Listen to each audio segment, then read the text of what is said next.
In this series of videos, we discuss about web development in Python using Django. To start with, the prerequisites are Python, HTML, CSS, Bootstrap, JS. We use Python for backend development using object-oriented programming system. For frontend, we use HTML, CSS, Bootstrap, JavaScript, etc. So basically, in this series, we developed an e-commerce website using Django. So by the end of this series, you'll be able to develop an e-commerce website and host it in the cloud. So this basically follows the client server model in which the client sends a request to the server and the server gives a response to the client and the output is seen. Just like when you type any URL like www.google.com or whatever, what we are doing is we are basically sending a request to the server and the server gives a response to this and hence we can view the page. So in a simple way, this is a client server model. To develop this e-commerce website, we'll use Django framework. Django framework is an open source framework. So it has many features such as rapid development, highly scalable, security, DRY. It has built-in lightweight server and it is open source and it has a great documentation. Rapid development meaning it takes less time to develop a web app, meaning we can develop it faster without the expertise knowledge in programming. We can develop a website faster and it is highly scalable. Scalable meaning we can implement Django even for bigger websites, just like Instagram, which can handle terabytes of data every day. And the Django features security. We write the code for Django from scratch, and with less amount of code, we can get higher security in Django compared to any other programming language. And the other best feature of Django is DRY, meaning don't repeat yourself. If we develop a code, if we want to write the same functionality in any other model, we don't need to repeat it. We just can use it again. That is reusability.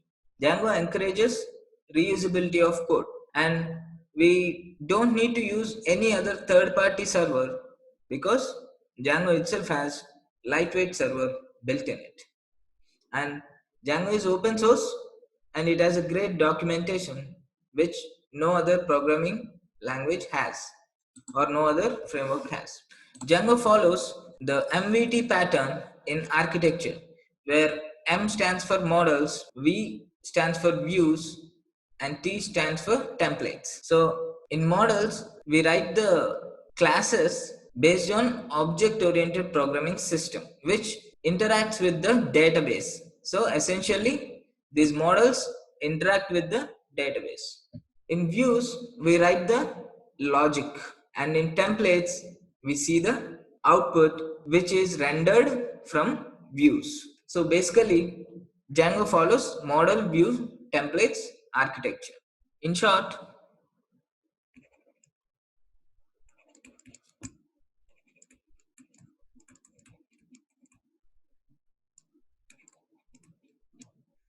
Django follows MVT architecture, client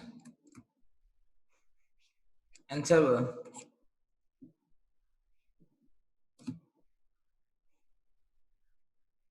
So when client sends a request to the server responds with a response. There lies the views and models in the server. So views deals with the logic and models interact with the database. And these templates deal with HTML, CSS, JavaScript part of the website. So this logic is basically written using object-oriented programming system with Python programming language. So for database, we can use MySQL, PostgreSQL, etc. Django and Python has inbuilt database SQLite 3, which we'll be using to build this website. So we should use SQLite 3 only for development purposes, and SQLite 3 is not suitable for production purposes. So in short, the architecture of Django looks like this, where if you type a URL in some browser, just like www dot something, the request is sent to the server. There, the logic is applied using the views, and then if it involves some data, it interacts with models, which in turn sends queries to the database. Accepting the relevant queries, the models send the data to views, which in turn sends response to the templates. So this is how the model view template architecture works.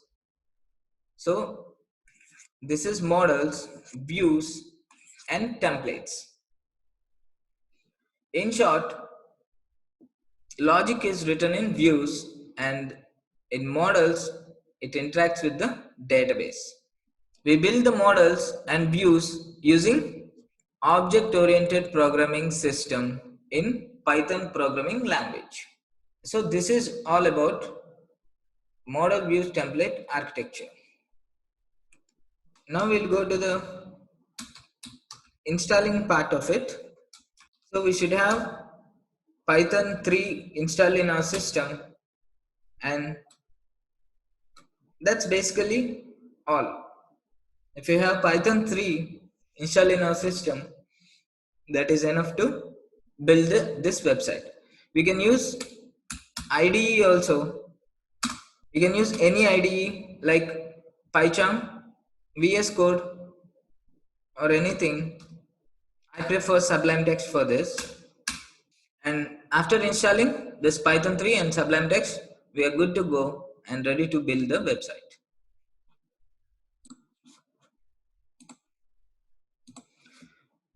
To install Python 3, you go to python.org, hover over the downloads, and click on this Python 3.8.2. Your Python will be downloaded, and after the download, click on it and click run, and then make sure to check this checkbox, add Python 3.8 to path, and then click on install now. That's all. Python will be installed.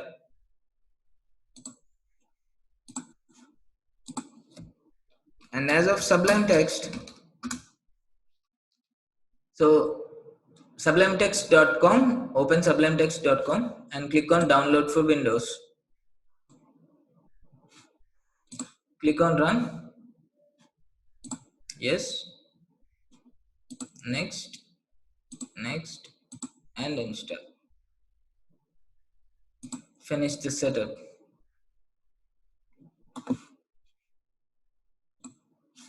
So after installing Python and Sublime Text, open the command line to check the Python version. This is 3.7.7 Python version.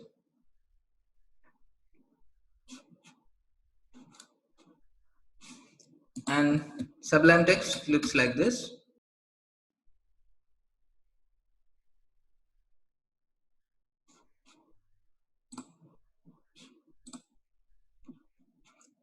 So now, after installing this Python and Sublime Text, we are good to go.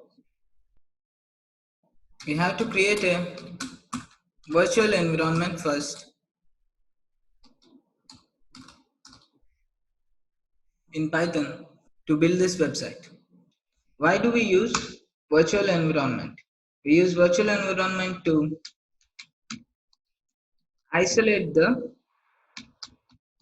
libraries and scripts from other projects and the libraries and scripts from the system. We use virtual environment. So otherwise, the libraries and scripts we use in this project may clash with the libraries and scripts from another project. Meaning, if we use uh, some version of a library in this virtual environment to build this project, we can use another version of the library to build another project. So this should be isolated so that we can build our projects in an isolated environment. To do this, we must install virtual environment first. We should open a terminal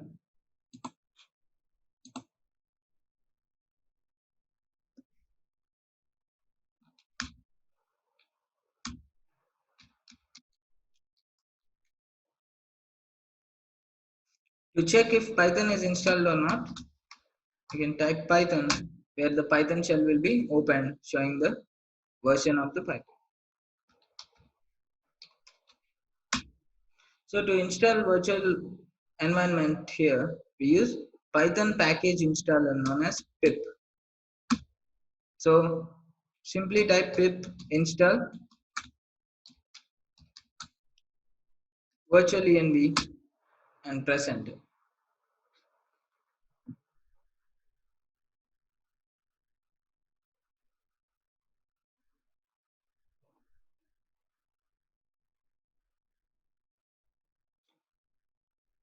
So your virtual environment is installed here. Now go to the desktop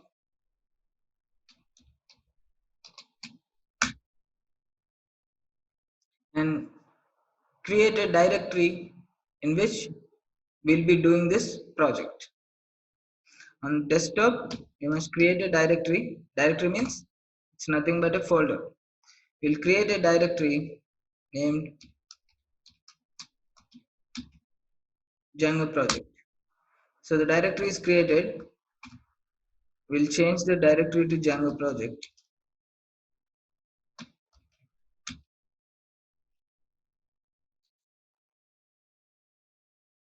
Now we will use virtual env to create the environment. Name it as env1. So our environment is created. We must activate the environment now. To activate the environment,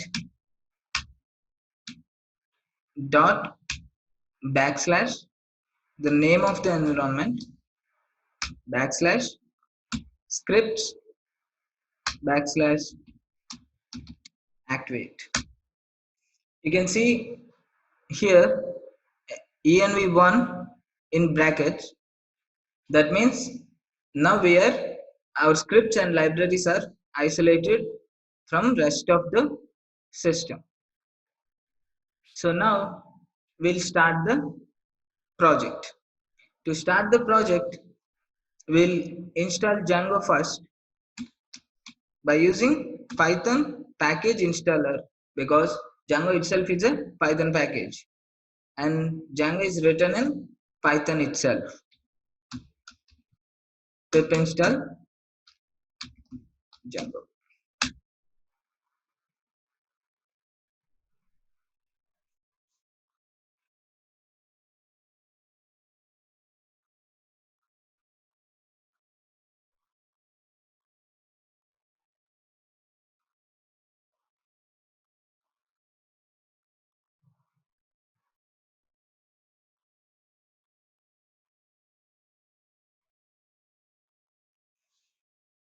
As you can see, these packages are installed like ASGI, PYTZ, SQL Pairs and Django.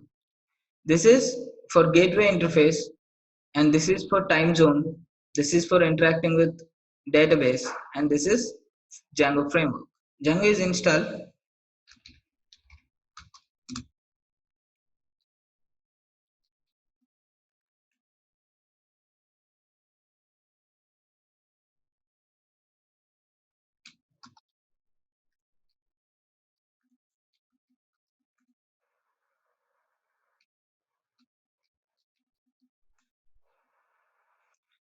So we can see the Django version by typing Python space -m space Django space double hyphen version. We are using 3.0.6 version of Django. We'll straight away create the Django project by using some commands and see the output. So we created a directory on the desktop and we created virtual environment, and now we are in this virtual environment. We install Django and your directory looks like this. This is the Django project directory created on the desktop. If you open this, you can see the environment here. Click it and you can see the scripts,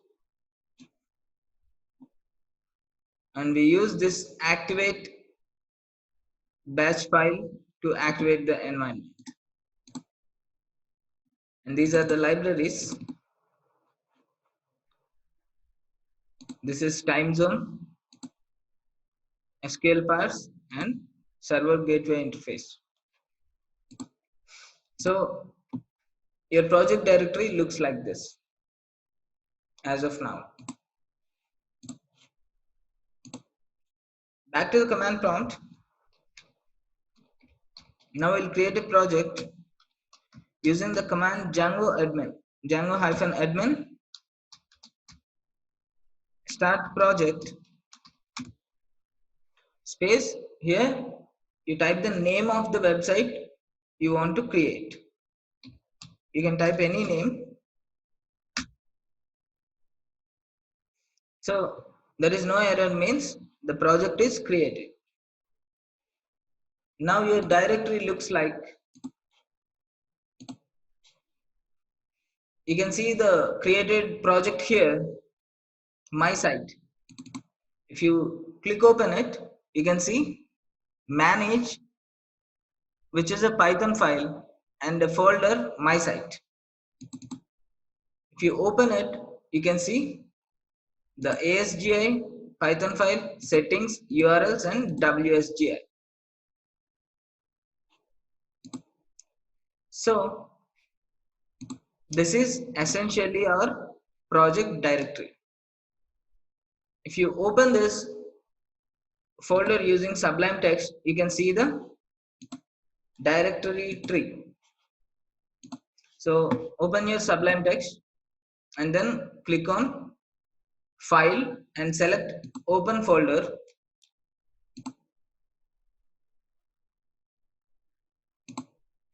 Desktop Django project, and click on My Site. Select My Site. In the Django project folder, select My Site and click on Select Folder. Now you can see the directory tree here on the left side of Sublime Text, where this is the project folder, and inside the project folder there is manage.py and My Site. So manage.py looks like this.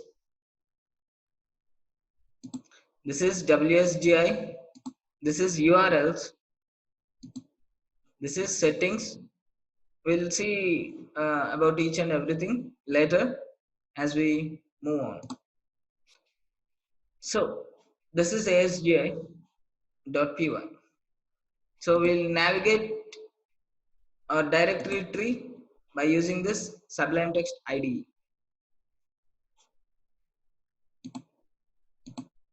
So after this, to check if the project is working,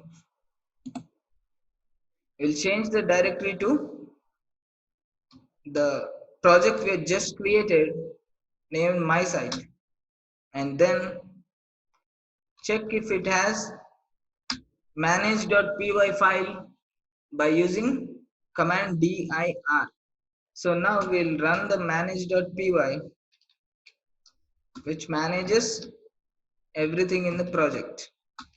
Python manage.py space run server, and press enter. So now your development server is running on localhost with port 8000. You can see the database is automatically created, which is SQLite 3 database. Now, if you try running this localhost development server in Google Chrome or any browser, we can see the output. Let us try running this. Here, this 127.0.0.1 is the localhost IP address, and 8000 will be the port. If you can see this, the install worked successfully. That means installation has worked successfully. So if you want to change the port or IP address, we can go to the command prompt. As you can see here in the command prompt, when we type this URL, when we type 127.0.0.1 colon 8000 in the URL, it is sending a request to the server, which is get request to the server, and we get the response from the server, that is 200, response 200. That means the request is successful and we get the response. So if you want to run this in another port, we can run it in another port also. Python space manage.py space run server. If you want to run this in another port, just simply specify 0.0.0.0 colon. Here you give the port, whatever port you want to run the server on. So now this is running on 8080 port. Let us check it.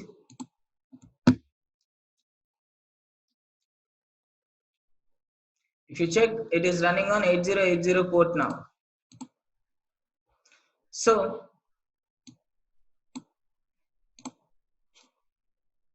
we can also change this.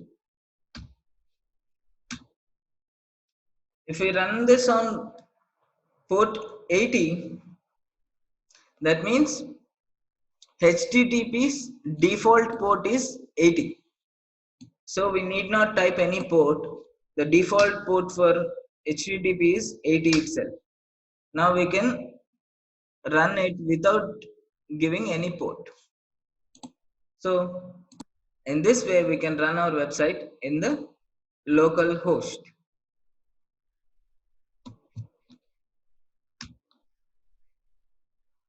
So again, if you want to run this in the local IP address, what you do is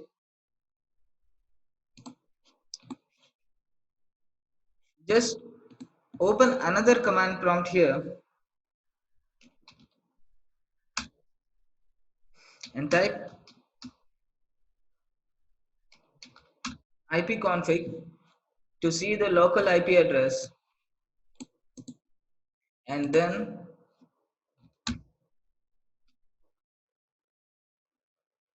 if you run it on the local IP address, you can see the host is not allowed. So you may need to add this IP address to allowed hosts. By default, the local host is always allowed because this is development server. But to run on local IP address, we have to add this IP address to allowed hosts. Let us see where it is located. In settings, you can see the allowed hosts, which is an empty list. This is an empty list, and we have to add a string with the this IP address. We may need to add this string, right? So we'll add this string to the allowed hosts list. We can add any number of strings here. So we are adding this, save it, and if you run this, now it is running on this IP address. So this debug is a boolean variable. You can see the security warning, don't run with debug turned on in production. Means if this debug is true, we can see the errors. If allowed host is empty list and debug is true, you can see the error like this: invalid HTTP host header 192.168.0.107. You must add it to allowed host. You can see all the debugging information to see where we went wrong. If this boolean variable debug is true, if it is false, and if we try to run this,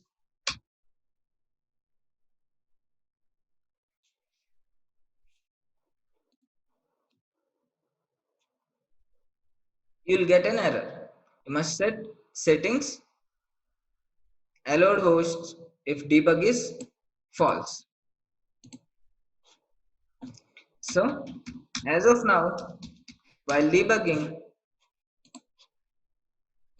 we'll put the boolean variable debug as true, and in allowed hosts we'll use a star, which means you can allow any host. Star means anything. And this installed apps is a list of these strings, and secret key is a string, and we are importing this package OS in start of this settings Python file. So we'll see the other settings as we proceed further. So as of now, we'll start with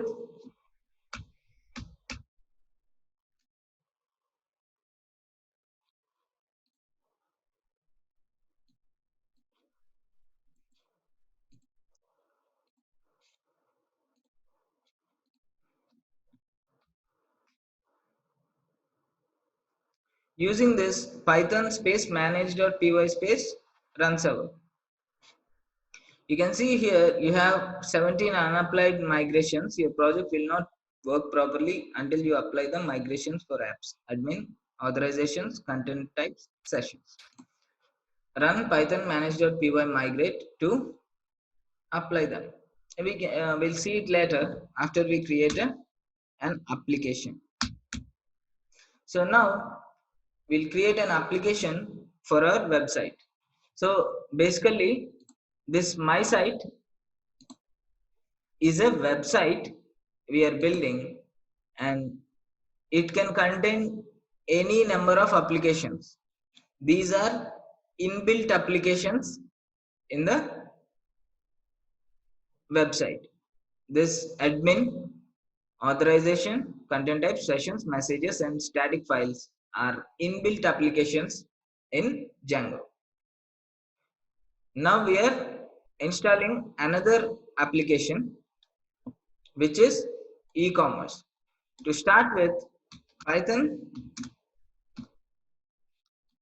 manage.py start app means start the application, and the name is, let us name it as ECOM. Now the command executed without any error means the application is created. We can create any number of applications in a website. If you want, you can create another application also.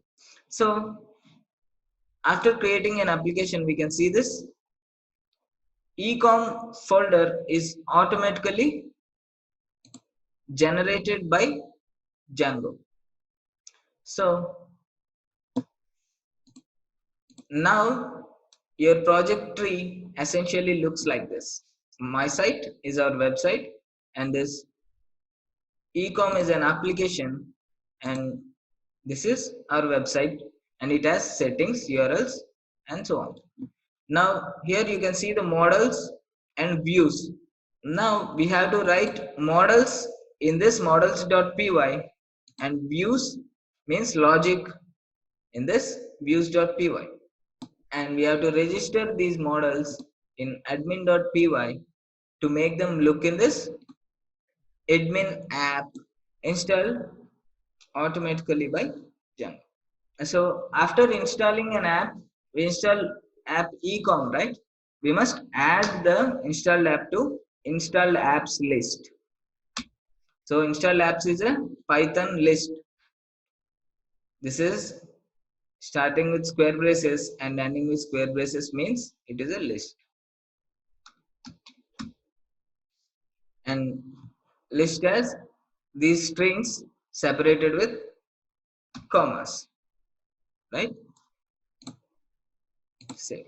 So this is essentially a list, Python list.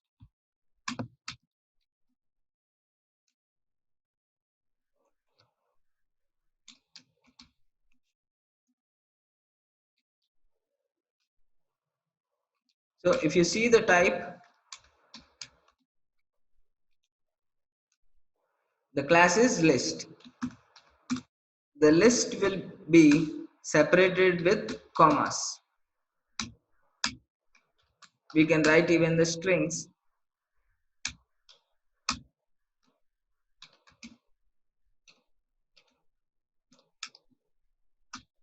So this is a list.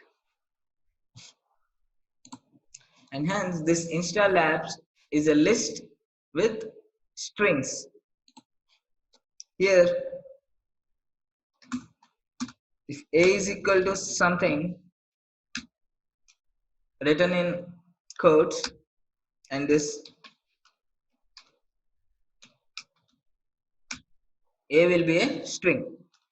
If a variable is true or if it is false, then it's a boolean. So debug is a boolean variable, and install apps is a list, and the secret key is a string,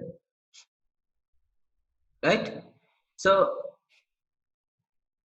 now we will write the models here. These models interact with the database. Now we'll see the architecture of e-commerce website, how it looks like. So to build an e-commerce website, the data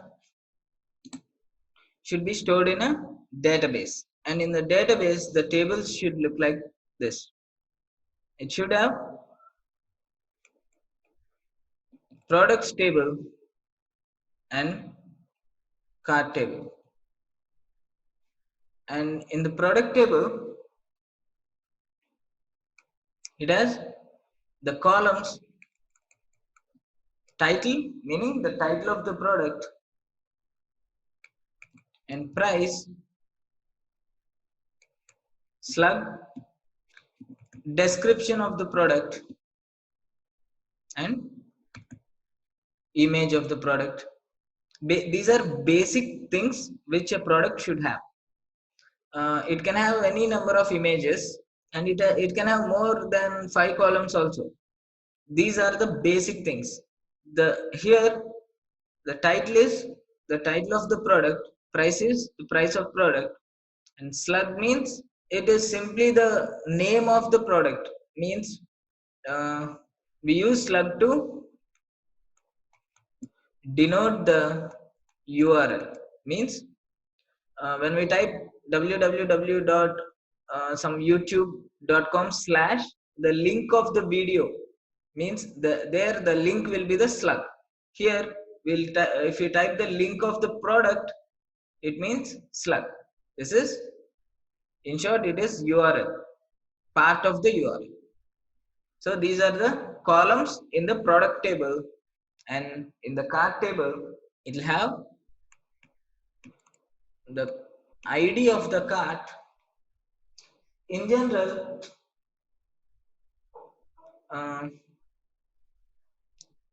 Django creates the ID for every model by itself, but for this cart we should have a variable ID. So we are creating a column in the cart table also, and price, quantity. Since if you want to buy 2 items, the quantity will be 2, the number of items. So timestamp and product means which product we are buying. So this product is linked with this using a foreign key. So this is the how the hierarchy looks like. So we can have any other tables also, like orders and all, to store the address. We'll see them later. We'll start building using these models.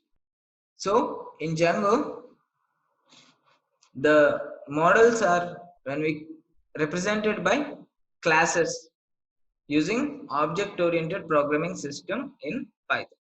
So we'll interact with the database tables using object-oriented programming system.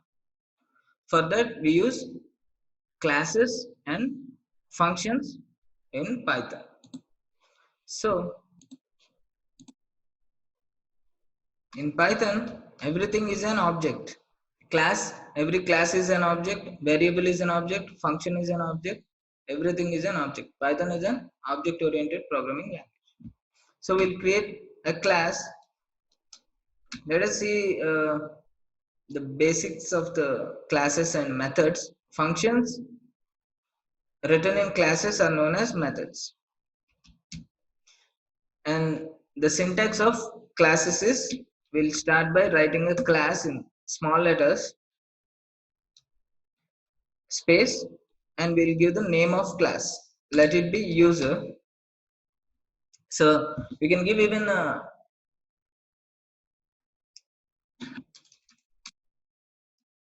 using lowercase, but a general representation of nomenclature of classes is by starting with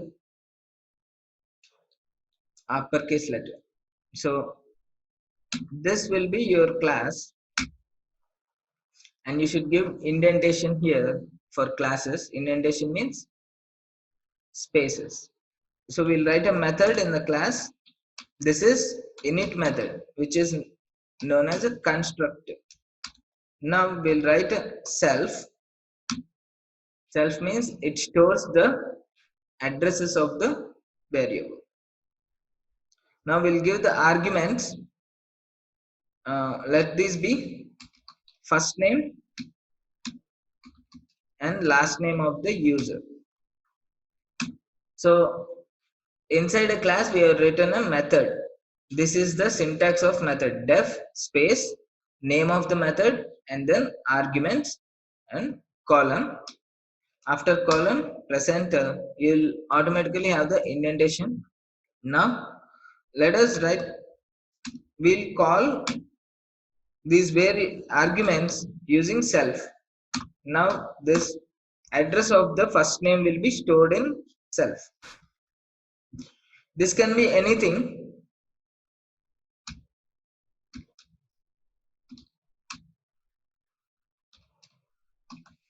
This self can be anything. We can use anything in place of self, but the normal tendency is to use self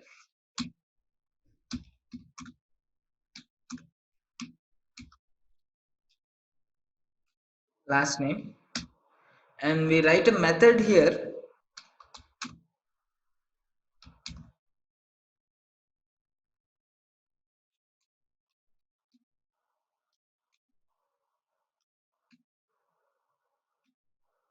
Now we'll return itself self. So our class is our basic class is completed.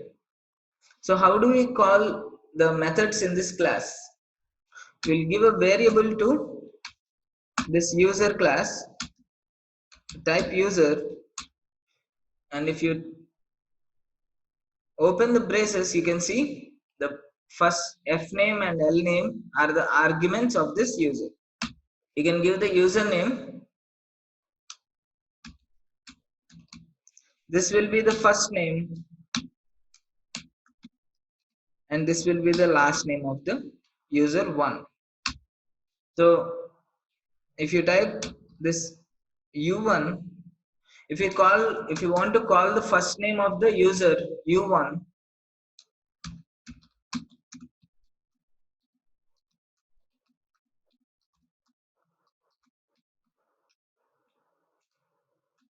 how do you call this? u1 dot, you can see all the methods in the u1 now. So you can call the first name of user and it will be first. You can call the last name of the user and it will be last. And we didn't mention anything about the age, right? So what happens if you call age? It's prompting. See, what will be u1.age? It is just a bound method of object. This user is an object, right? Everything is an object in Python. So it is stored at this memory address. So this self stores the memory address of the variable. Now if you want to define the age of the user, you can define the age, whatever it may be. So now if you want to call the age, you can call it by using u1.age. So if you want to create another object or another user is an object, right? So you can write user of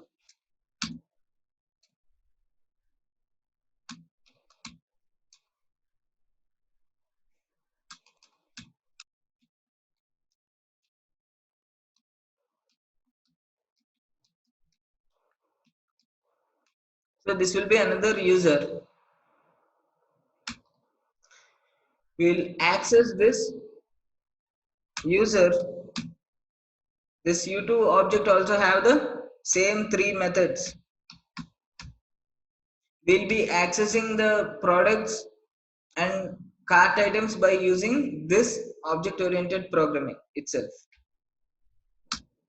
So you can see the first f name is just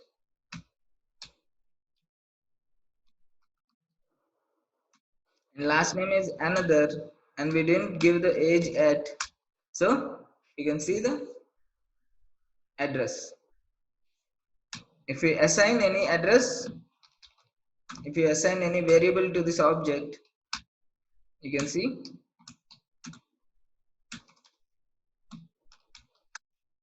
u2.age will be 2. If you want to call user 1, this is first. If you want to call user 2, this is user 2. Or if you want to call the complete name of the user u1, what will you do? Will concatenate the strings, one empty string with space,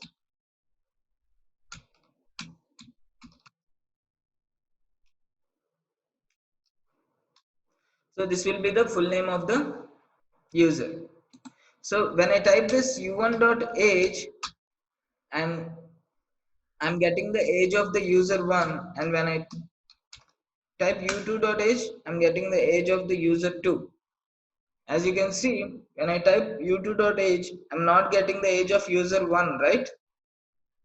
So by creating a variable u1 for this class, by creating this object, we are starting a user instance. We are starting a user instance. So by writing this, by creating this object u2, we are creating another instance. So how many instances we create, that many users will be present, and they are all can be accessed by using these methods. So when you open any website and when you register to through any website, when you open your login id with password, you'll get your profile, right? You will not get any other profile. How do we get that? Means you'll have your instance. When you log in through your id, your instance will be started. So everything will be these are stored as tables in the database using object oriented programming system. Now we'll start writing the models. So as we discussed,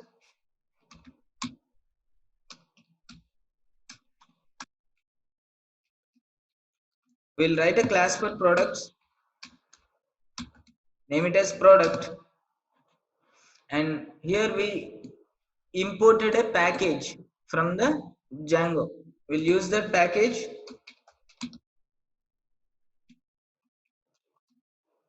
Now the argument of the class is models.model, and this models.model will already have methods inbuilt. So we just have to use those methods. That's it. So now we'll create fields just like we created this first name field and last name field in the class. We'll create fields using this models package. So first it has a title, models dot char field,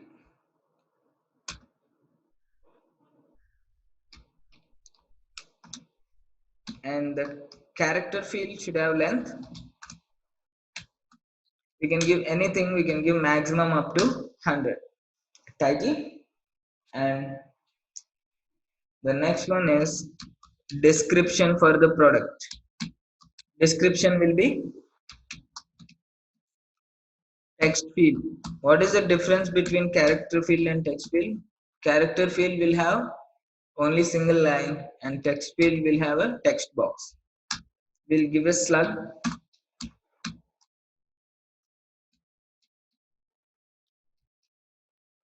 and we'll give price, and price should be a decimal field.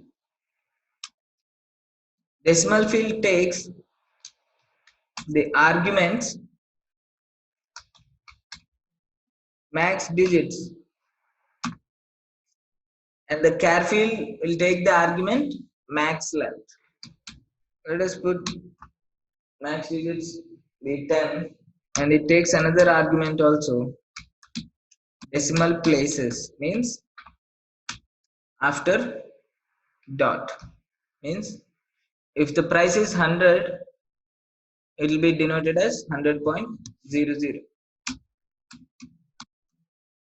Take the image as image field. Image field will take the argument upload underscore 2. If we give an empty string here, it will be uploaded to the base directory. So this is the basic class. So if we write the class like this, the tables will be created as ecom underscore product table, since our app name is ecom, and the columns will be title, description, slug, price, and image. So models dot slug field, models dot decimal field, and models dot image field. Where do these models come from? From this db package. We'll see these models, how they look. Whenever you want to see anything, just go to the shell, python space manage.py space shell. This is the Django shell, meaning Django API, which lets us see how the operations are done. For this, we'll import this models package here.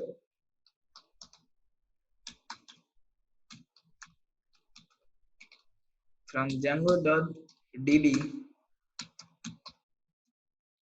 import models. So the command is executed without any error, means it is correct. So now if you want to see what are there in models, or this models.model argument, you'll see the directory of models.model. Means this is a package. These all models are packed in this package. We are just using them. Even if there is no packages like text field and character field, we can create the models just as we did like this. We can create them like this, but in Django these are inbuilt. So let us see. So these fields are inbuilt. You can see these methods. pk means primary key and all. You can see clean fields, save. If you want to save a model, see, if you want to see this, save this user1, you'll just use user1 dot save. It's not applicable here, but since it doesn't have any, this class doesn't have any save method, right? We just wrote an age method. We don't have any save method for this. We have only first, last, age. That's it. If you want to see the methods for this u1, you can see these methods here. Age, fname, and lname are the methods we can use for this object u1, right? This is the method we have written, and fname and lname are the methods we have written. So these are all the inbuilt methods. Just like that, these Django models have inbuilt methods which we can use. We can save that model by using save method. We can get the primary key using pk method, and so on.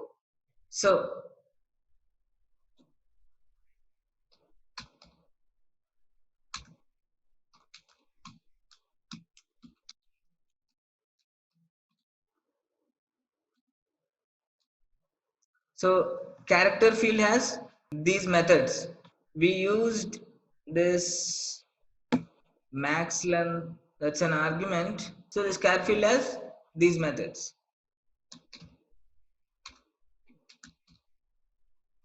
We don't need to touch any of these things. These are just inbuilt.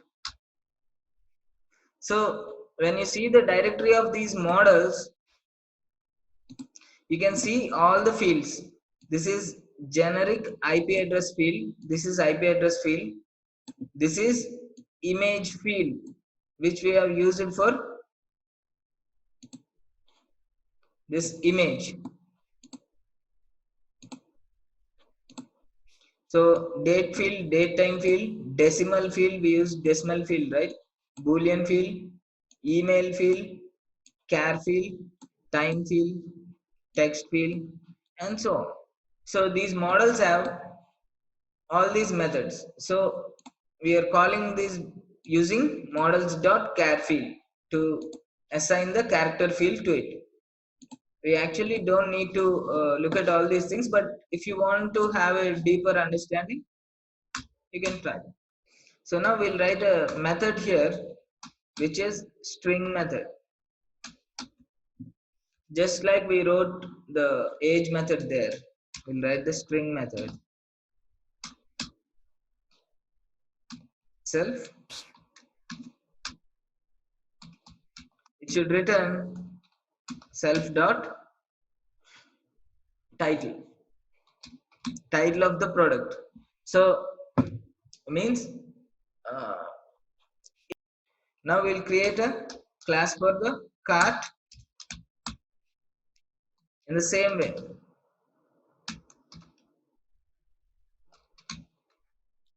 So the fields of cart will be, the first one is cart ID, which will be a string. Any character field, you can give some max length. Max length is equal to, let us give it 50. Price,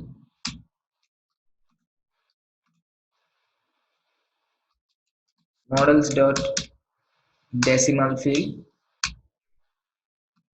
Decimal field will have max digits is equal to 2. Price, right? Max digits is equal to 10. And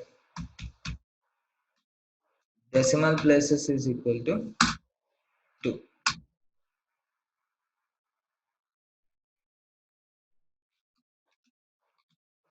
Quantity will be models dot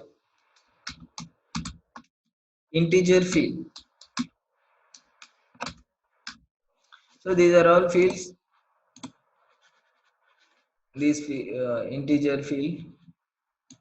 This is integer field. We'll use all these things whenever it is necessary, whenever it is required. Timestamp, models dot use date time field.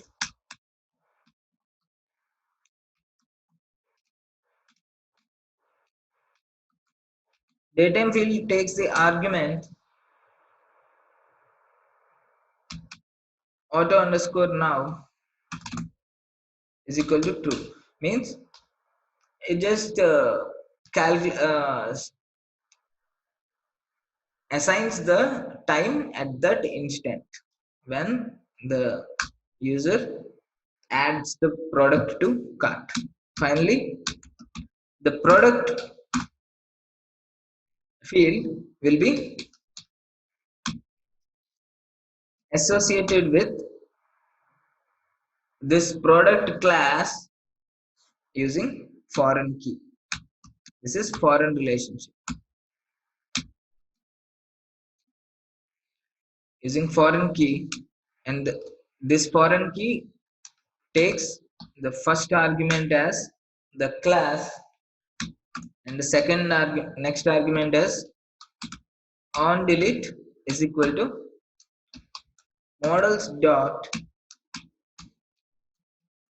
protect. So why do we use this models dot protect?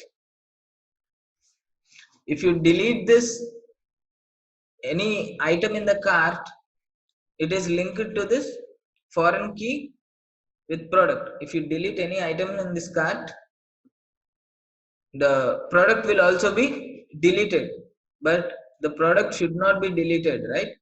That's why we use models dot protect. If you want to delete product also, when we delete item from the cart, you can use models dot cascade. Now we'll write the methods for this cart. First we'll write the string method.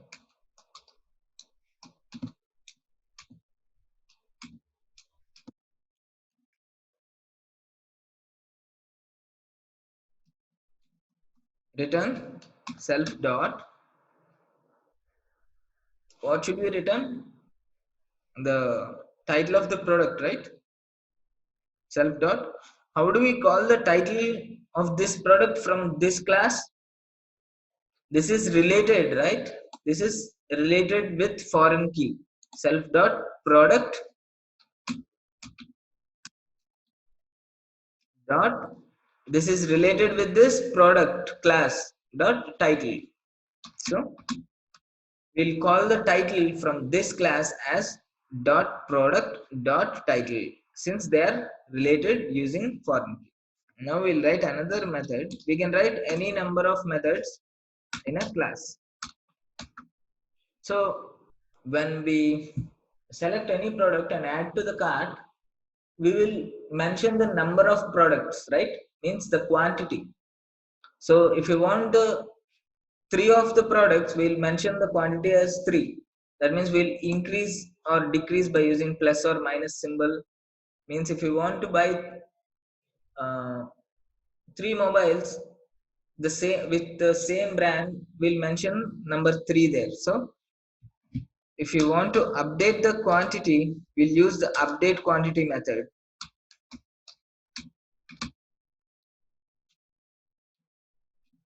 itself. So how will we update the quantity? Self dot quantity plus is equal to quantity. After this, we'll save the quantity. This has save method, right? We already saw the save method. So this is the assignment operator.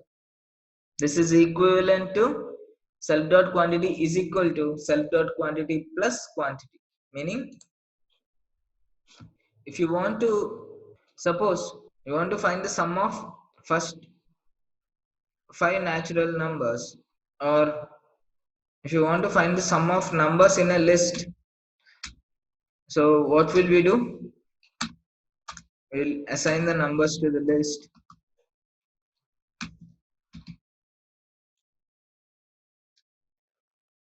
And now if the sum is 0 in the starting, at first initialize the value of sum is 0, and now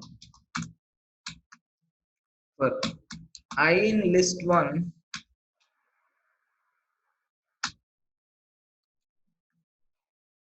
sum plus is equal to I. So that means in this for loop, the I value in the first iteration will be 1. That will be added to sum. In the second iteration, the 2 will be added to sum, means 1 plus 2. In the third iteration, it will be added to sum 1 plus 2 plus 3. That means finally, the value of sum will be 1 plus 2 plus 3 plus 4 plus 5, which will be, this will be equivalent to, for I in list 1, sum plus sum is equal to sum plus I. Now if you calculate sum, the sum will be already the sum value of sum is 15, so another 15 is added here. So this sum plus is equal to I, and this sum is equal to sum plus I are the same.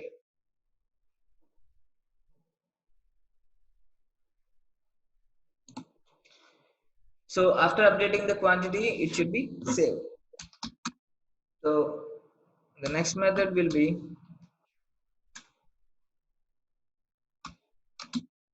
total method. Means the total cost, means if you buy 3 phones worth rupees 10,000, the total cost will be 30,000. So how will we write this method? These methods are just like we wrote age method, right? In the same way, we write this total method. How do you write this? Self dot. We should return this. Return self dot quantity multiplied by self dot price. We are multiplying them, right? So self dot quantity will be multiplied by self dot price to get the total cost. So models are created and the relevant methods are written. So the database schema is completed for product and cart using object oriented programming system in Python. So to visualize this product and cart, we can use admin. Admin is already inbuilt app, right? So django.contrib.admin. So we'll use admin for registering these models. So how do we register? Admin dot site dot register. But what should we register? We should register these models, product and cart. So we will import these models first. From where are these models? Ecom dot models. We'll call the path. Ecom dot models. In Python, we use dotted path. If you want to call any file in our operating system, how do you call the path? C column slash, right? We use slashed path. But in Python, we use dotted path. Import. In models, we should import this product and cart.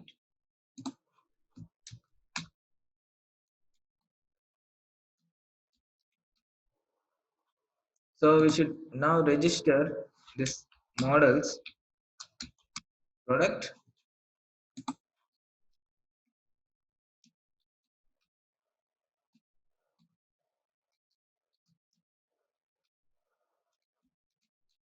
and cart.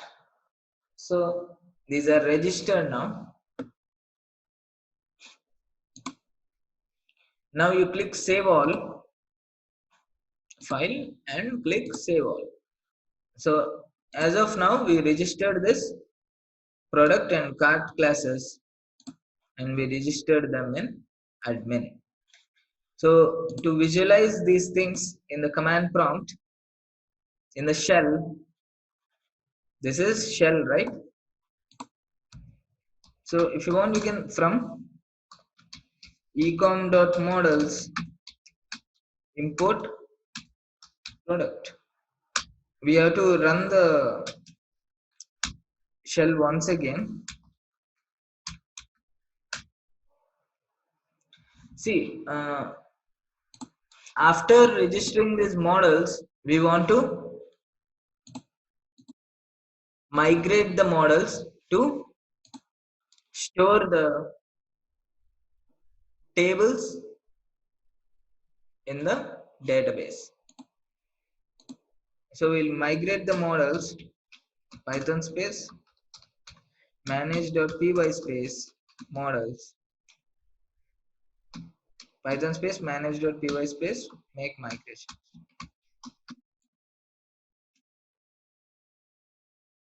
You can see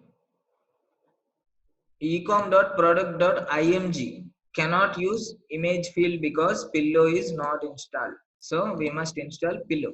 What is pillow? Pillow is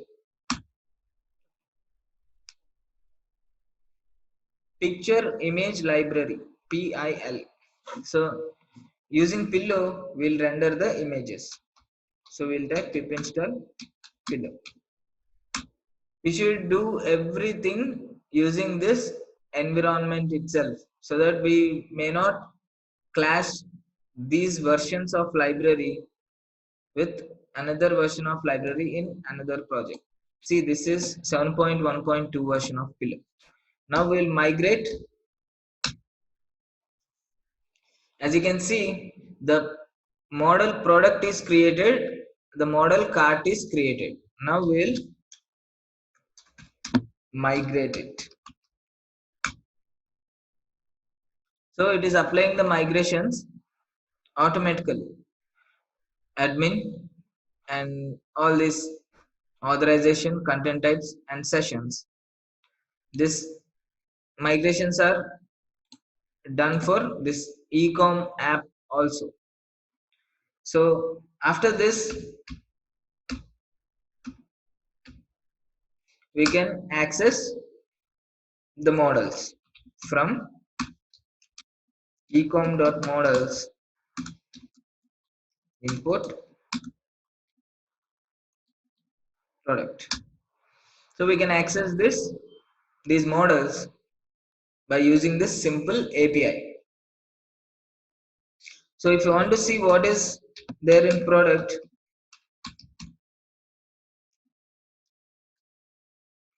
you can see these methods in product. So it has save method, it has slug method, title, see img, what we have just created, img, title, slug, these are given by us. Price, which are given by us in this title, description, slug, price and image are given by us, and rest all our methods are automatically created. So if you want to save a product, we can use, if you want to, or if you want to run a query, we can run the query from here itself using API. Product dot objects dot all, it shows the all the products. Since there are no products here, it returns the empty query set. If you save any products, it will show the products. So let us exit this and run the server.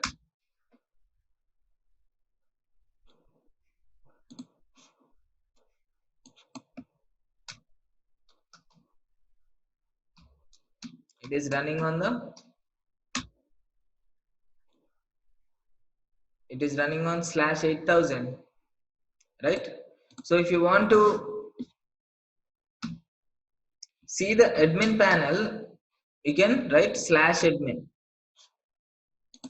Since in URLs it is written, it is given the path as admin.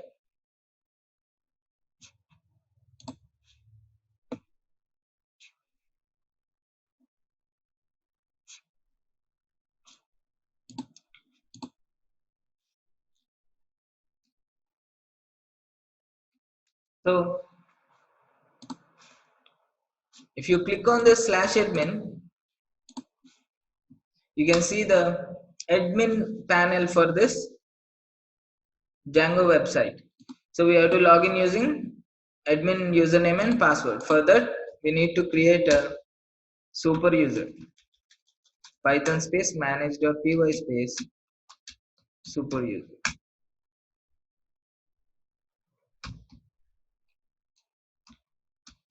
Create super user. You should give a name here. Let it be admin. Email address, we can give any email address, but it should be a valid email address. And password, this password is too short, it must contain at least 8 characters. Bypass password validation and create user anyway, yes.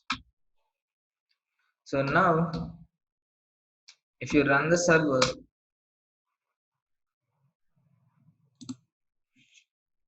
you'll be able to log in using our ID and passwords. As you can see, for the ecom app, the cards and products are registered in the admin. How? Since we registered here, right? If you remove these things, if you remove the cart,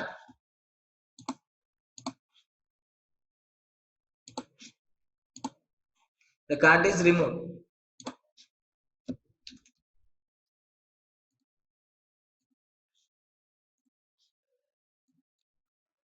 So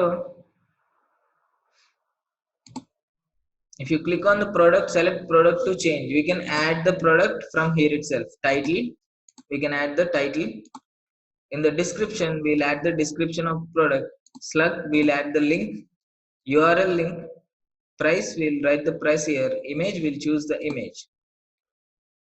Actually, we don't need this cart in the admin because the cart will be selected by the client. We don't need to touch the cart. Admin only adds the products from the server. The carts will be done by the clients. Means I mean, the users will add products to the cart, right? We can't add that from admin. Of course, we can add, but no need to add from admin. So this will be the admin panel or dashboard for our e-commerce website.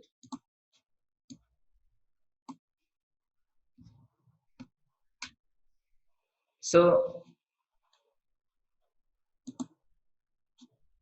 we can add products from here, which will be reflected here in the website. So we'll build them one by one. The building of models is over, and now we have to write the view logic, and after that we'll write the templates, and by then the e-commerce website will be completed. So we'll log into the admin and we'll add products. When we click add product, we are essentially sending a request from the client to server. What happens is, see, we are sending a get request here. This post request is for when we type ID and password, we are sending a post request. Let me log out, log in, and again.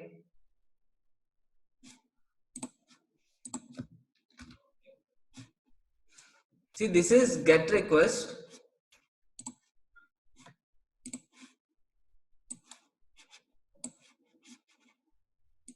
Now when we log in,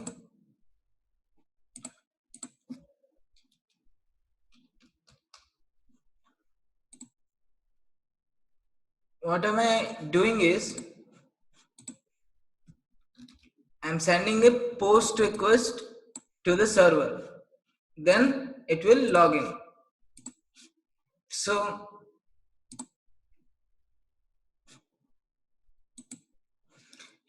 here are the products. We can add products one by one, but before that, to add an image, we need to set the media URL in settings of our project. So go to Sublime Text and go to settings.py. In the directory tree, my site, website, and scroll down to find the static files, CSS, JavaScript, images. Here static URL is already written. We'll add media URL to this thing.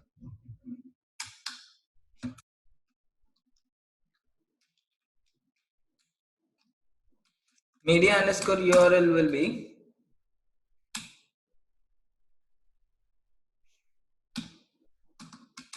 media.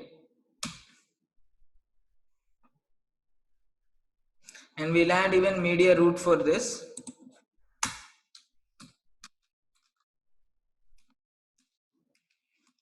Media root is where do we have to store the media files. That is images or videos. Here we have to give the path directory, the path where we have to store.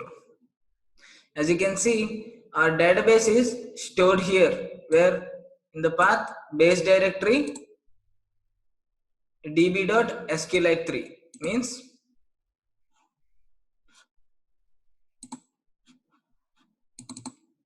This is the base directory of the project. So here we'll give the media root also here itself by specifying the media folder here. So just like this, we'll give the path. This base directory is this variable. So this is the code for root directory. So we'll give the path same as this database, except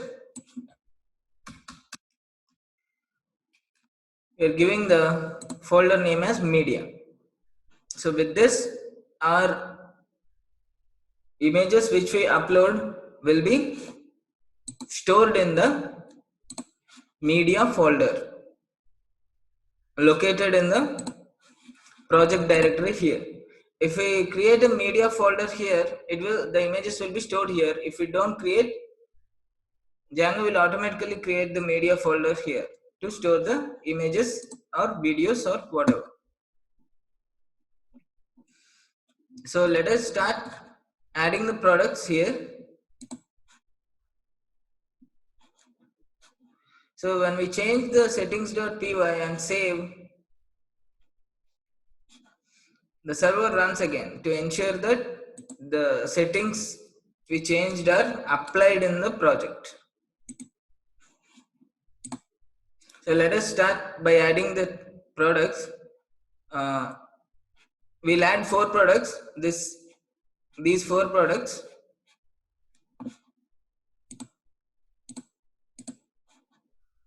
For description, we'll take this lorem ipsum description, which is dummy description for anything.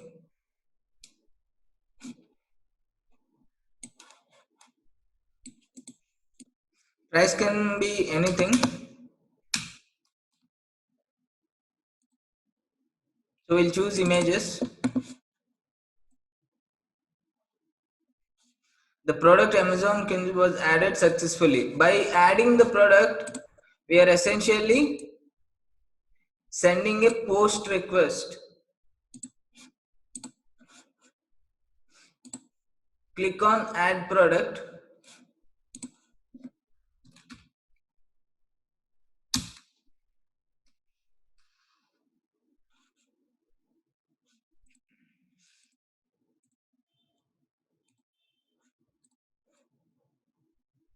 We'll add the 4 products, these 4 products.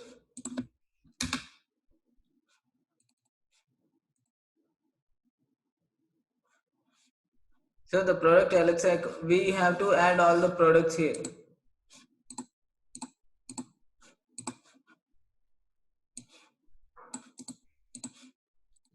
In description, we have to add all the specifications and all.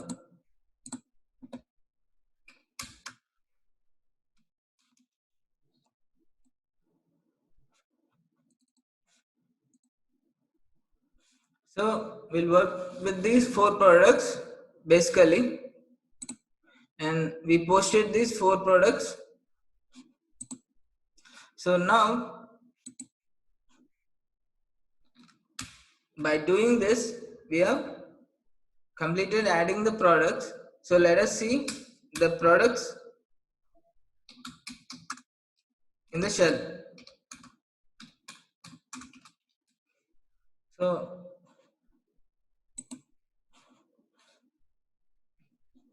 you can see the media file is automatically created here, media folder, and all the images are uploaded to media folder automatically. And you see here the media folder is automatically created and these images are uploaded there. So in the models, we can now by adding the products, what we did is in the database table ecom underscore product, these are the columns, right? Title, description, slug, price and image. In these columns, we fill these columns with the names, title, description, slug, price, and IMG. But whereas the rows are filled with the data we gave here. So if we check the rows, if we want to check the rows, what we'll do is from ecom, this is our base directory, right? From ecom dot models, this is models file, models.py. Import product, we will import this class from ecom dot models, import product. So now we will assign an object to this query set, product dot, this product comes from here, product dot objects dot all, and if we see p, we can see the names of the products. This p is an iterable, so if we want to access one by one, we'll just iterate, loop over the object. For I in p,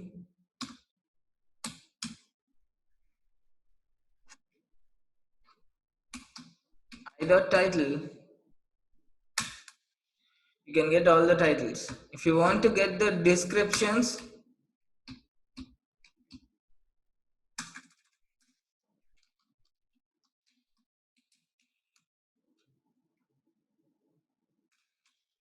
you can see all the descriptions, so and so on. If you want to access anything, you can access it like this, and these are the images. If you want to access the images,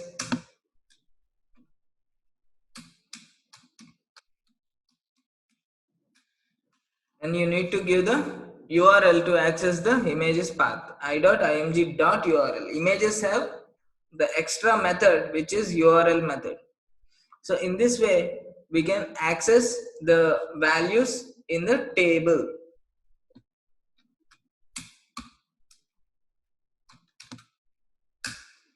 We'll exit this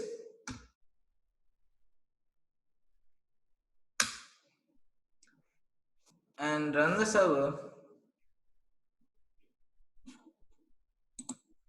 So, and if you want to filter any specific product, or if you want to do any operations, you can do it here using object oriented programming system. Import,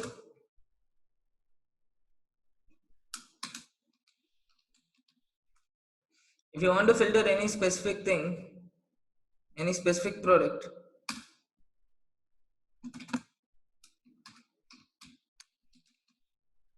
product dot objects dot filter,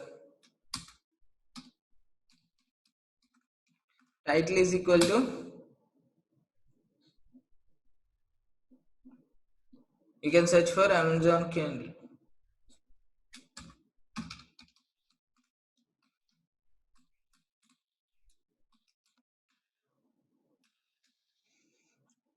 You'll get the specific search, right? If you want to get all the contents there, we'll loop over the product, loop over the query set. I dot title, I dot description,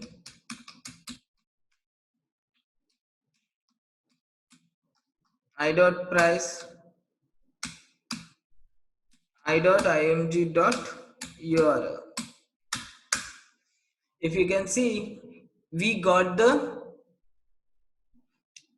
data for the first product. We accessed the data for the first product, Amazon Kindle, and this is description and the price and the image. So in this way we use this is the API.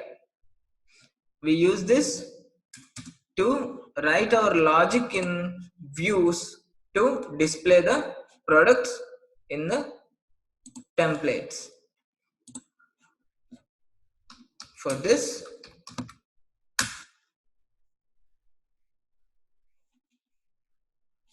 when we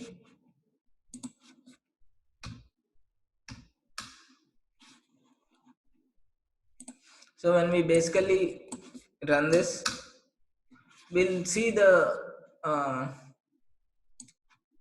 when we run this localhost colon 8000 port in the browser, we'll see this. To override this and to use our custom website, we'll override that in this URLs. This path is for admin. We have this admin path, correct? But for this path, it's Django template by default. This is Django default template. You can see the documentation here. If you click on the documentation, you can see the detailed documentation here. And this is release notes. This is Django community. If you register here, when you are stuck with anything, you can ask a question here and get a response from the developers itself. So this is the polling application tutorial. So this is the demo tutorial here. So to override this and get our template than this default Django template, what we should do is we must create our own templates. For that, first we need to write a URL, because when we click enter here, the control sends a get request. So the get request will be sent to here URLs. So in this we have to include our application URLs. What is our application? Ecom, right? So we have to create the URLs for e-commerce application also. For that, we will open the folder. Here we don't have any URLs, so we'll open the command prompt here and create the URLs file.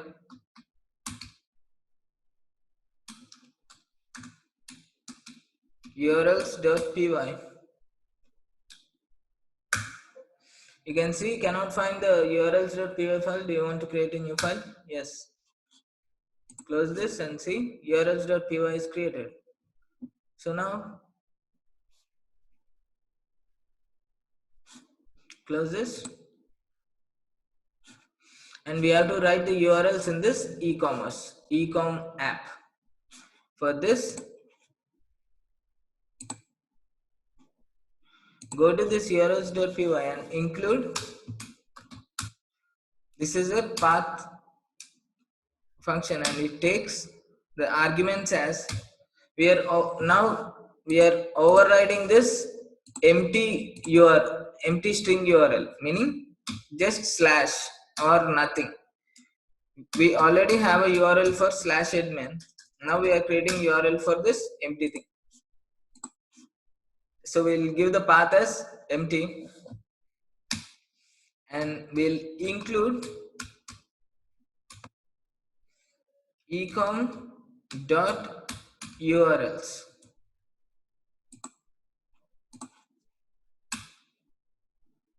As you can see here, we used include. So you can including another, you can see here, including another URL configuration which is created automatically. Import the include function from Django.urls, import include comma path. So and add a URL to URL patterns path blog comma include blog.urls. So if we write this path blog slash, you'll get the output in slash blog, but we want the output to be seen directly here, so we are giving the path as empty. So but we have to write the URLs. Now the control, when I click this, when I open this URL and press enter, the control will check for this path, and it will, the control will go to ecom.urls. Where is this? This is ecom.urls. So the control will expect our URLs to be here. So we'll give the URLs here. We'll import from Django.urls import path, and then same as that URL patterns. You will expect the URL patterns to be here. URL patterns is equal to, here it is a list. Okay, so we'll create a list here. We actually need not give any, for this list we can write the list as is, just like this. But to be more precise,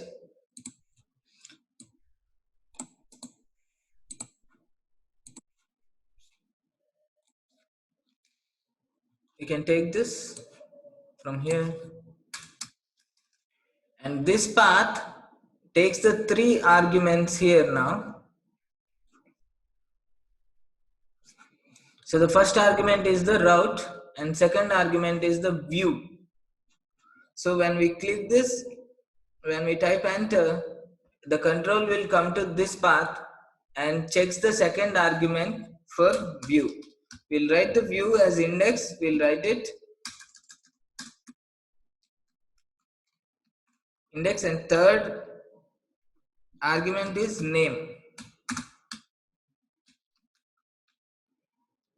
index, and we should give this application a name by using the app underscore name variable. We'll give it as ecom. So now this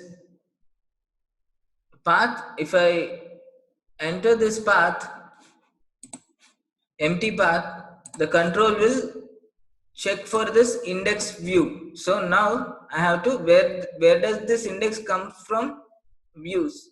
I didn't have any views named index here, so I should create an index view here. But before that,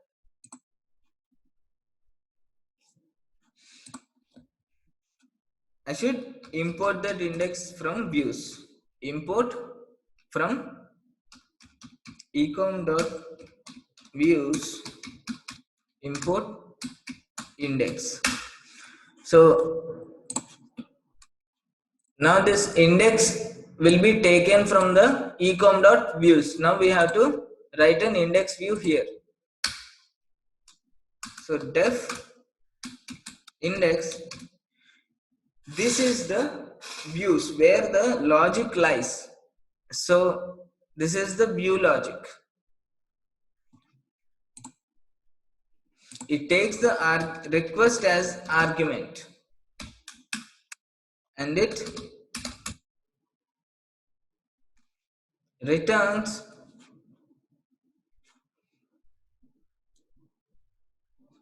response. So let this be HTTP response.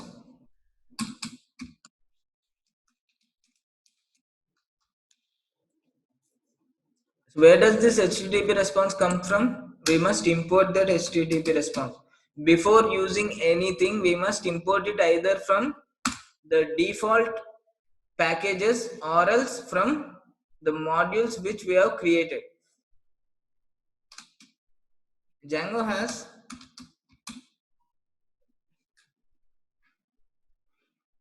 from Django dot shortcuts, we'll import the HTTP response from Django dot HTTP. We'll import the HTTP response class. So save all. Now what happens is when we click on this 127.0.0.1 colon 8000 and click enter, the request is sent to the server. So it checks here and this matches the empty string and it the include class and the control goes to ecom.urls, and in this ecom.urls it checks for the empty string path and then it expects this view to be present, and in this index view, where is this index view? It is in ecom.views, and then this view takes the request sent by the client as an argument. This view takes the request sent by the client as an argument and it gives a response to the client. So here it is a server. This in this view, this is index view. It takes the argument request that is sent by the client and then it gives a response here. So let us save all.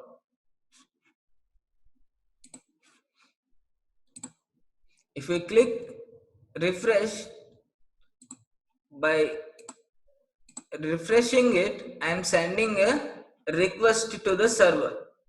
So this views takes that request as an argument and it gives a response. I'm at index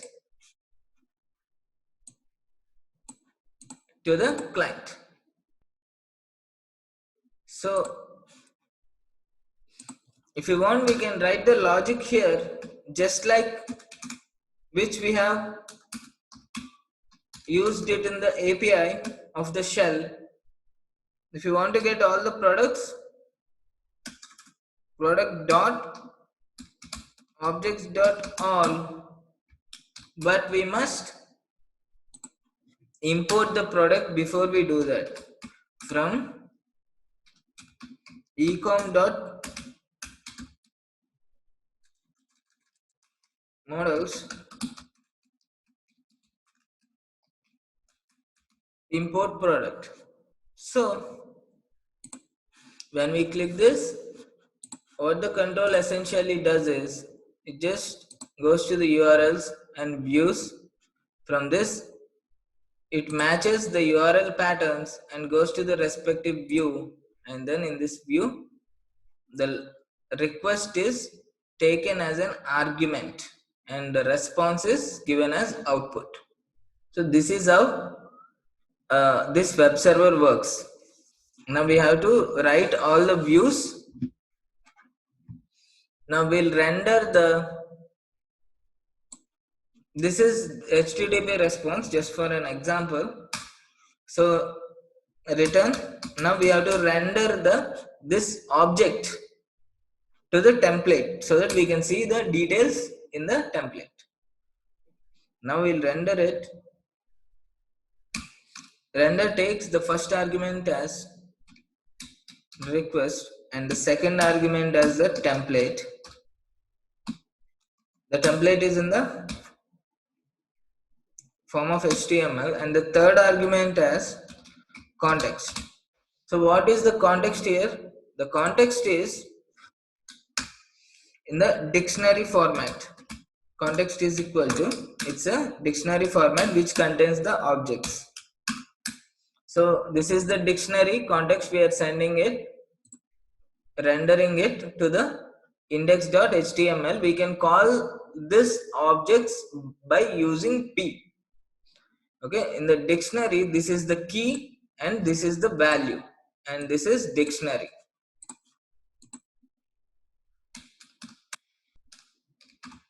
So this is dictionary 1, and if I write some, this is key,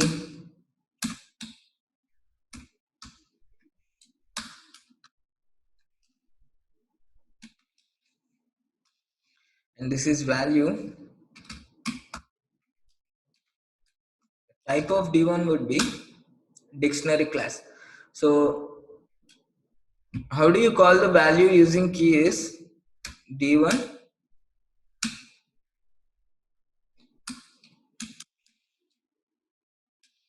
So we can access the values by using this. So it is rendered now.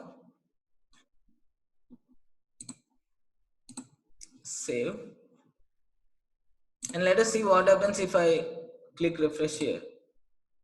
Now the template does not exist at index.html. We didn't create any template, right? So it is expecting the template in the ecom app directory. Now we'll create a templates folder in the ecom directory. Open the command prompt and create the templates folder. Now change the directory to templates folder and add the index.html file. Notepad space index.html. So now we can see the index.html file, which is empty here, and if we save all and if we click the, if we rerun again, you can see the template does not exist error here. And if we rerun this, you can see the empty page. That means we did not write anything in this index.html. Now we'll use this index.html to display our products. But before that, in this templates folder, we'll write a base template for all other HTML files, which will be common to all other HTML files, and we'll extend the base to here, index. So let us see how the base HTML looks like.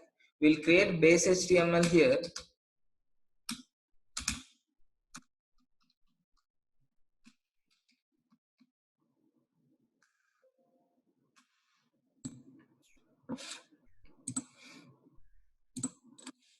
So we'll use Bootstrap to write code in this base.html. We'll design the base, which will be an extension to all other HTML templates. So we'll write the title here, and next we'll use Bootstrap CDN. We'll use this Bootstrap CDN.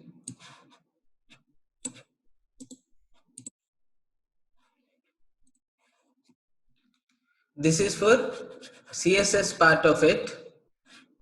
CSS meaning cascading style sheet, and this is the first script is for jQuery, and second script is for Popper.js, and third script is for JavaScript.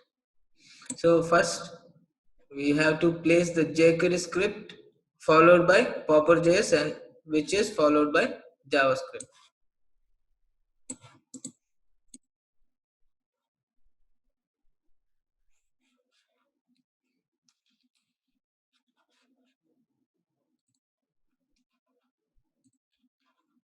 So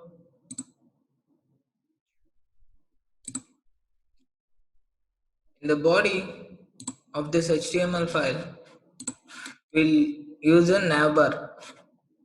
Go to explore the docs. To we can use all this layout overview, grid, content component, utilities, extend, migration, and all. So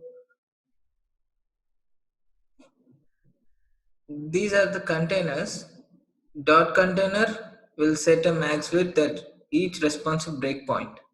Responsive means this extra small for devices having width 576px. This is small for, that means mobiles. Medium is for tablets, and large for laptops, and extra large for desktops which are having more than monitor size 1200px. So this is the fluid container for a full width container spanning entire width of the viewport. Viewport means the entire width. This is viewport. So here this is known as navbar. Now we'll add a navbar to our website. You can search for navbar here.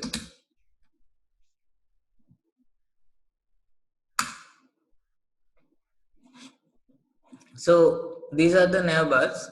Navbar, home, link, drop down, and disable here. We use it for search.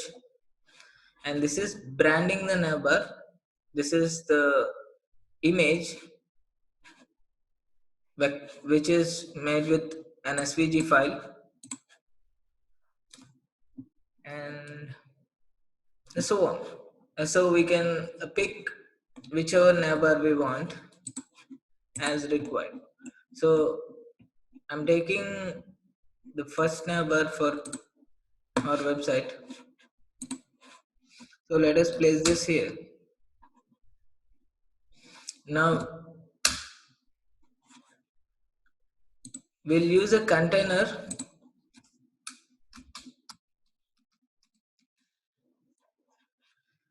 These are the containers. We'll use the first container. This is a container class is a responsive. So we'll use this. Now we'll use Django template language to design this. So for this we'll load all the static files. Django template language starts with curly braces and ends with the curly braces. Percentage, load static, percentage.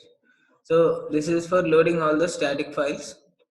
And in the container, here we should write the content. So now we will start the content block.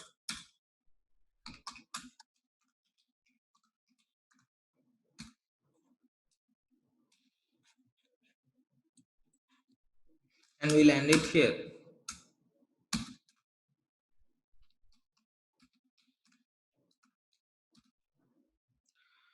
In the same way, now this will extend this base to index.html, meaning we are extending the base. We are inheriting the base template here. This is known as template inheritance. Extends base.html percentage. So now we have to start the block and end the block in index. So we have to write the content here which will be visible. So we'll save all and let us see. So we got our navbar, but CSS is missing here. So might be there are some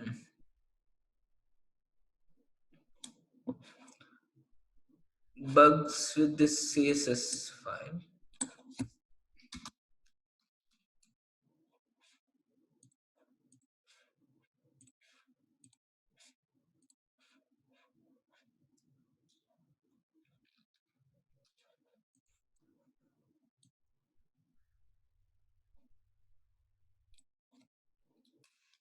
Okay, let us try with this.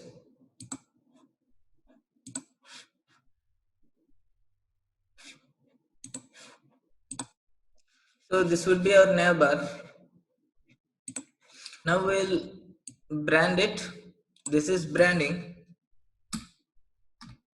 We'll write e-commerce here, and this would be the same home, and we'll write about here, and this drop down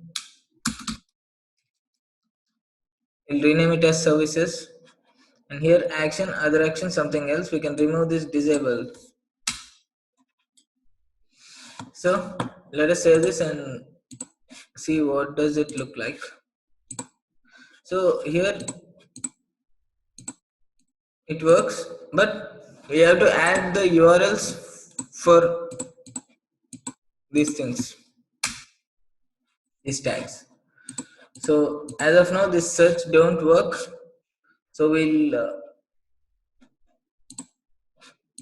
rename the search as cart, since we need the cart here for e-commerce site. So this is the base template for all other HTML files which we are going to render. So in the index.html, now we'll design the user interface.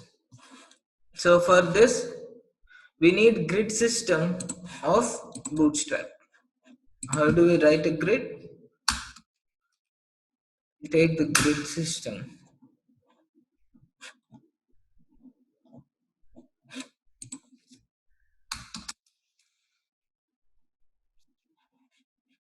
So this would be the grid system. For we can make our products look in 3 columns if we use this, and this for 2 columns. We'll use this 2 columns, or we can use whichever we want according to the need. So as of now we'll use this grid.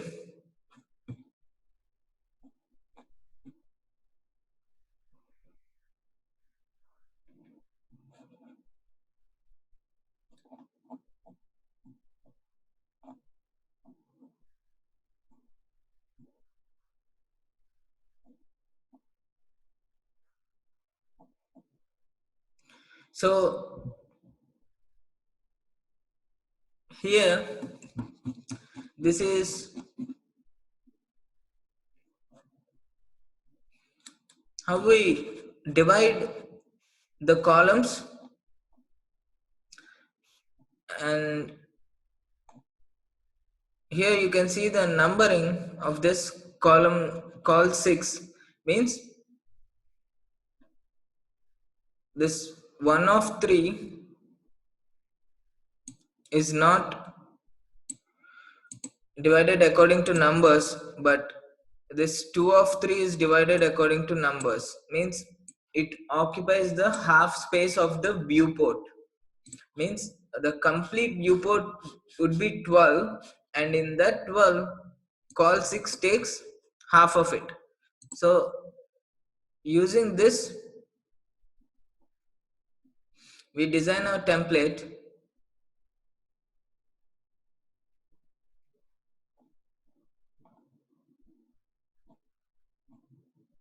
We'll divide it with this column 6, and we'll use medium. This SM means small, MD means medium, and LG means large. So we'll first this class container is already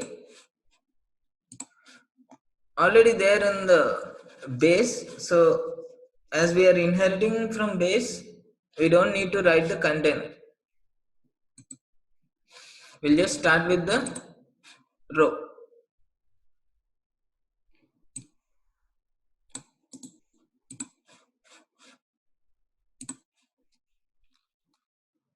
And this is our row, and we'll end the row here, because here we don't need to write all these rows, one of two, two of two, and all. We'll just loop over it so that all the products come in a grid. So we'll use call medium 6. So this is index.html, right? We rendered this context p. Now we have to take all the products from this p. So in this index, what we'll do is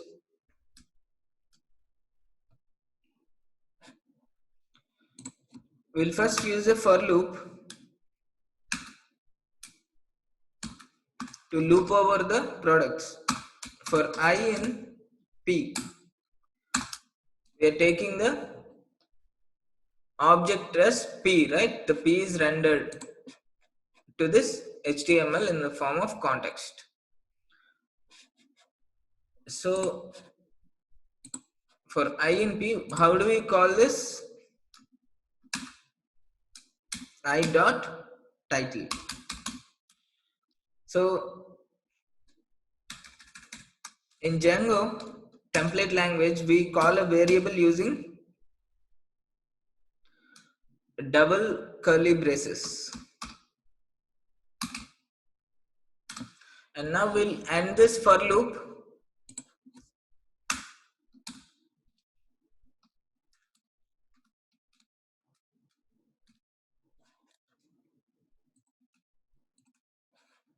So let us check, maybe we have to put this for loop above the row so that everything will be aligned accordingly. So this is the alignment now. Now if we want to put the images here, what will we do is just write I dot img dot url. How do we call the image here? I dot img. We rendered this object p and we are calling this, we are looping over this p and we are calling all the fields.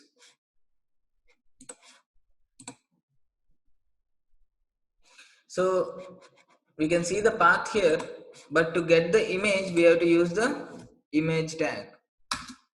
So how do we write the image tag? Img src is equal to, we'll give the URL in the source src. So let us see what happens now.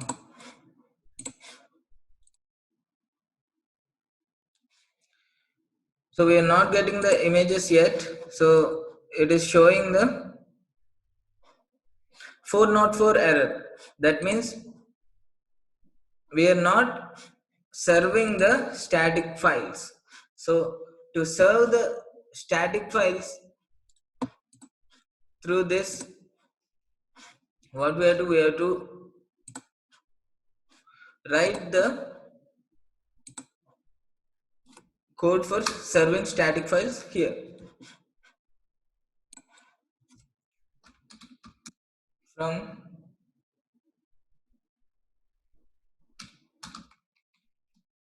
Django dot conf dot urls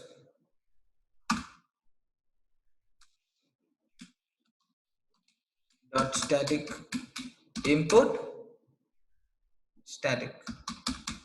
So with using this package, we'll serve the static files to our website. So we have to even import the settings from django.conf import settings. So as you can see, the static files are not being served here. Static files means static files are CSS, JavaScript and images. So these are not being served. So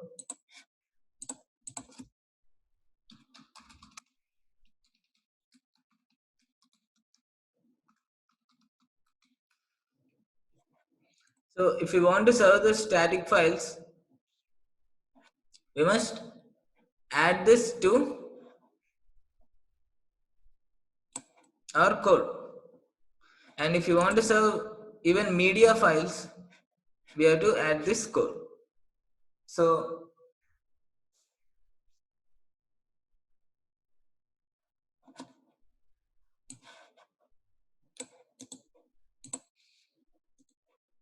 we are serving media using this.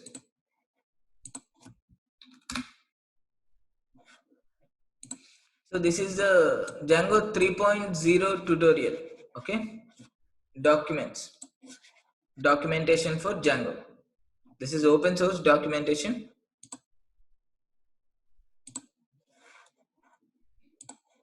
So you can save this.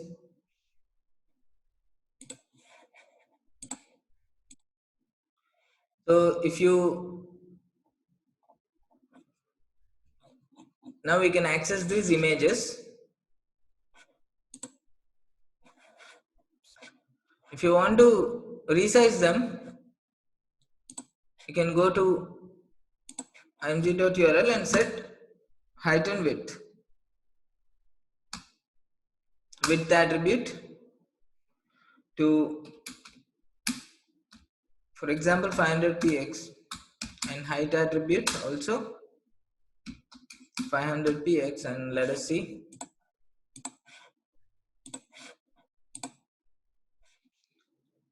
So it looks okay.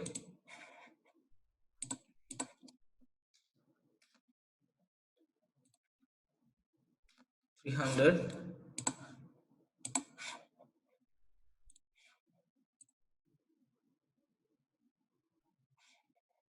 Right, but the thing is, these are coming in a single line, so we need to use break tag after the title, so that the image will come in the next line. So this is how it looks.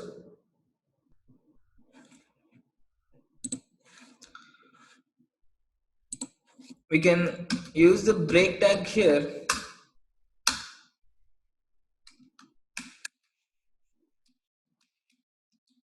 and we'll also put the price tag. Okay, after the price we'll give some breaks again.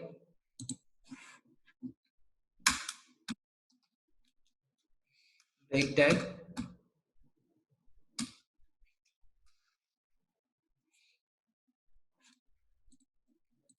Give 2 breaks, and we'll give a rupee symbol here.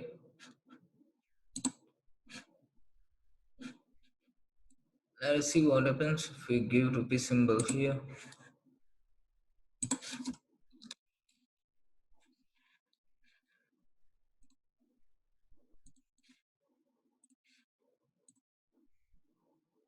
Right.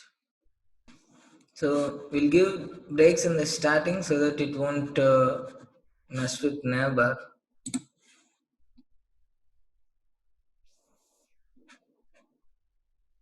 We'll give the break after starting the container itself.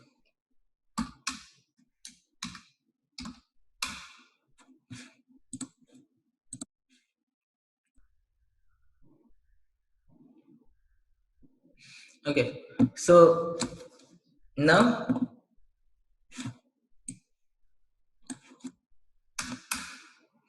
what we are basically doing is, if you click here, this is sending a request to the server.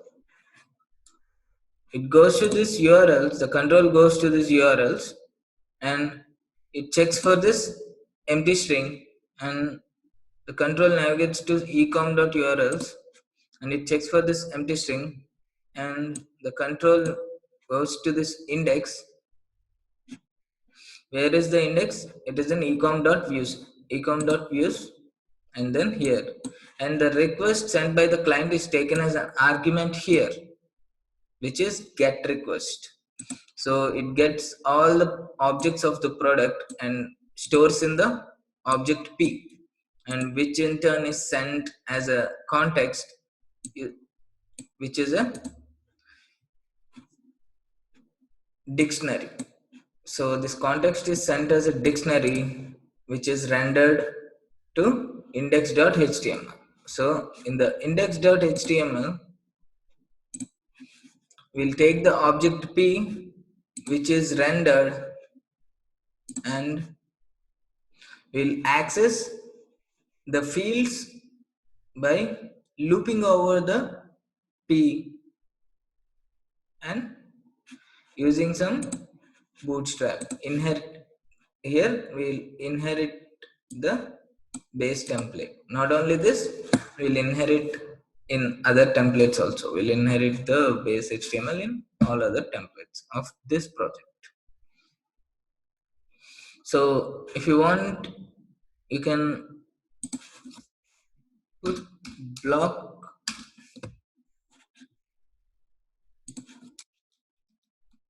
to the title.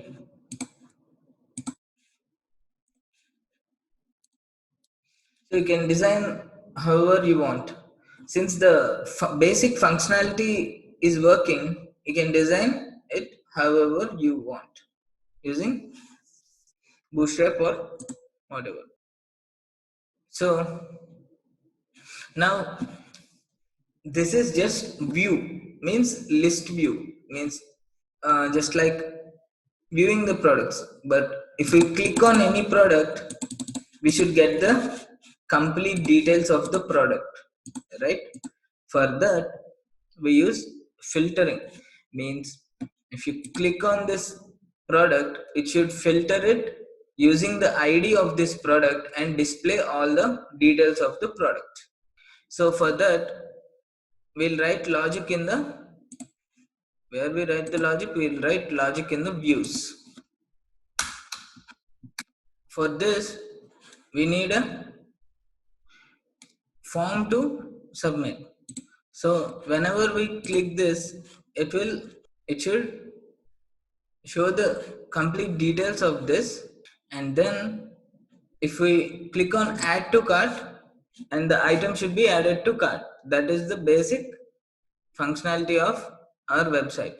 So first of all, we'll write a form for this cart. The forms should be written in forms.py, which sits in this ecom directory. So we have forms just like models in Django. First we'll create a file named forms.py in the directory. So open containing folder and then open the command prompt, write notepad space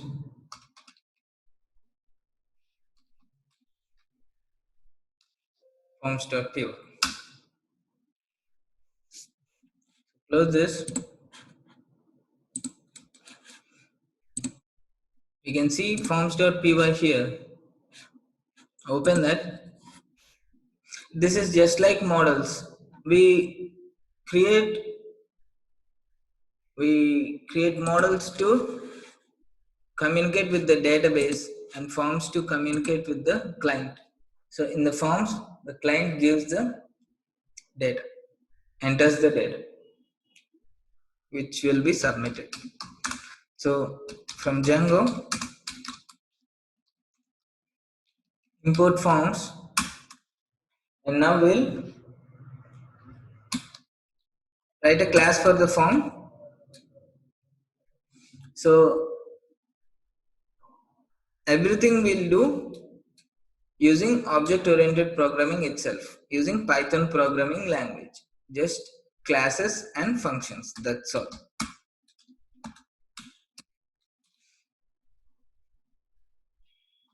Forms.form, and this is just like models,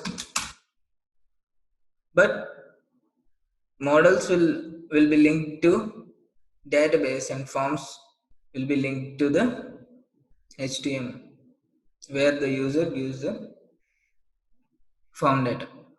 So This form have two fields, quantity and product.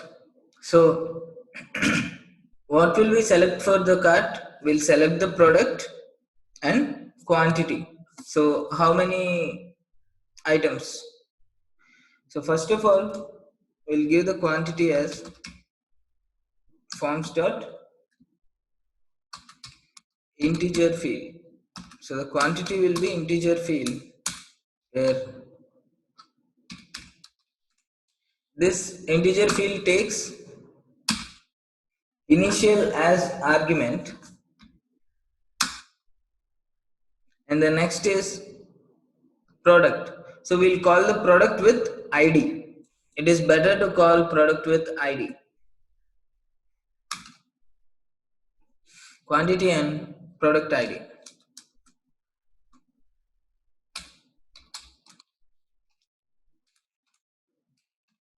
So forms dot ID is also an integer field.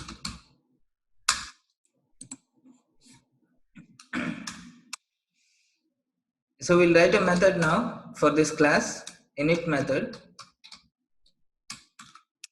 So what is this init method?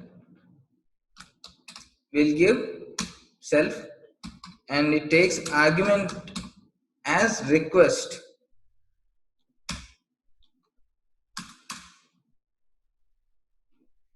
And self dot request is equal to request. It's just like when we are creating a method for the method age method for the user, used self dot age is equal to age, right? It's just the same. So super function card form comma self dot dunder init dunder. That's all. So this is basically a method, and if you don't know how many arguments it takes, you can always put star args and double star quarks, where star args stands for arguments and quarks stands for keyword arguments.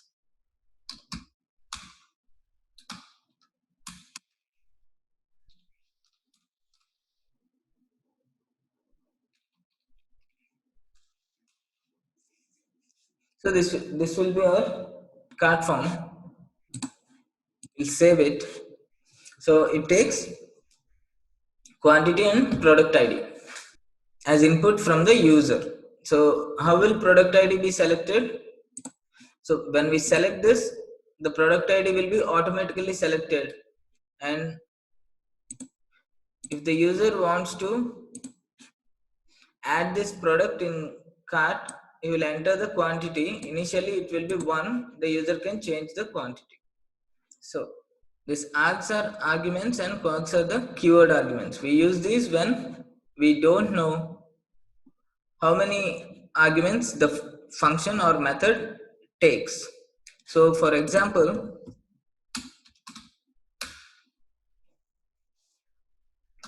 I have a function, addition function for a comma b, which should return a plus b. Now if I call the function, it will show the arguments a comma b, where if I give 3 comma 5, we'll get the result as 8.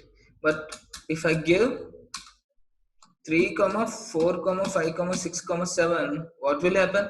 It is only taking arguments a and b, but if I give like this, it will give a type error as add takes 2 positional arguments but 5 were given. To avoid this, we use these arguments and keyword arguments here. So it can take, when we don't know how many number of arguments to pass or how many number of arguments will be passed, we use this star args and quarks. So how do we use this is, so if I write this add function again, a comma star b means these are arguments now. So this b is a tuple, right? So before this, uh, we will initiate the sum to be 0, and now we'll write the function. At last, we'll find the sum. Okay, so def add a comma star b. This will be our function. So sum is initiated to 0, and now we should return this b is a tuple. For I in b, sum is equal to, tuple is iterable, right? Sum is equal to sum plus I, and now it should return a plus sum. So if you want to call this now, I'll write 2 comma 3 comma 4, and let us see what happens. Sum is referenced before assignment. We have to assign the sum inside this function just as and when it is assigned. So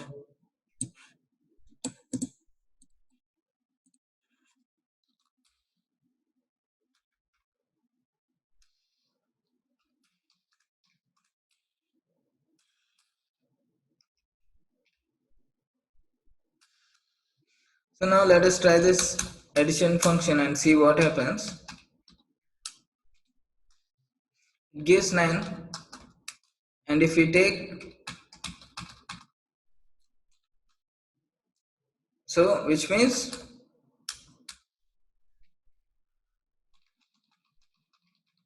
it can take unknown number of arguments. So for this we use this star when we don't know the number of arguments. So this is how a card form looks. So going back to the views now, we have to, if we click on this, we should get the complete details of the product, and we should be able to add it to the cart, and we should be able to access the cart form for increasing the quantity. So for that, we'll write the views.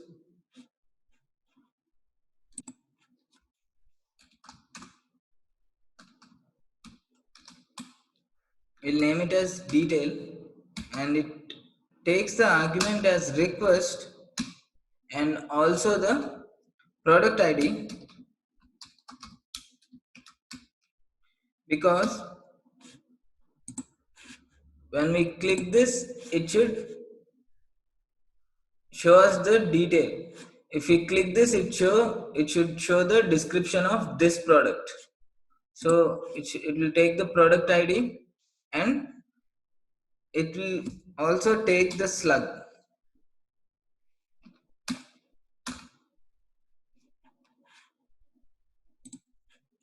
to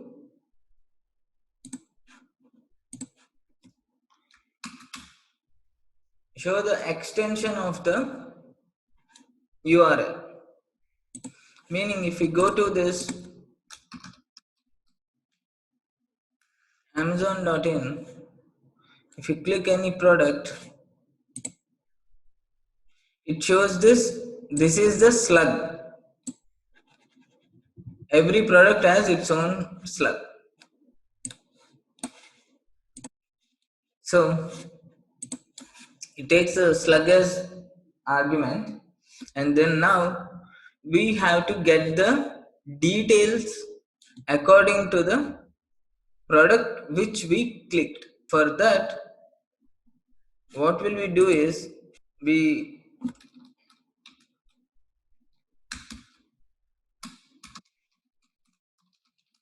python manage.py space shell, and then from ecom dot models import product. Now p will be, we have to get the specific product, right? Product dot objects dot, we should use filter now. So id should be equal to, if id is 1, we'll get the first thing. So this will be filtered according to the id. So now in the same way, what we'll do is we use p is equal to,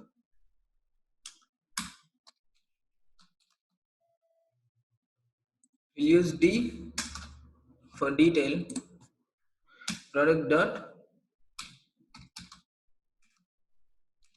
objects dot filter,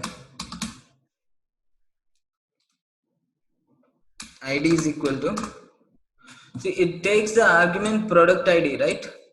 So id will be product id itself. So that's all. We'll return render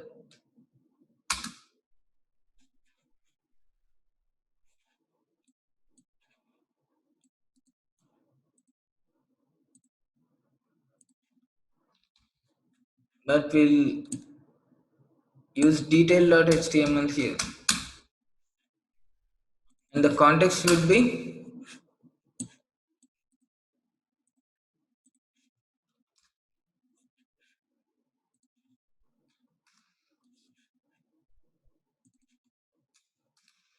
this d.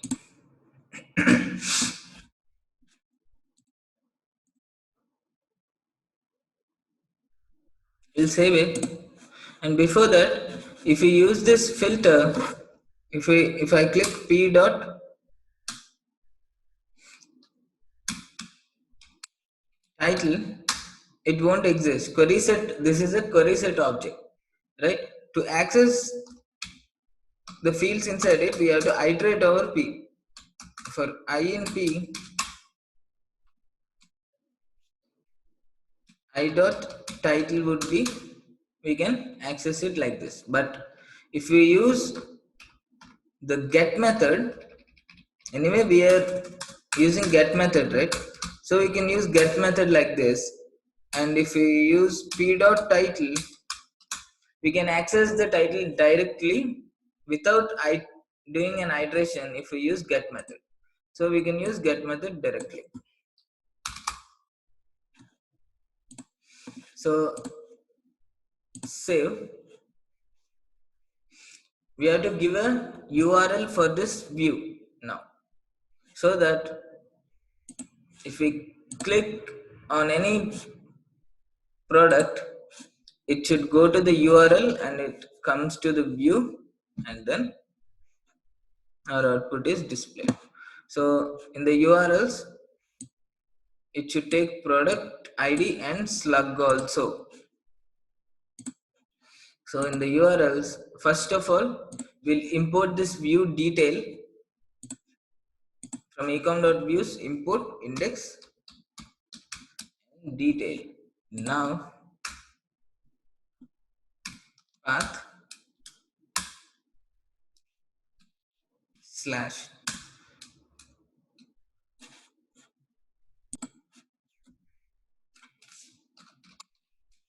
we can use detail, you can use any URL here, detail, and now this should be a variable URL.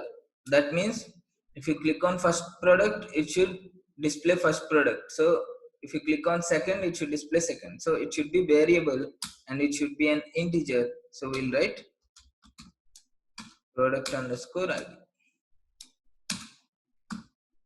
So it takes the variable like this, and the next will be slug. So here this takes the arguments as product ID and slug. So we should give slug also. And the next argument would be comma, the name of the view, detail, and the next is name. Name is equal to detail. So this is the URL, respective URL for that. We'll save all, and when we click on the title here, it should be displayed, right? So we'll give a tag to the title. So to give a tag, we'll just simply write a tag, and in the href we'll give the reference to the URL which we want to navigate. So we'll give the URL, dynamic URL, using Django template language, percentage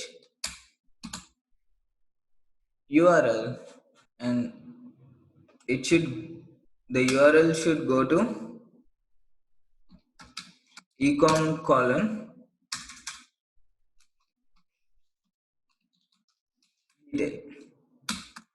So that means in URLs the app name is ecom and name is detail. So when we click on that, it should go to this path and it should navigate to this detail, and in views it will go to this view. So in and it takes two arguments, product ID and slug, right? We have to give those two arguments here, and product ID would be this i.id. What will be the ID of the product? I, right? We are accessing from this I dot title, I dot img, I dot price, and what will be the slug? It takes two arguments. First ID is ID and second ID is slug. So what will be the slug? Slug will be I dot slug, and we'll close it. So this is how we give the variable URL dynamically. And when should this happen? When should this happen? When we click on this I dot title, right? So we'll put this I dot title there.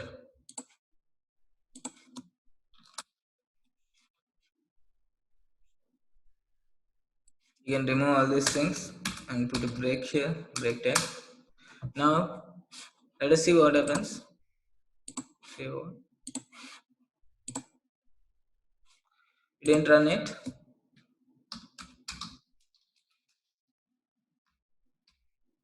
Run the server, and you'll be able to click these things. So now if we click this thing, the template does not exist yet here. This, you can see this detail slash, this is ID and this is slug. So it automatically navigated to the detail slash ID slash slug. If you click this detail slash ID slash slug, so actually in URLs we don't need this detail also. Let us see what happens if we remove this detail and check.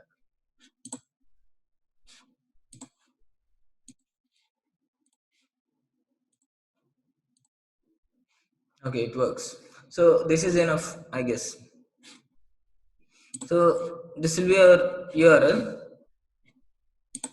and now we have to write this detail.html template. So how do you write this?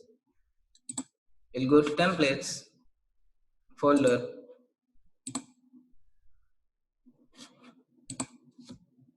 cmd and create a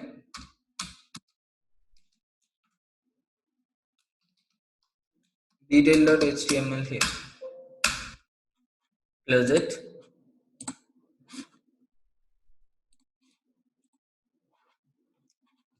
Rerun the server again.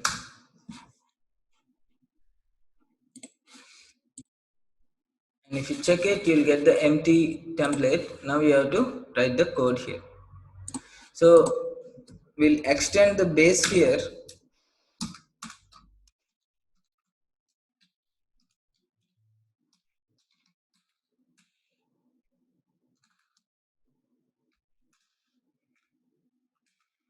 And we'll start the block.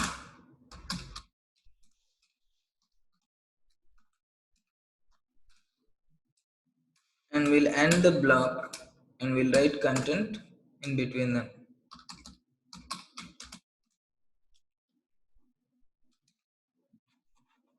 So how do we access those variables and all? From views, we render them as D and we use get method. So we can directly access them from D dot title and D dot description and so on. Had we used filter here, we should iterate D. We used get, so we can directly access it. D dot title, D dot description,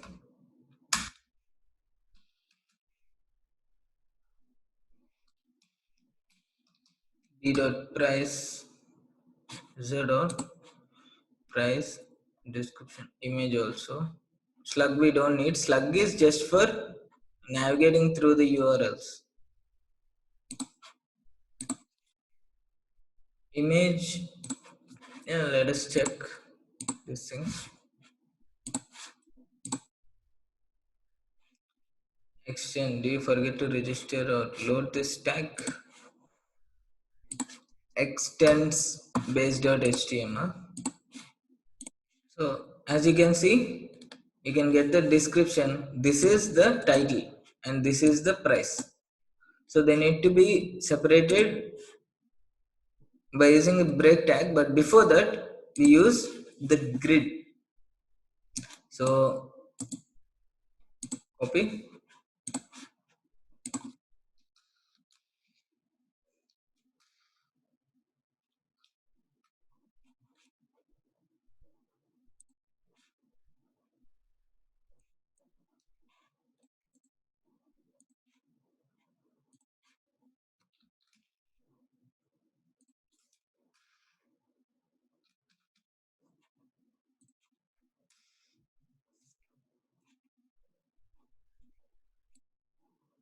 and then another grid will place the image.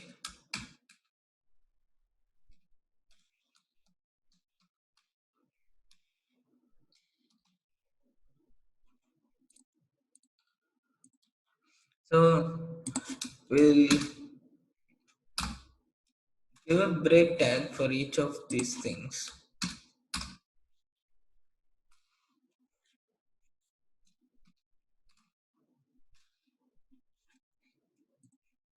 Let us see what happens.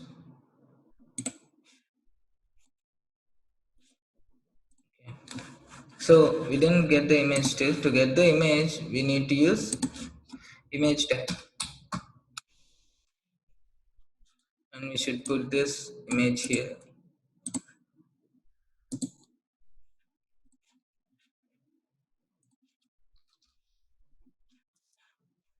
So we put this bold tag for this and bold tag for price also.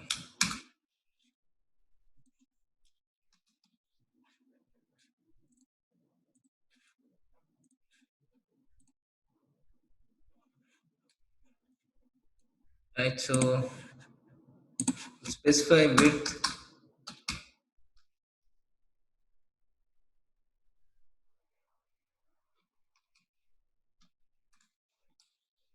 and height attributes.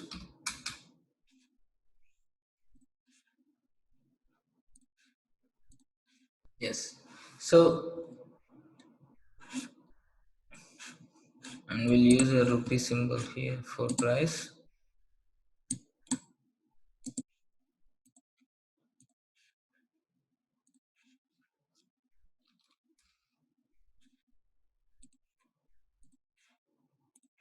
So finally,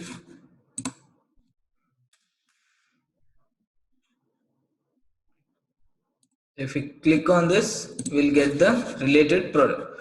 We have to add this cart form here, and if we click on add, it should add to cart here. So that would be our functionality. And if you click on this home, it doesn't work, right? But if you click on this, it should go to the home page. What is our home page? Our home page is index, right? So how will we navigate to index? By giving a URL. What would be the URL? Ecom colon index. It is just like we navigated to ecom colon detail. We'll navigate to ecom colon index. So if we click on home, we should get that. So we'll just go to home, and in href, we'll put this. It doesn't have any arguments, correct? ID or slug. Only if we click this, it has ID and slug as arguments, but this does not have any arguments. So I'll just write it should go to the index view, index URL, right? This URL is index. So I'll write index and then I'll save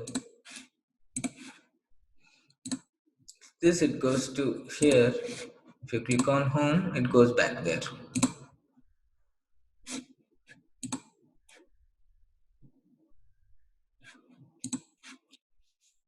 Okay, so it works. Now we can put a border to this and we can design it accordingly. Let us check some buttons. This is the light button.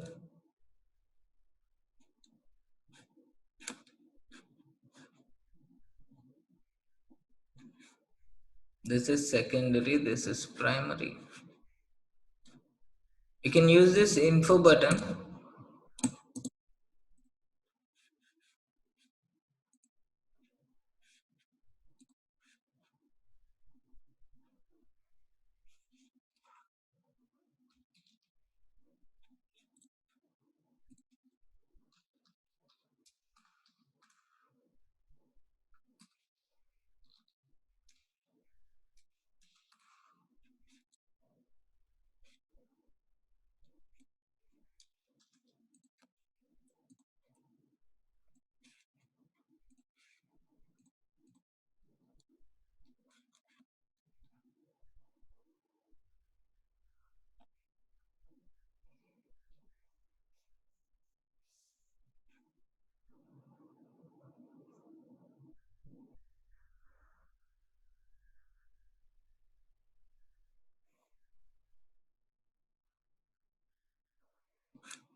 Or we can use whichever button you want. This is the block level button.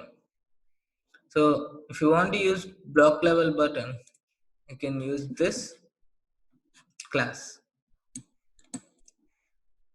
button block class.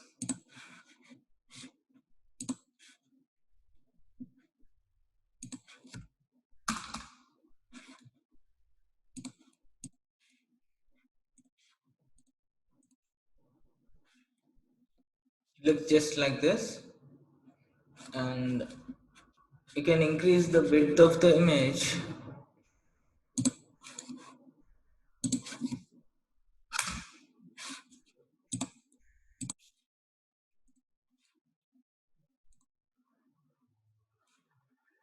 or you can increase width of the image, right?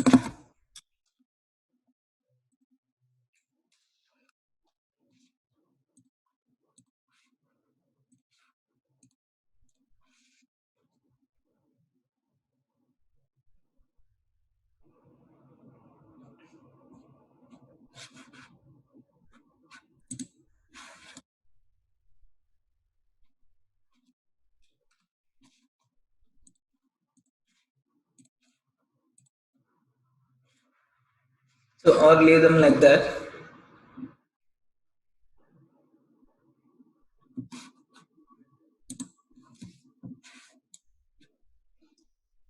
As you can see,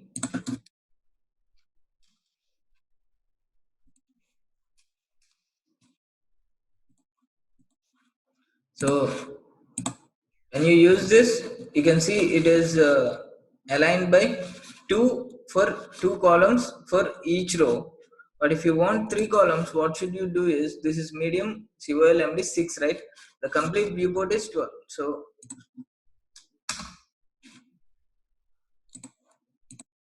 if you put 4 here, you can see these are aligned 3 products per column.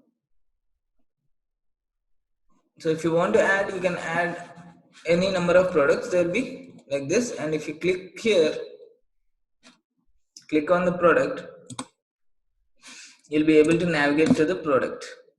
So if you want, you can put a border for this image.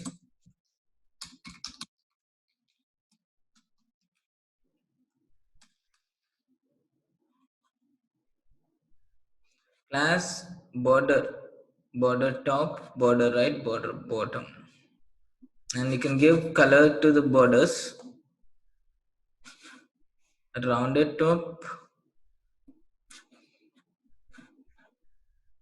you'll use pill, rounded pill, and see what happens to this.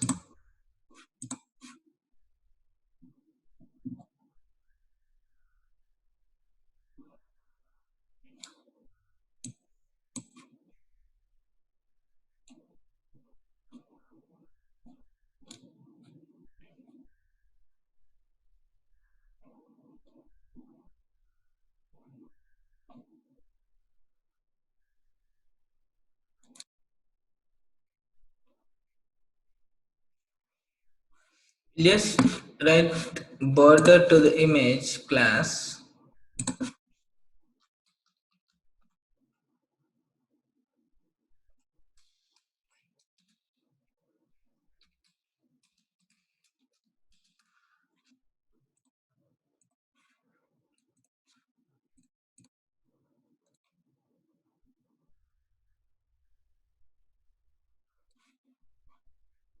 So it's having a border now.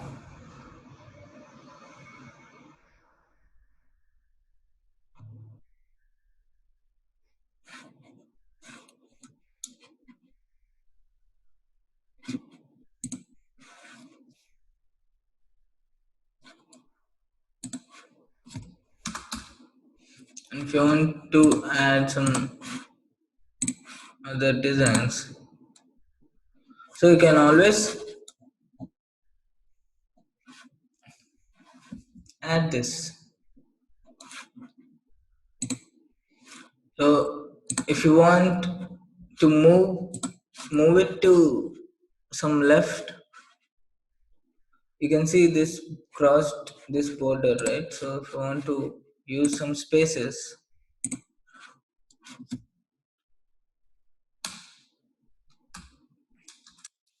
use ampersand and BSP semicolon. It moved somewhat, right? So we'll use another ampersand.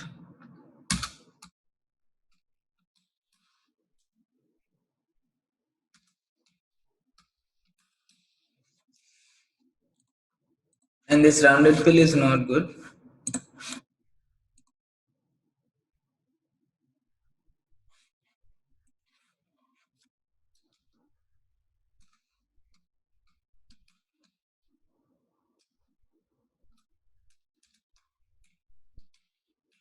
So we use this nbsp for white space and br for next line,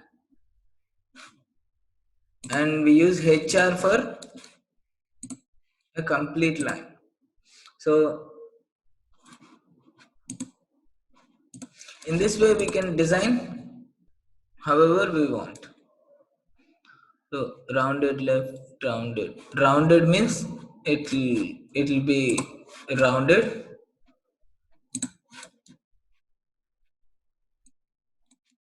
Let us check what is rounded. Right, so in this way we can design however we want. So if you click this, this will open, and we can even put a carousel here. And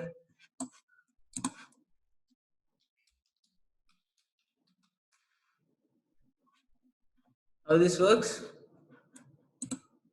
sliding. So after here, if we after we come to the details, we can use the slider to slide them.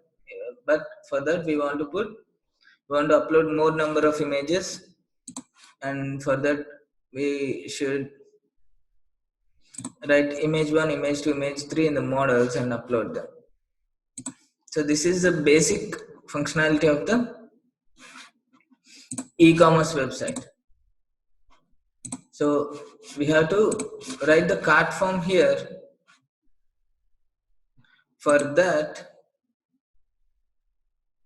what we do is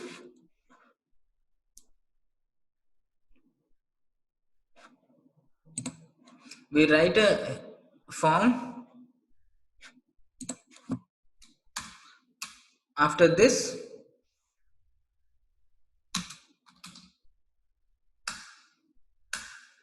we write a form for cart form.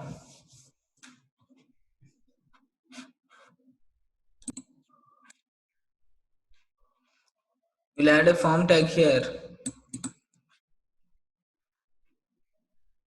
and write a form. For that we'll use Django forms.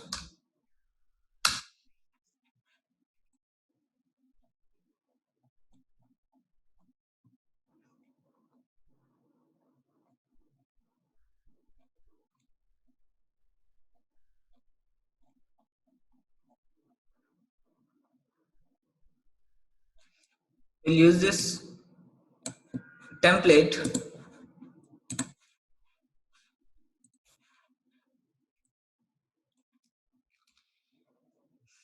but the action would be the URL we are given here, because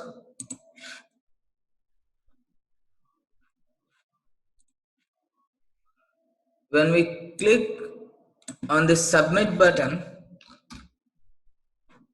it should go to the detail view and it should add it to the cart. The method will be post, right? And the value would be add. So, and in views we must render the form with cart also. So we'll import the form from ecom.forms, import cart form. See, we have the cart form here. We'll import that cart form, and then here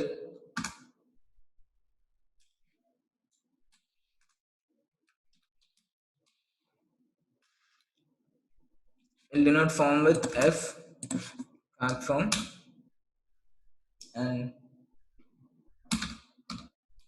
we'll take the argument request,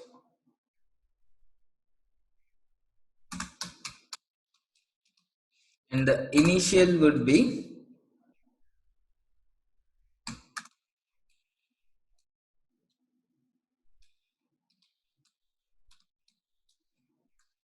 product ID.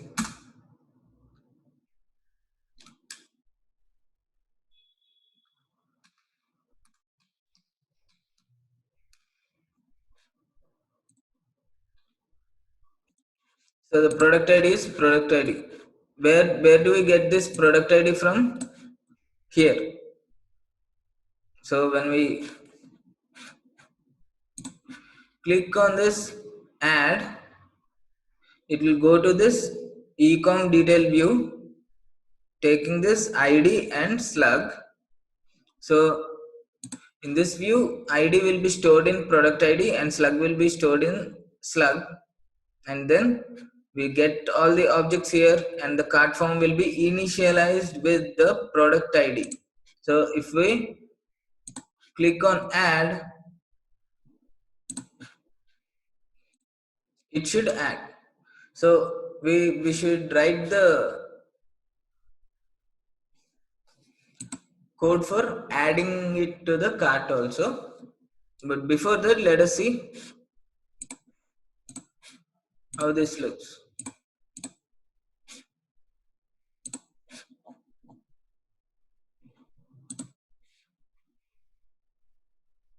Form, save all, and in detail I added the form.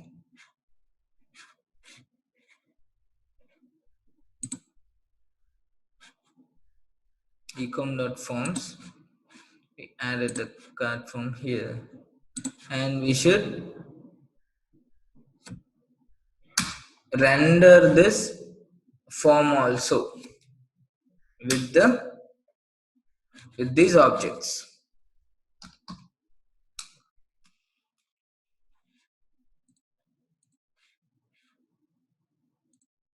And how do we call the variable? Simply f.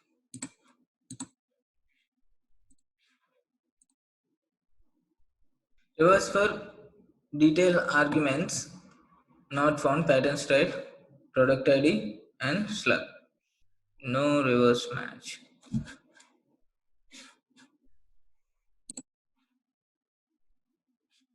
So here we are calling this IDs and images with using object D, right? So we have to use D. D dot ID and D dot slug. So in the index here we are using I dot ID, I dot slug because we are taking the object as I. But here in detail we are directly calling with the D using this get method. So in detail we use D dot ID and D dot slug. This is D dot title, D dot description, price, image, ID, slug. And in index for I in P, here ID, slug, image, price, and description is not there here. So let us see what happens.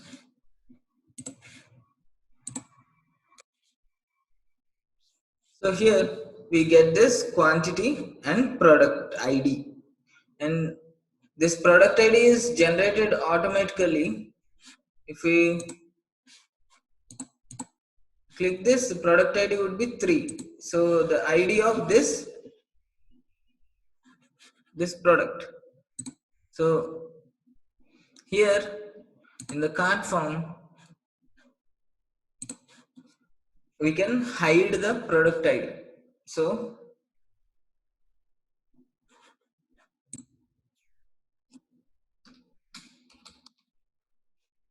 we use form with get. Form with get is equal to forms dot hidden in.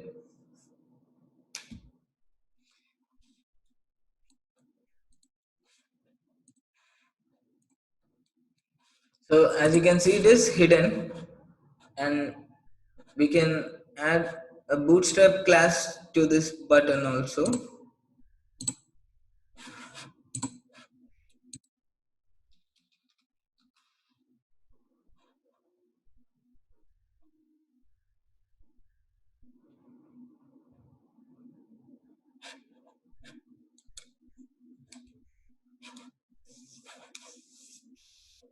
use this button class.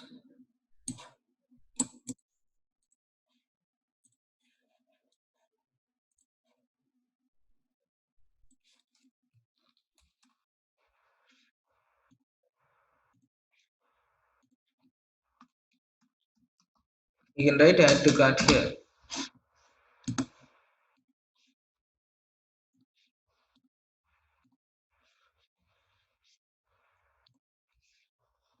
So now if we click on this, it goes to here. We didn't write the functionality for add to cart yet, we'll write it. So if you click this, it will go here. So since we wrote description like this, it's always asking to translate. We'll go to this admin,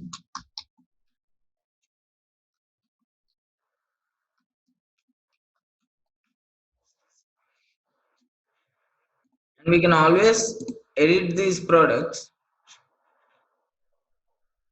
So we'll put the relevant description here. So we are basically, what are we doing is we are updating it. So we are sending a post request from client to the server.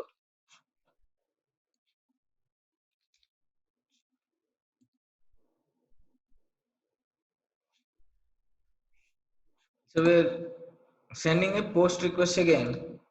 As you can see, the post request is sent for changing the product to.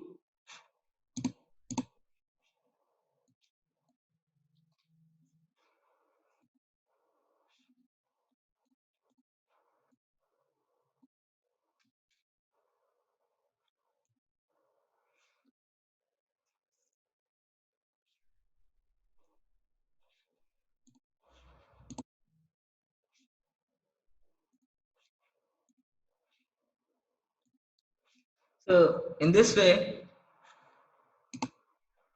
and now we will, if we add it to the cart, it should go to the cart. For that, we have to create a cart URL, and then we should write the object oriented programming to add to cart and delete from cart also. So we'll run the server by opening the virtual environment first, dot backslash name of the environment, backslash scripts, backslash activate. So we'll change the directory to my site. Check if manage.py is located there, and then run the server.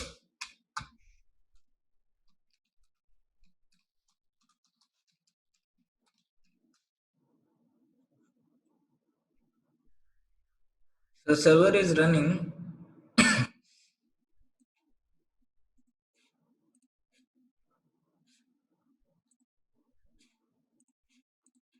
So this is to activate the environment.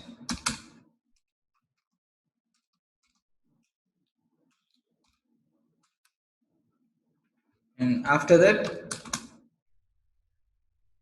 change the directory to our site and then run the server.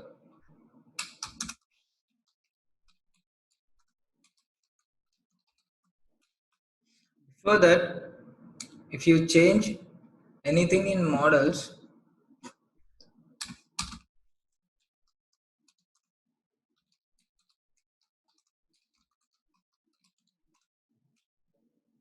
you should run migrations. Python space manage.py space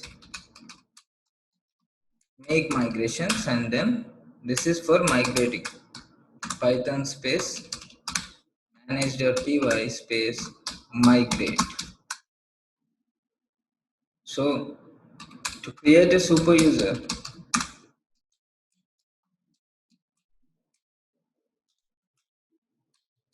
Python space manage.py space create super user, and to run server we can use this.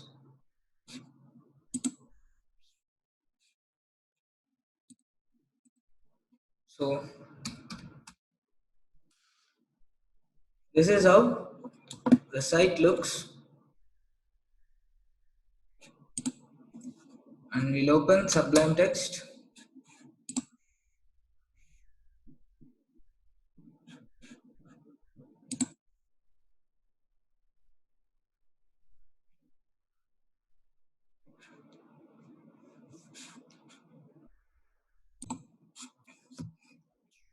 So after we created the super user,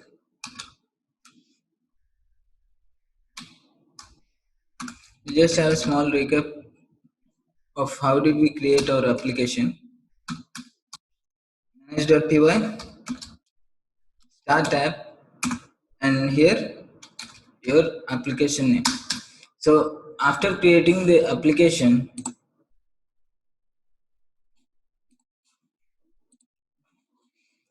using this Python space manage.py space start tab space ecom,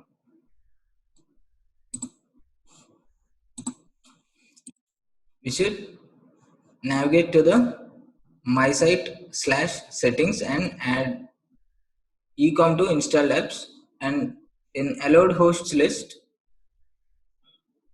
we should write the host URL here and set media root and media URL. So finally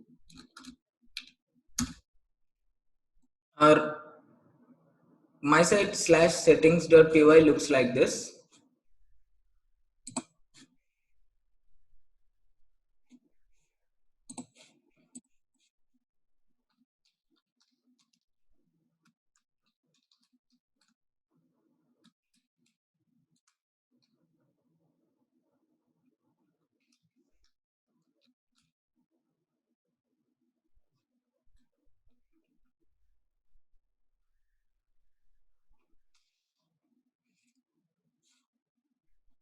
So after these settings, we created models for product and cart. So our ecom slash models.py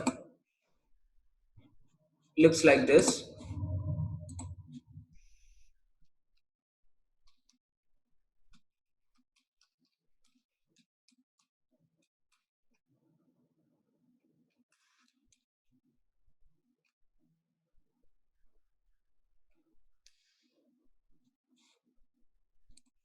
And then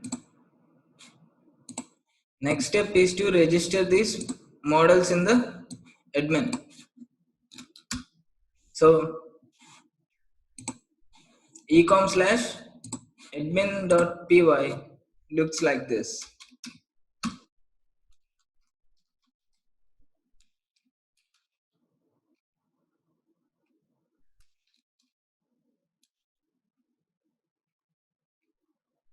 Sorry.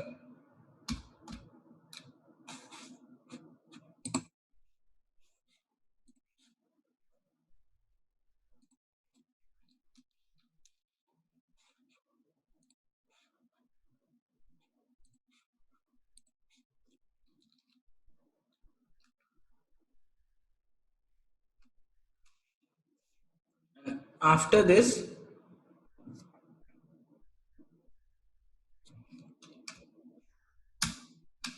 we can check the admin panel by using this URL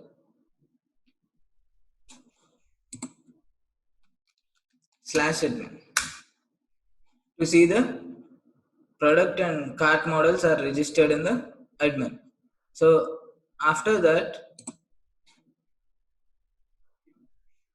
we should design our URLs. In urls.py, in my site slash urls.py, we should add this include function to the path, and then we should give a URL path here, and then add settings for our media files. So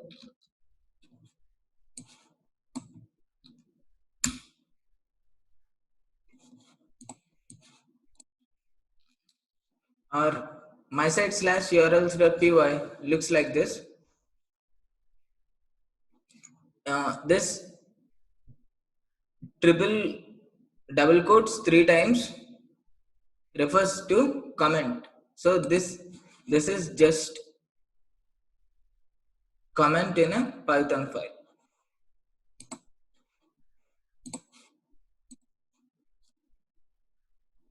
So our my site slash urls.py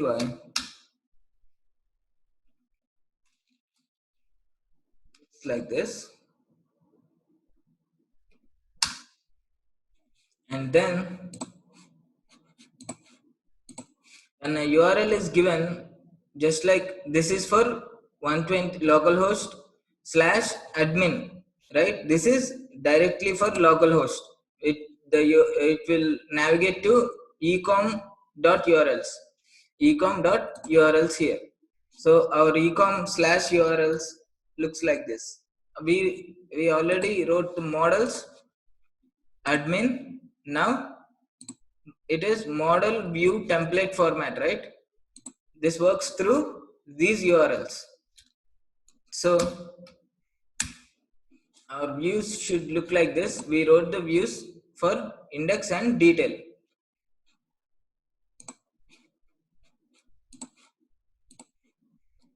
This is ecom slash views.py.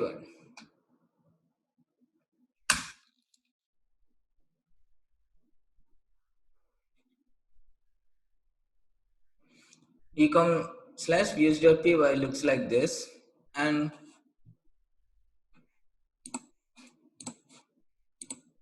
after that we should design our URLs with respect to this views, index and detail. So this is URL for index view and this is for detail view.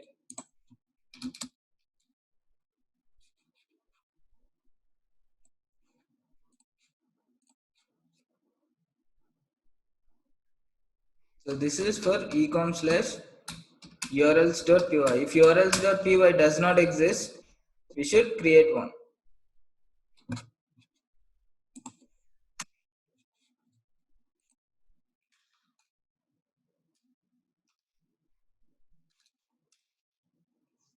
So after this,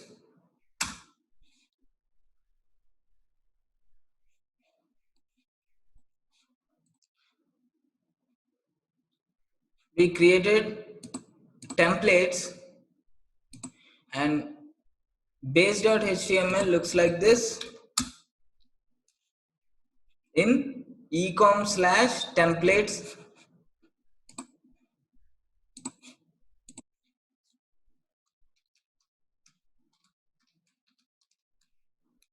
slash base.html.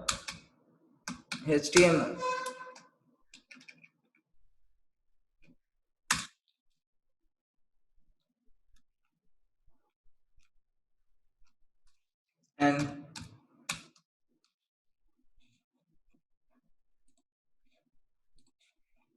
we inherited this base to index.html, where this views, this URL will direct to index view, and this index view will render to index.html with the context as the object which has this query set.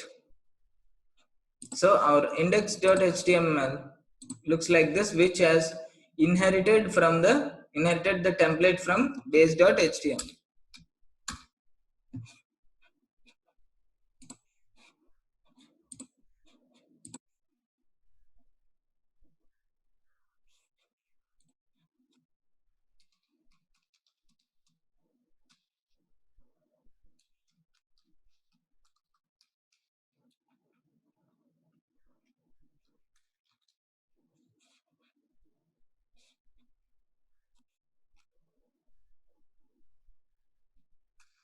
So after this,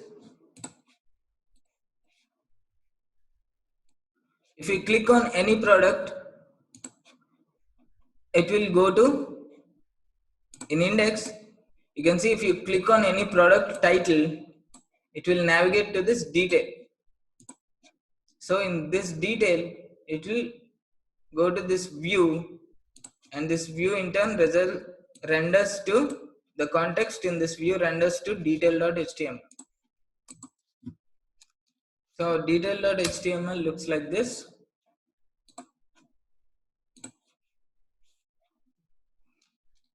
ecom slash template slash detail.html.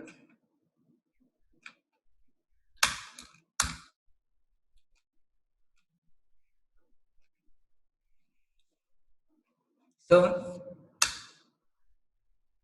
if we after this we added products in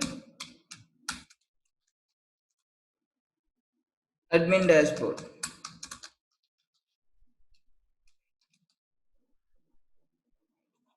So now if you open 127.0.0.1 column 8000, it will look like this. So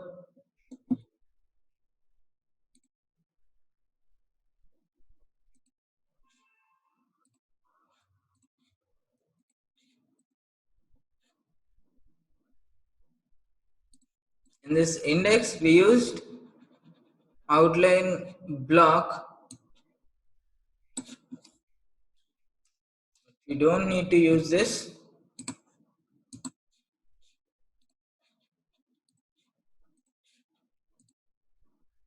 You can leave it as such. Now we will, this is detail.html, and we'll write code to add to cart. So in e-commerce website, this cart sits at the top of hierarchy, meaning if you go to home, if you navigate to home or any product, this cart will still be there. It should show you the number of products. So now we will design the cart. For this, we need to write the add cart view and delete the product from cart, and then we should generate a cart ID, and then we should count the number of cart items and so on. So we'll write the views for that cart.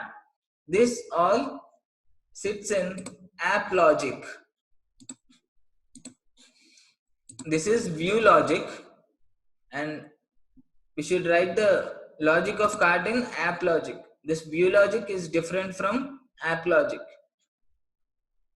If we write app logic in the Python file in e-commerce directory, and we'll import it to the view logic and we'll apply it here. For this, we have to create another Python file in the e-commerce directory. So we'll navigate to our e-commerce directory, open the command prompt, and then we'll create a file. Notepad hyphen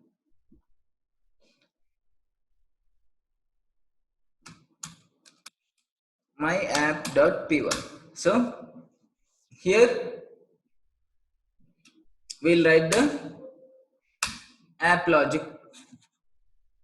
So the file is created now.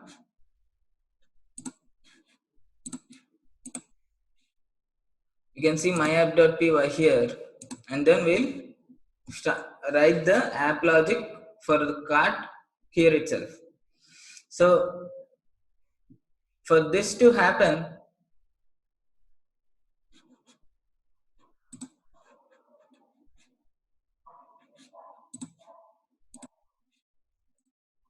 when we click on add to cart, the cart item should have an ID, so that if the ID already exists, it will take, the control will take the existing ID, or if the ID does not exist, the control should create a new ID. For this generation of cart ID, we use a module called UUID. We'll implement UUID module.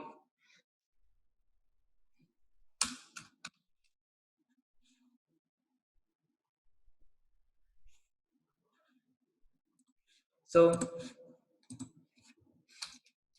we have to import UUID before creating that. Let us see how the UUID module works. If you write UUID dot UUID4 and then press enter, this UUID will be generated. So this is unique ID. Every time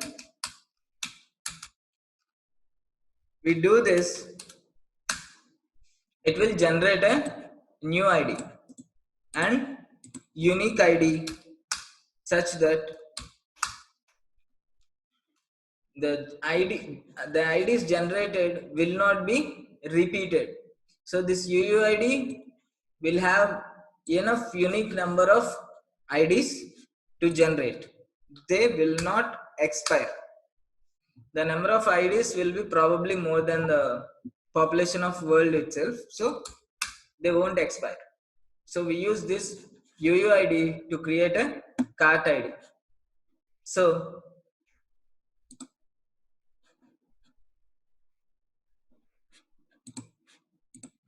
in my app.py app logic, will import UUID and then write a function to for cart ID. So we'll write a function like def cart underscore ID underscore, since the cart underscore ID already exists. So for this, when you see models, for every product model, there exists an ID by default known as product underscore ID. For every cart model there exists here, it is cart underscore ID is already there. So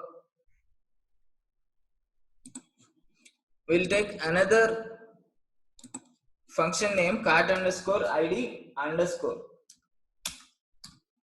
and it will take request as argument, and if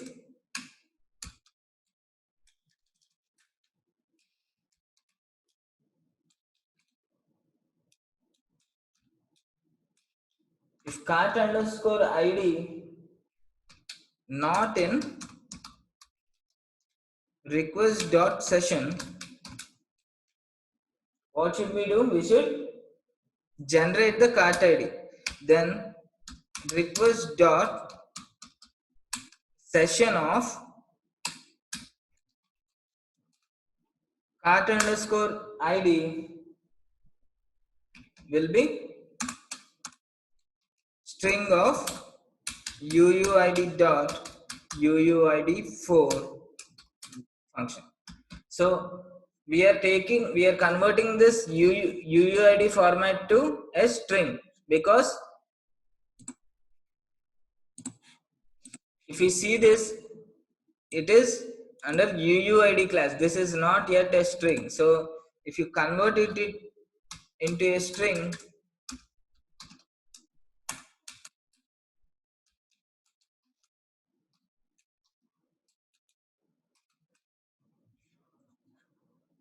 like this, then it will be in the format of string. So if you see, a is equal to this string, and if we type a, you can see the output here, and if we check the type of a, it will be a string. So if this cart ID is not in session, session means when we open the website, the Django starts a session. So the session lasts till we close it. That is known as a session. So we have to implement that till we close the site. Means it will take all these things in a temporary memory. If cart ID not in session, then we should request this cart ID, or else we'll return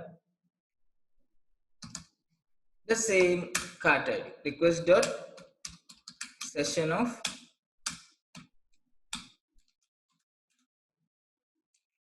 cart ID. So this cart ID function ensures that if we are already having a cart ID, means if we already select the if we already selected the product in the cart, it will return the cart ID session. If there are no items present in the cart, that means if we didn't select any item, then it will generate an ID for that session, and we'll use that ID for the rest of the session, right? So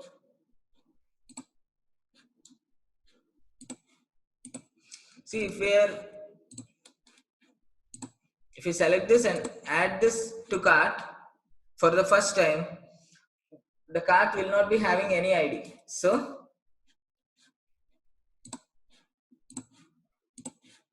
cart ID will not be in this request.session. So it will generate a cart ID now.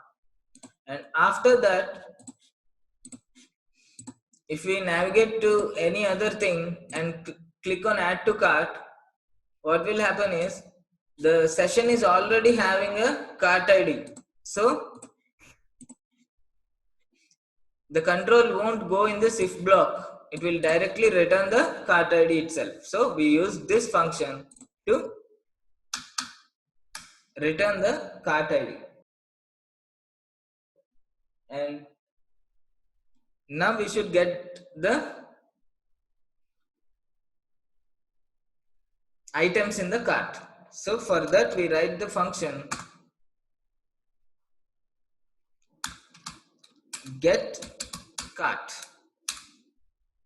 It will take the request as argument, and then how to get all the items in cart,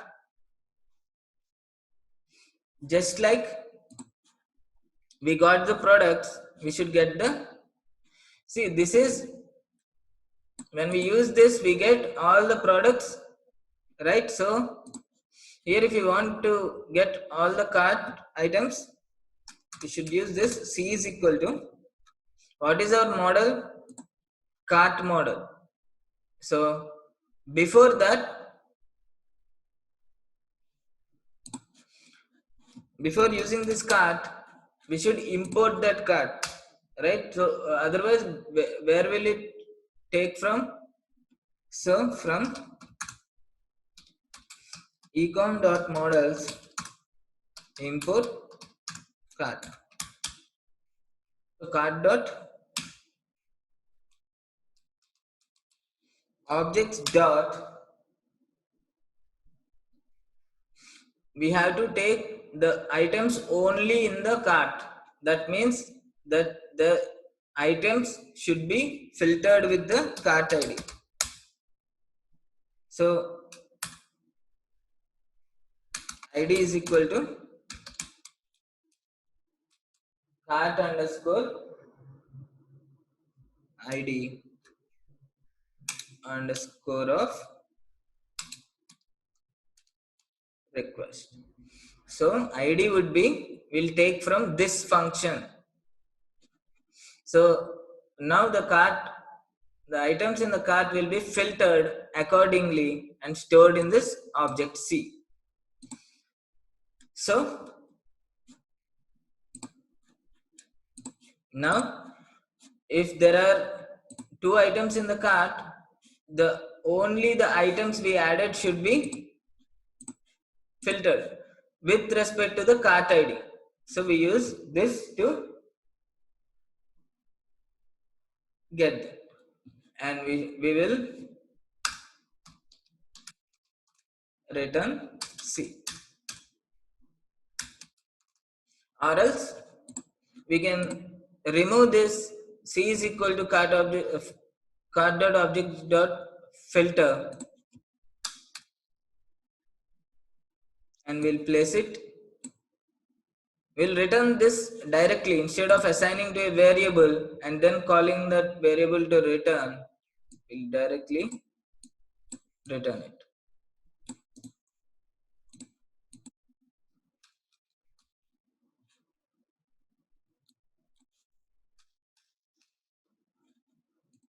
So this is how a function to get the cart.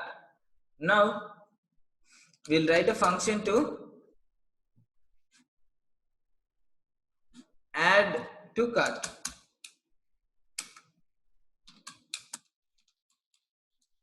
It will take request as an argument, and then what should it do?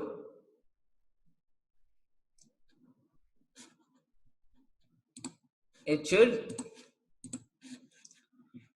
if we click on add to cart, the quantity should go there and the ID of the product should go to the server.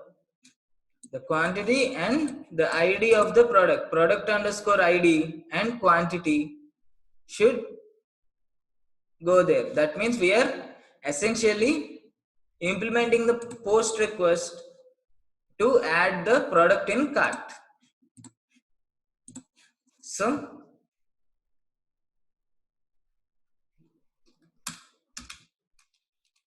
product underscore ID is equal to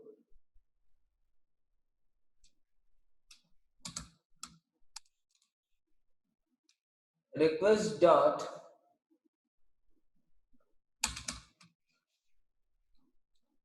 form underscore data product type. So here is what we are doing is we are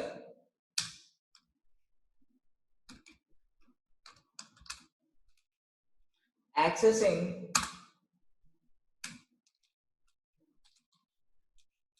product ID from form.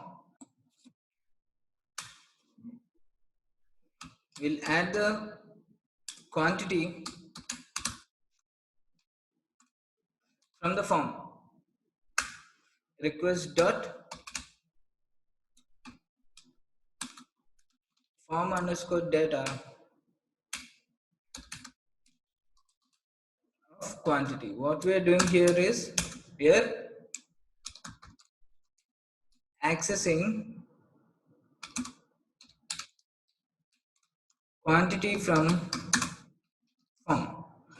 So we are accessing this product ID and quantity from the form. Now we should take that product. We'll take that product using the product ID. How do we do it? We'll filter it. Product dot objects dot filter, just like we did here. Product dot objects dot get, or we can use filter also. When we use get,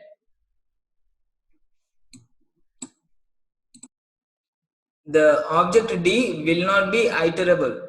When we use filter, the object D will be iterable. So if we want to iterate it, we can use filter, or else we can use get itself.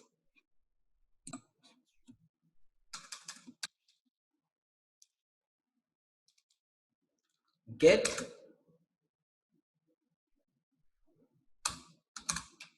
id is equal to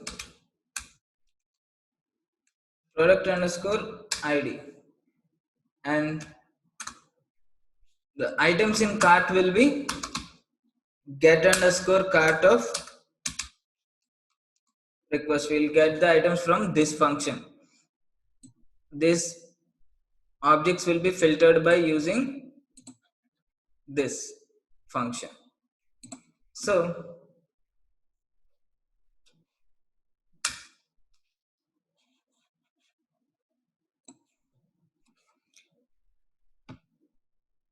now we'll initialize the cart. So we'll in the initializing state, the cart will have no items. So we'll set it to the boolean variable false.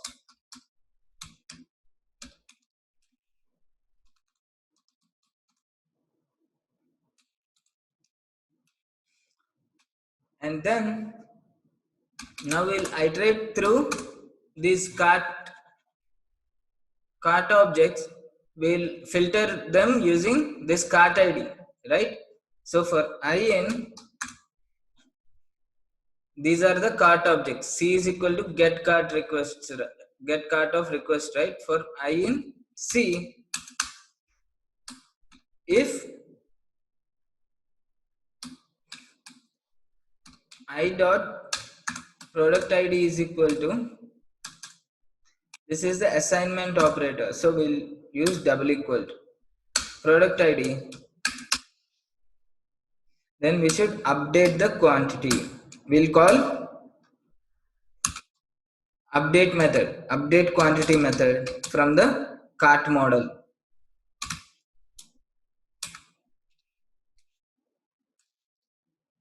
And we'll assign, so assign a true variable to this boolean variable to item. So if the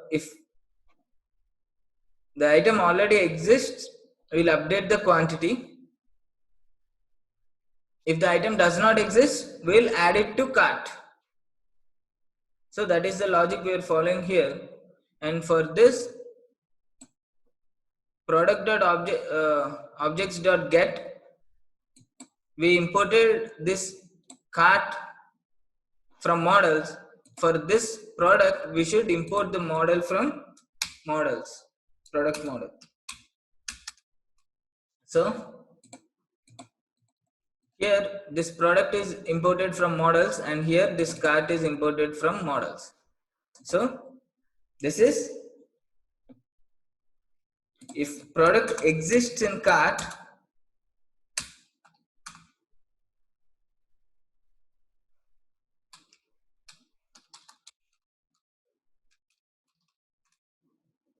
we'll update the quantity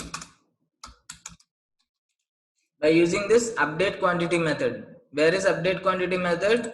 Here it is update quantity method we wrote in this cart model.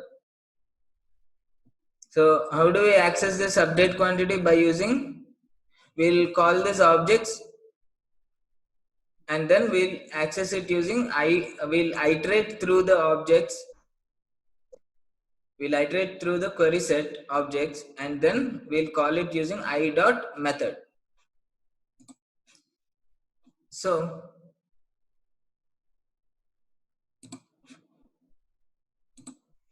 this is, if product exists, we should update the quantity, and then if not item, means if there is no item, we should add the item to cart. So how do we add the item to cart? We should give the cart id, price, quantity, and the product. So timestamp is automatically recorded, so we need not touch this. So how do we add anything to cart? We can add it either using admin panel, or we can add it from the command prompt itself. Now we have to add it using command prompt. So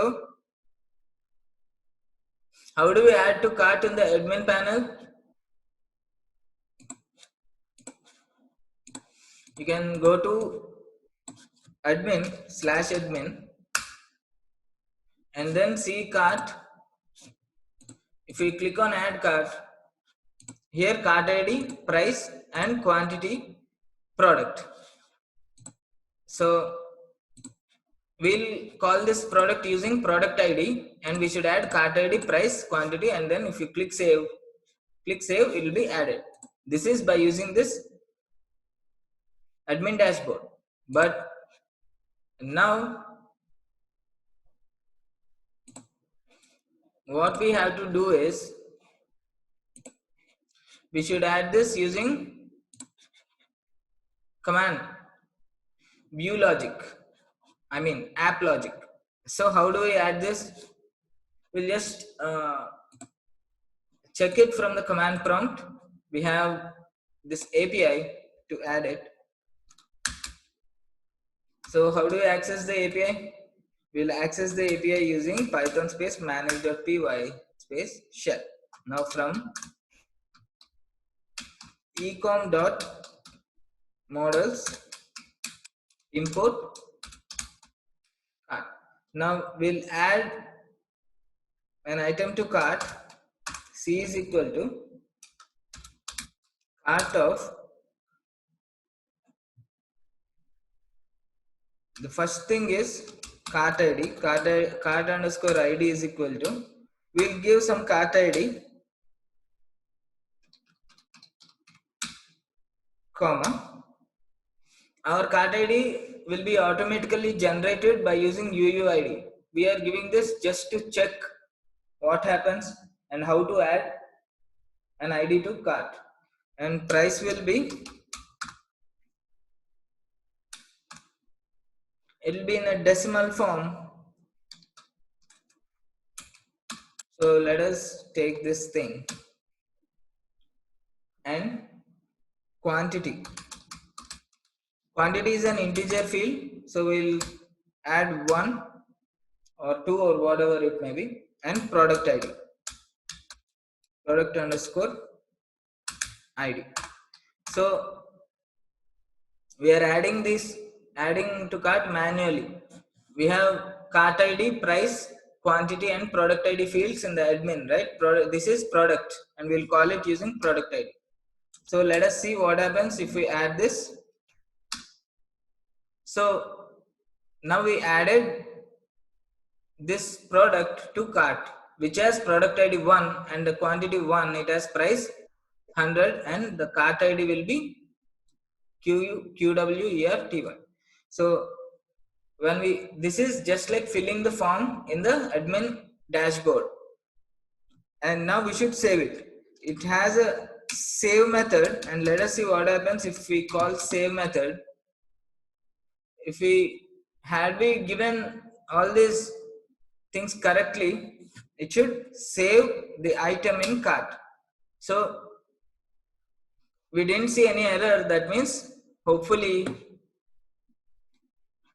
we are successful in adding product to the cart. So let us see in the admin panel.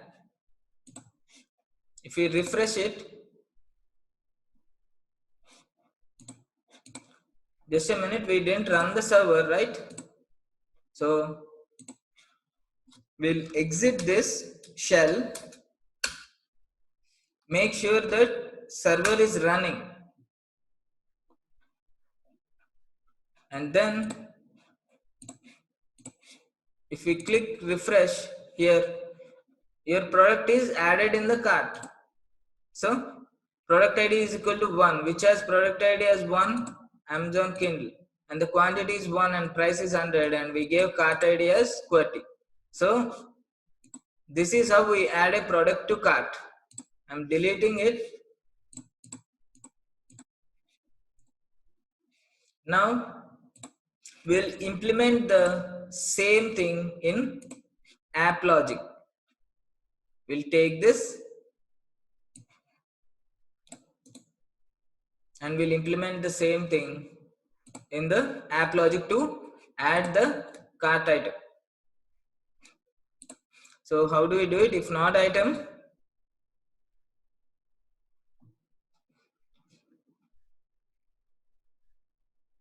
cart add, we'll take the variable as CA and we'll paste it here.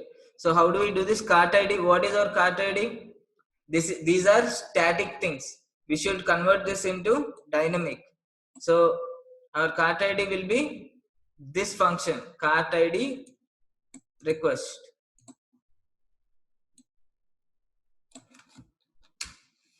And price will be, where is the price? What will be the price of that product? We should call it from this product.objects.get product ID. And then how do we get the price from this? In models, this is product dot price. So we'll filter this, we'll get this product according to the product ID, and then we'll access the price with that. So p dot price.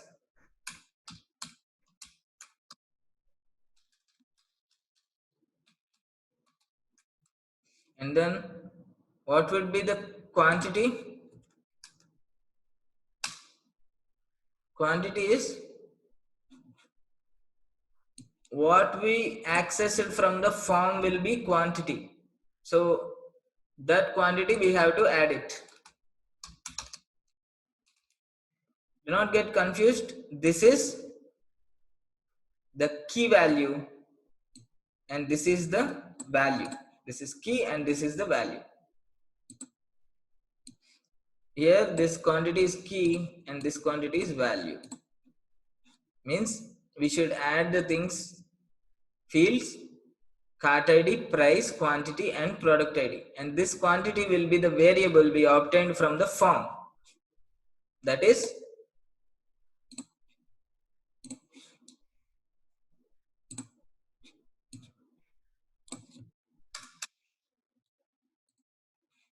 this quantity. When we click add to cart,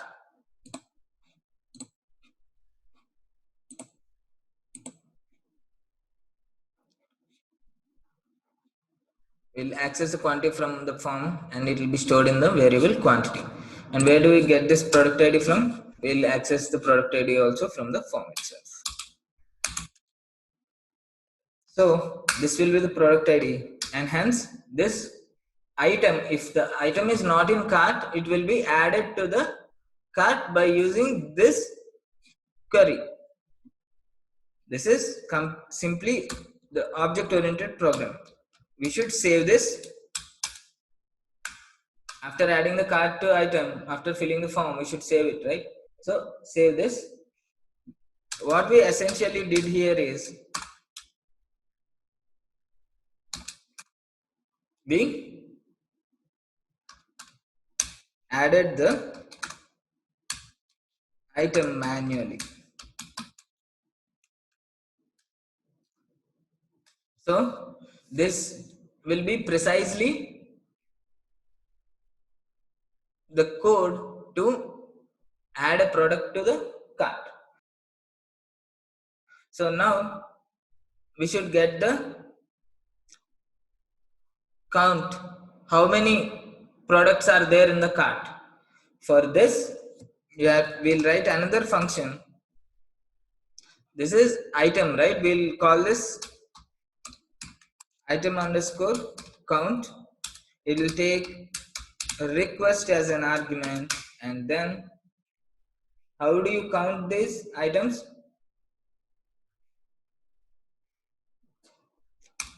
We should return the count. So what will be the count? we should use the aggregate for doing this. So how do we get the count is, we'll take this command prompt again and see what happens and how to get the count using the Django API itself. So how? Python space manage.py space shell. So we'll import the cart first from ecom.models import cart, and then we should have to add an item to count how many items are there, right? We'll add an item here. C will be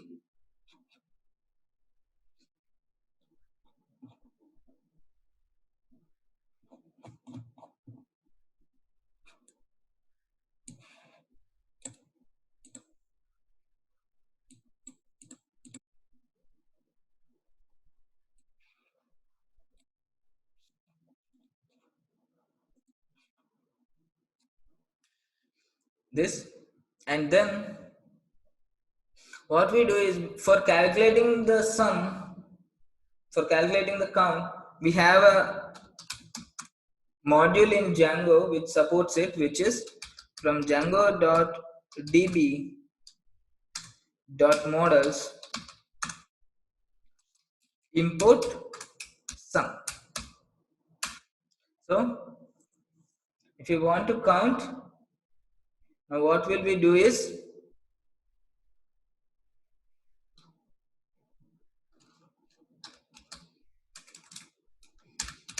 cart dot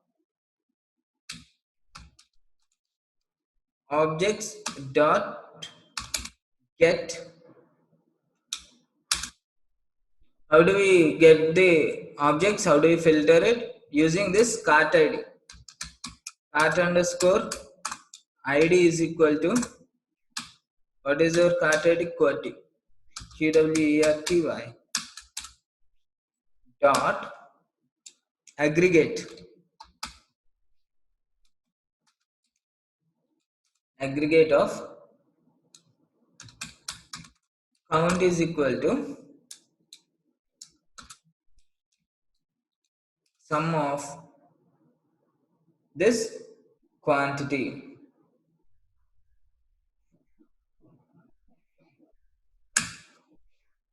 Here quantity will be column name, means the all the fields in the column name quantity will be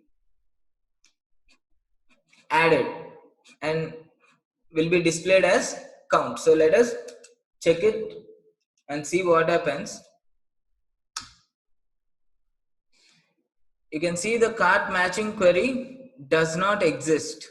So this query does not exist. This cart does not have the ID QWERTY. That means we didn't save the cart. So we'll save the cart here. C.save, and then let us run this again and see what happens. Cart object has no attribute aggregate.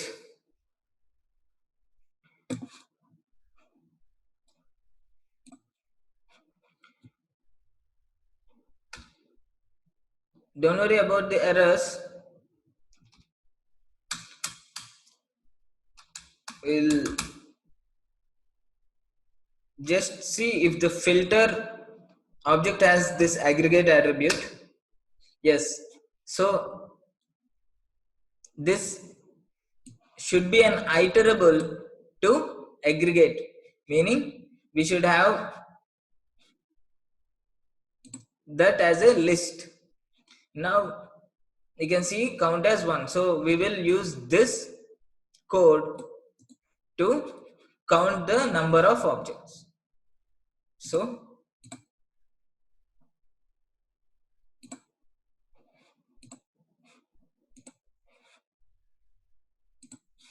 we'll return this, but we have to make it according to the dynamic code. We use it static code, right? So how to get the objects? We'll get the objects using get cart request, right? Copy. Get cart request as filter. So this should be an iterable for calculating the aggregate.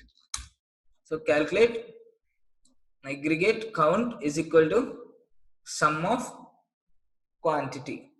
So this quantity here is not a static variable, but it is the field name. So this is how we count the cart items. And then finally, we should get the total price. So how to get this? We'll write a function named total, and then how do you get the total? We should take all the cart items and multiply the products with quantities and add them, right? So here the total number of items would be item underscore count, and then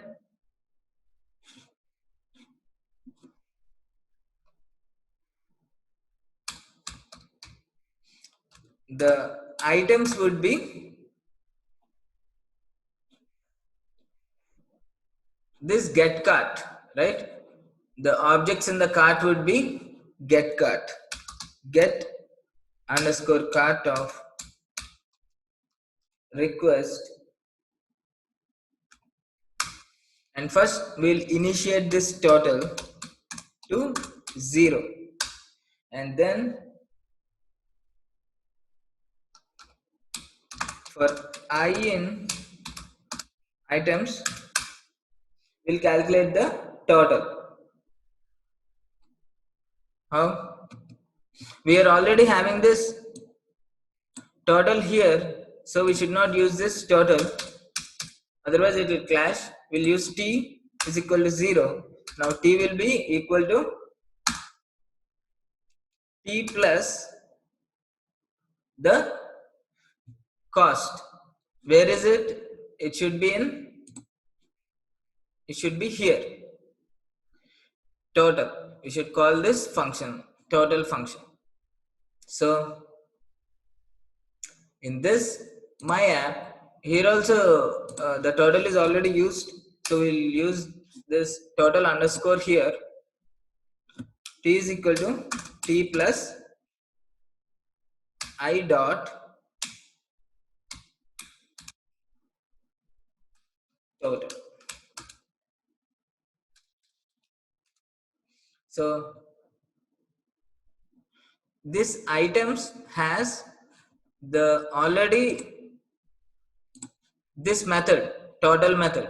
The cart items has already this total method and update quantity method. So we use them total method to calculate the items. So this can be precisely t plus is equal to I dot total.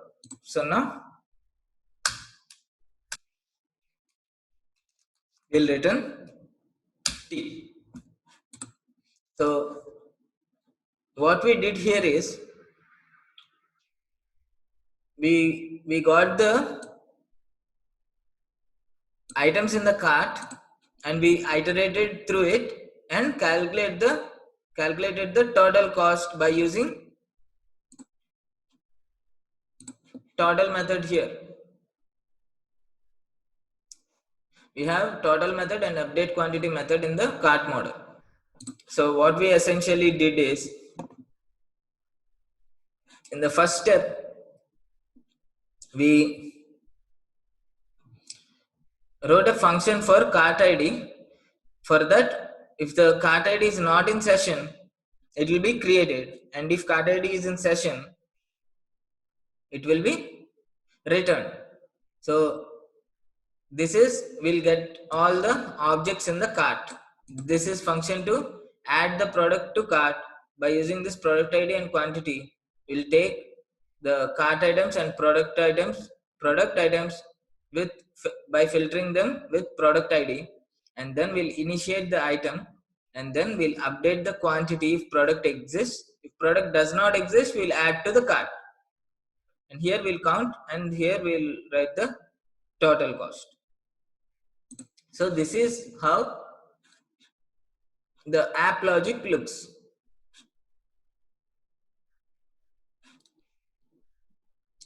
So we'll save all, and then now we'll continue to write this view logic. By using this app logic, we'll import this app logic here from ecom dot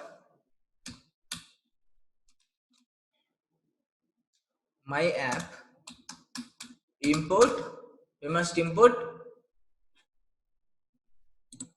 these functions: cart id, get cart, add to cart, item count, and total. So we'll import all of them by using star, and then use it where it is relevant. So in this detail,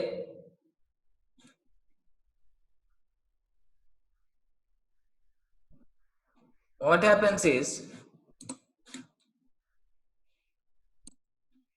so when we click on add cart, what will happen is,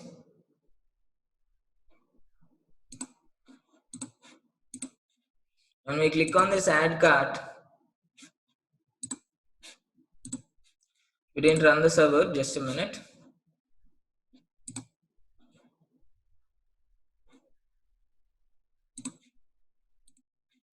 To make sure the server is running, and you can see this code gave a dictionary as response. Okay, so now we'll exit this. So now what we do is, we'll run the server and check what happens.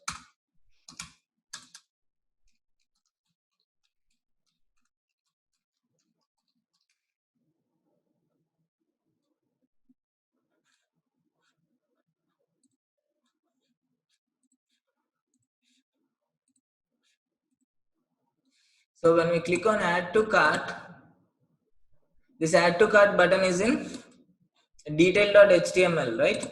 So it will go to the detail.html, the control will go to detail.html, and then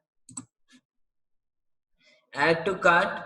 What should happen? It should go to detail.html, and then it takes the id and slug. So URLs which has id and slug, so it goes to this view, detail view. So now if we click on add cart, it goes to detail view, and then we have to write the code here. If request dot post is equal to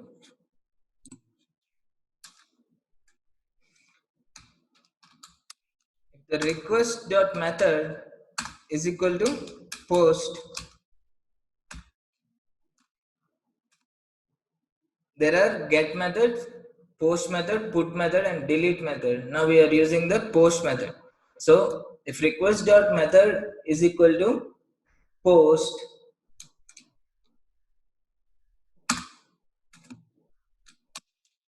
then what happens is,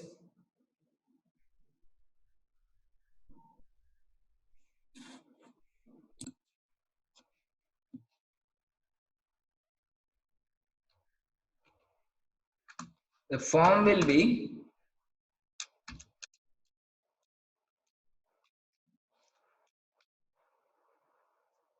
cart form of request comma request dot post. That means the form will be filled with the details posted by us. What details? The quantity and product ID. So now this form has is valid method. If this form is valid,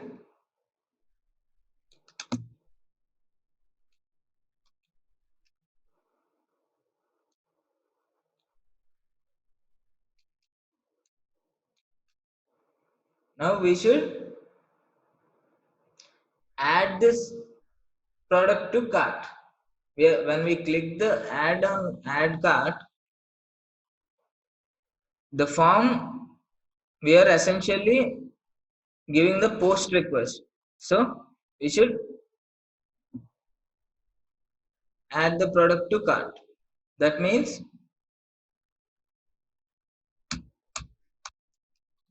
request dot form underscore data is equal to form dot clean data.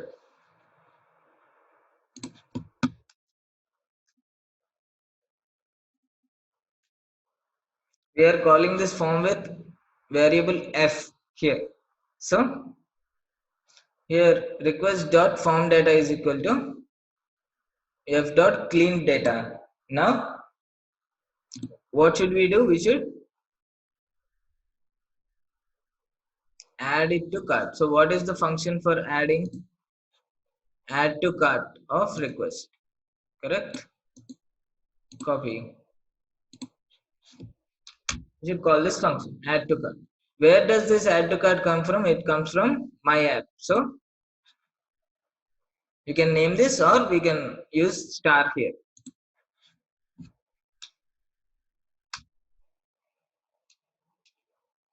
And it should return. Let us return using HTTP response.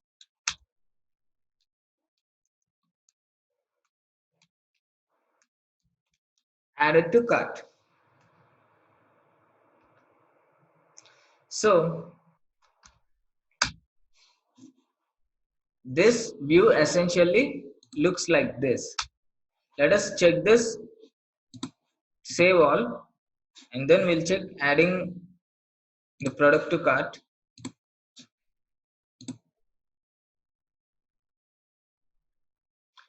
Field ID expected a number but got this is a string, right?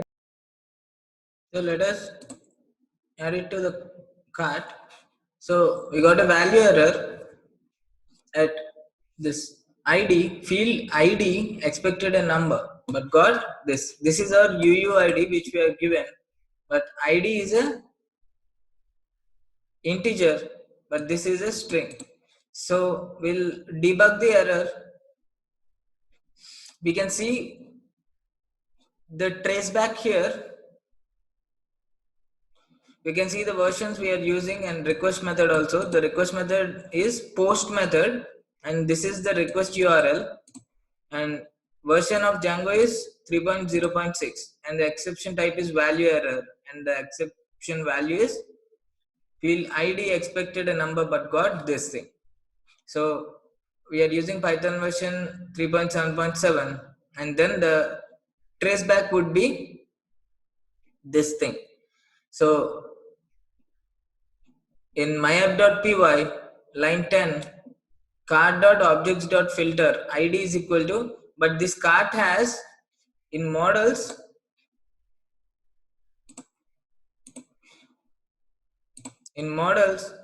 this cart has cart underscore id field, right? So in myapp.py it should be cart underscore id. If we check it now, let us see what happens.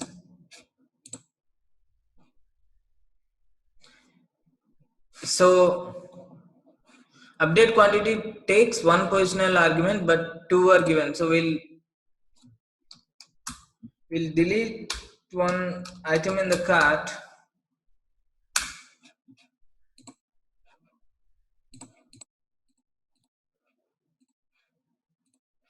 Now let us check what happens. The item is added to cart. So if you refresh it, the item is successfully added to cart. So now here we are getting the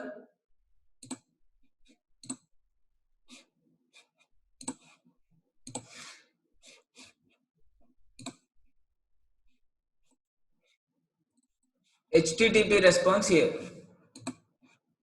So, but we have to get the render response. So now we will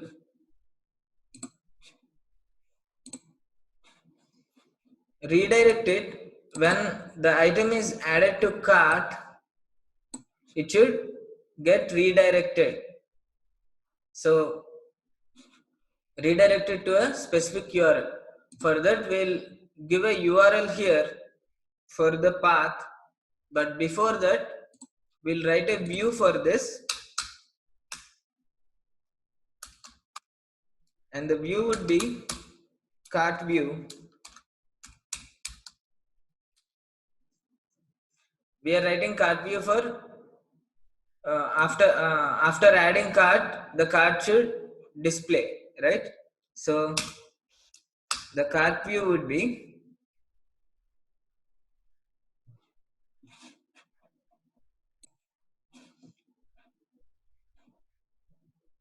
we should get the item count, total, and the cart items. So we'll define cart items as C. C is equal to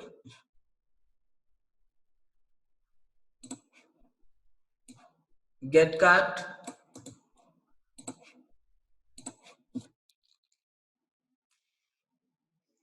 and total as T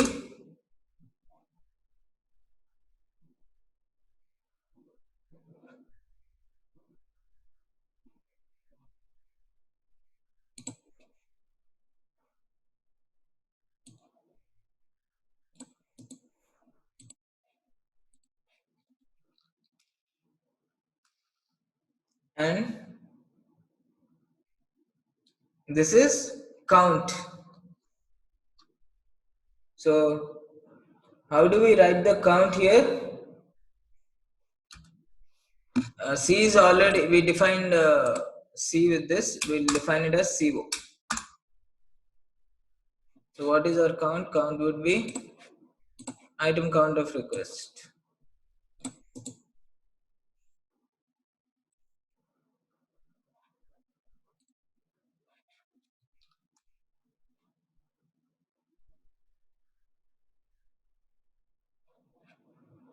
And now we'll render it. Return render.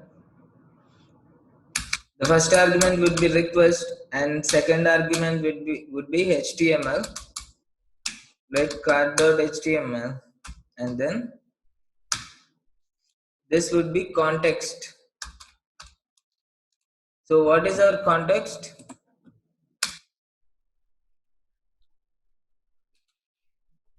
Context is a dictionary.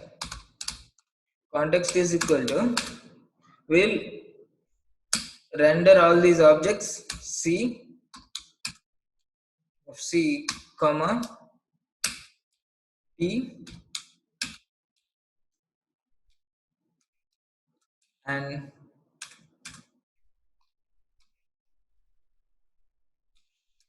CO. So we'll render it to card.html. We don't have card.html, so we'll create the card.html by opening the folder, and then we'll create a file card.html. Go to cmd, notepad space card.html.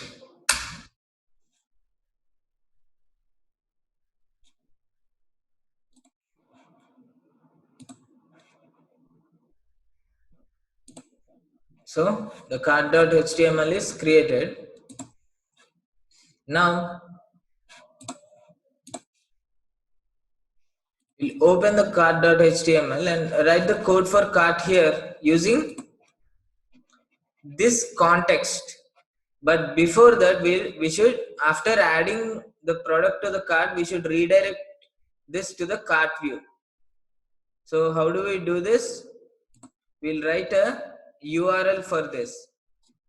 URL patterns is a list, so which is separated with commas. So we'll put a comma here and then path.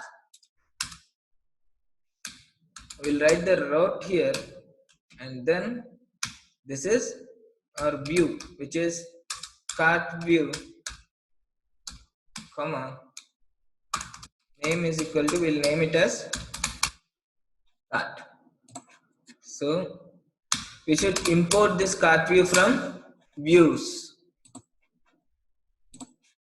Now this is named as cart, so we can directly redirect this to cart after adding the product to cart.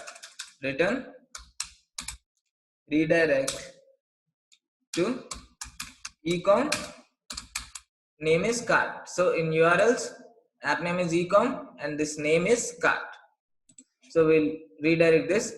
This redirect function, where does it come from? It comes from, we should import that package from Django.shortcuts redirect. So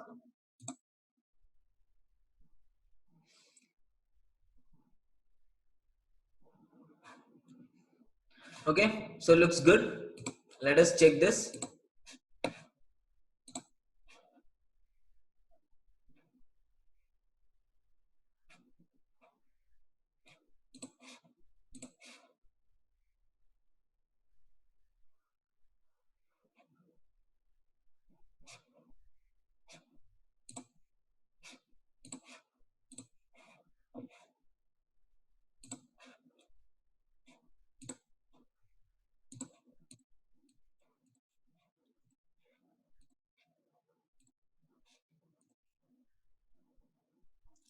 So cart view takes 0 positional arguments, but 1 was given. Where is the traceback error? This is the traceback.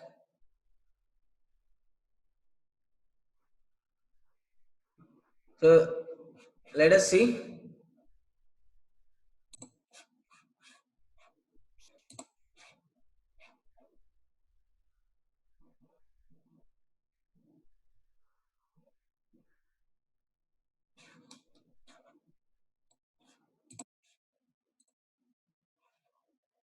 So it takes 0 argument. It should take an argument as request.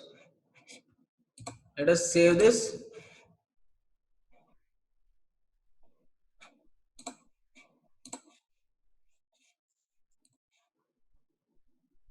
Name sum is not defined. So we have to define the sum also. Where is this sum?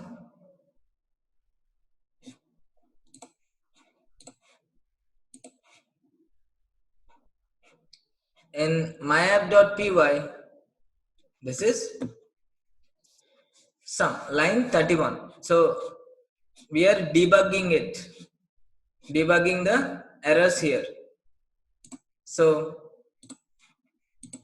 in myapp.py, here it is sum. So we must import the sum, just as we imported the sum from Django.db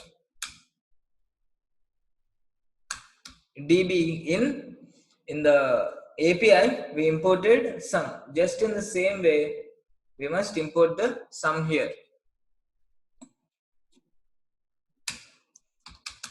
Dot models import sum, save all.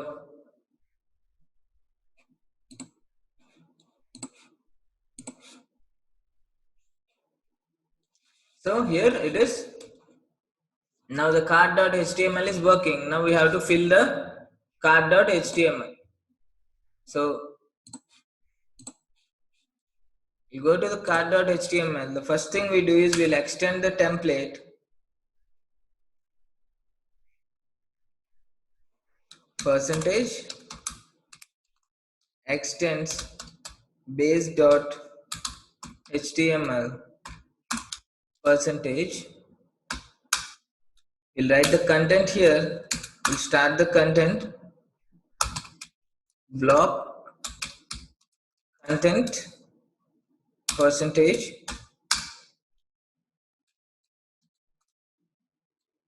and block percentage. So now we'll write it here. From we have already rendered this C and T here, so this C will be iterable and T is here. So we'll write code in this card.html by using the objects rendered to card.html. For this, we should write the cart items in a table. So for this, we use a bootstrap table, just like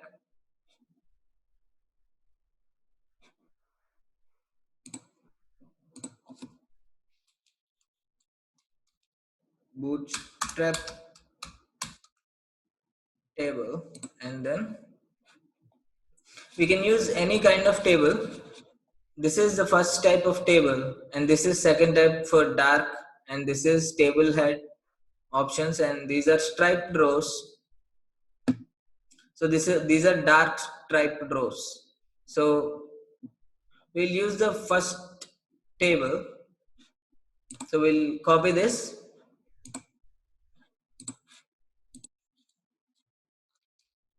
paste it here, but this TR stands for table row, and this is for table cell, TH for table cell, and this is table head. Now this is body, but we don't want this. All these things we'll just loop over it. We'll remove this TR, and we'll use for loop here. Let us see how our template looks like before adding this.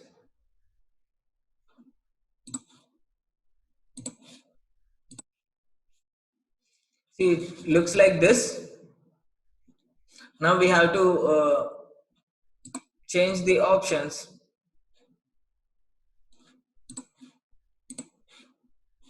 This is table dark, right? So it is showing dark. So we have to change the options here. The first column would be same. We'll remove these things. We'll use for loop. And now in the first column, we should see the name of product. And in second column, we should see the price. And in third column, we should see the quantity. And we'll have one more column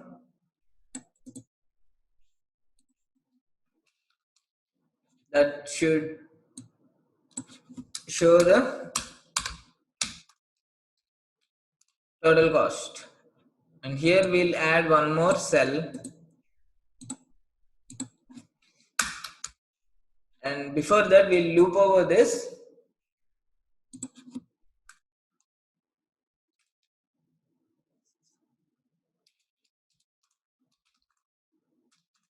For I in C, this would be a variable which is I dot product, I dot price,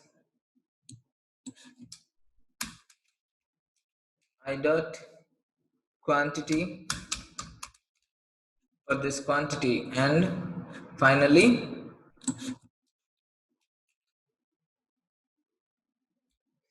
I dot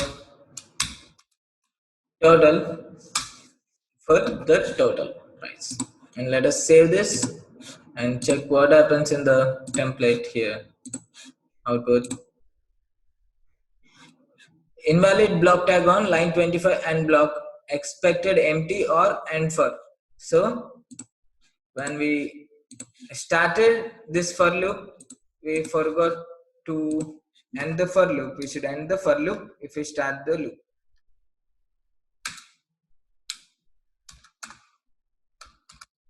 And for. So save. Let's check.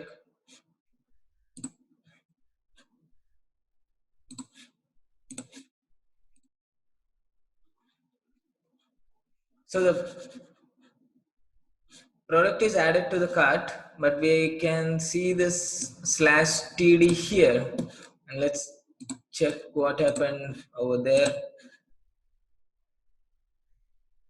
Here we missed this tag. Save.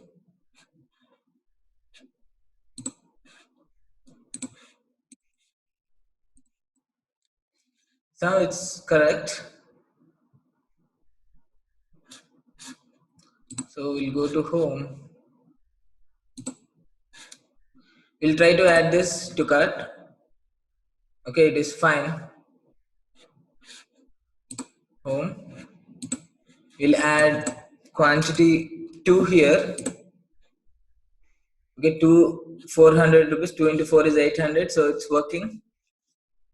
So now here we can see 1 1 1. Now we have to make these as serial numbers. For this,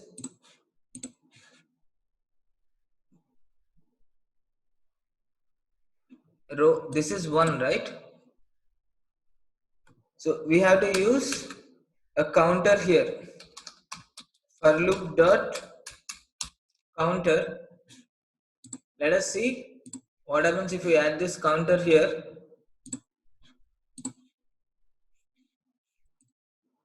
You can see 1 2 and 3 here.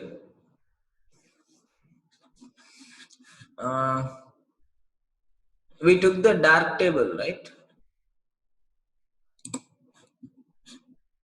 We copied this dark table. We'll class table. We'll remove this table dark and see, or we can use this striped table also. Okay. Here, the table head will be dark here. In this dot table stripe, table stripe.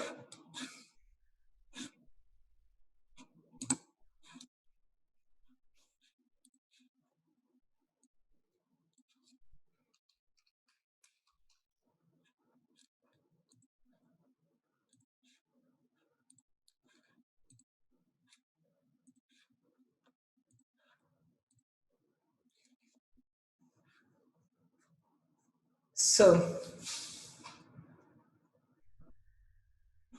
this is essentially our cart, but here if we click on this cart should open. So we should give a URL to this cart button. For that, we'll go to this base.html and near cart we'll actually give this a tag here, and href would be a variable URL it should redirect to cart. So our button name should be cart and the class should be this class of the button. Copy,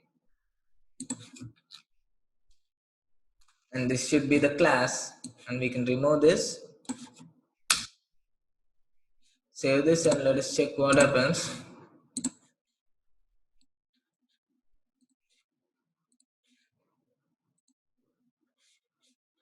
This is home and this is cart. So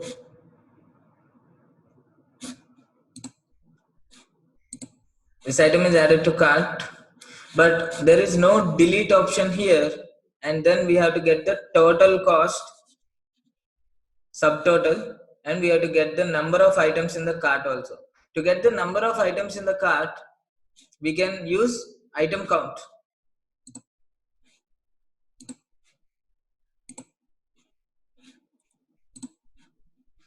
We rendered this CO, right?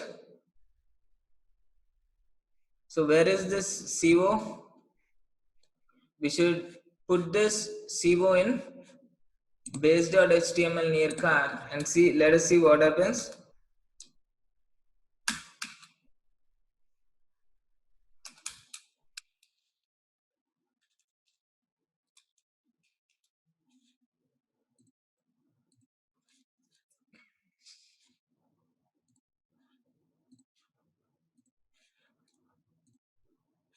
You can get the count as 5. The total count is 5.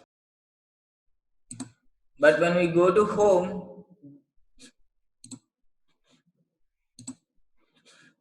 if we click the cart, then only this 5 is visible. But we need to see the cart even when we are at the index page. So as I already told you, the cart sits on the top of the hierarchy. We should use a context processor to achieve this. So what would be the context processor? The context processor is a function which returns a dictionary of the concerned value. So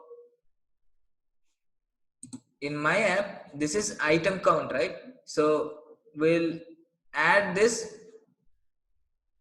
ecom dot myapp dot item count, ecom dot myapp dot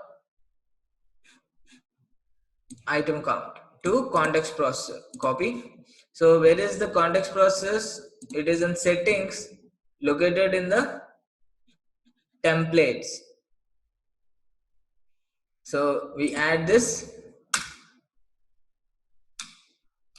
ecom dot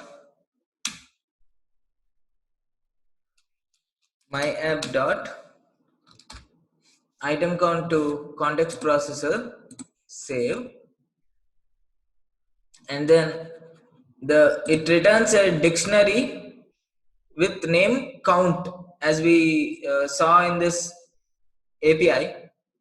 So we'll add the count here in the base. So save, and now let us see the output.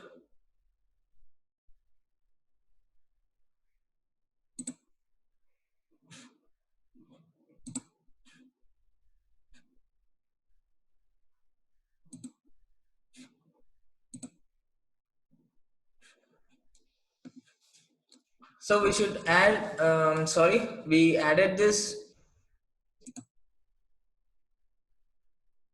context processor for this item count, counting item. It is located in ecom slash myapp and in item count. So ecom dot myapp dot item count should be added to the context processors. So where is this context processor? It is located in the templates here. So we added this context processor here, ecom dot myapp dot item count, and then it returns a dictionary. Context processor returns a dictionary for that. So we added that in this dictionary with keyword count. So the keyword is count here. As we can see, the keyword here is count. So in base we add this count and we put that in braces. We'll save it. We'll save all and let us see the output.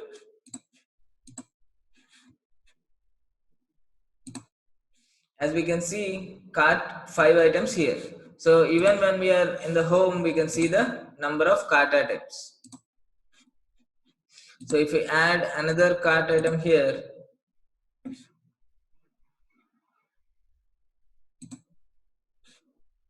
we're getting an error. Let us see what that is. Update underscore quantity takes one positional argument, but two were given. Update quantity takes one positional argument, but two were given. We'll trace back the error. We can see the request method as post and I dot update quantity of quantity. So the error is in update underscore quantity method. So where is it? I dot update quantity of quantity. So where is this update underscore quantity method? This is in cart, model cart. So we'll go to model. This is update underscore quantity method.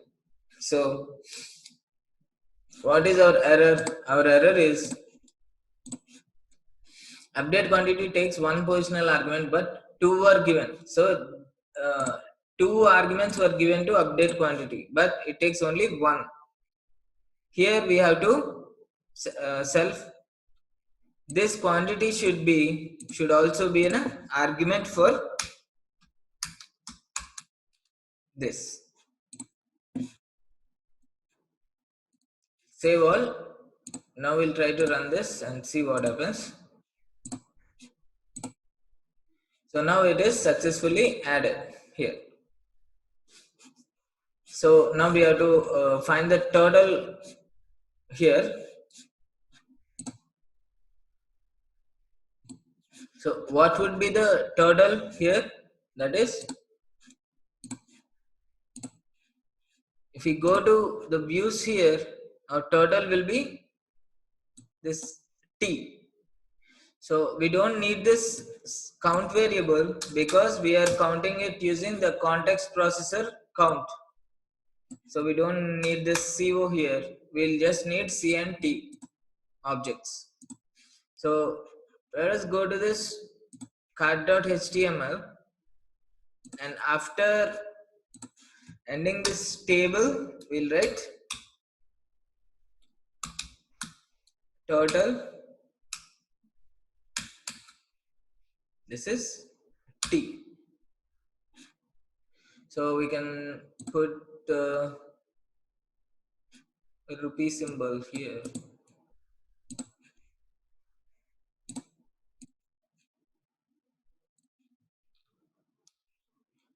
And near the price also.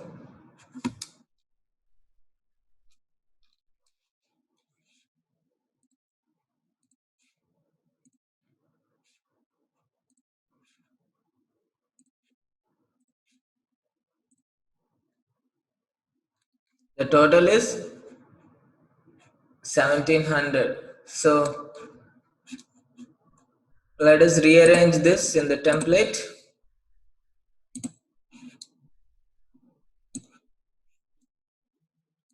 We'll put this after the table tag ends and we'll use some breaks here, break tags.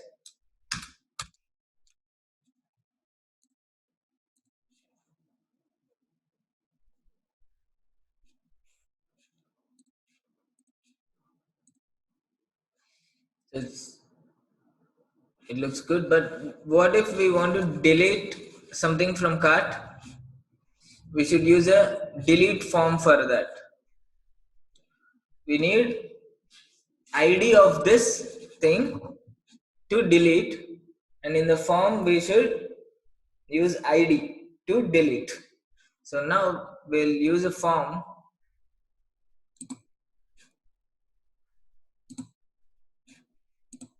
We'll first put delete also here, delete button.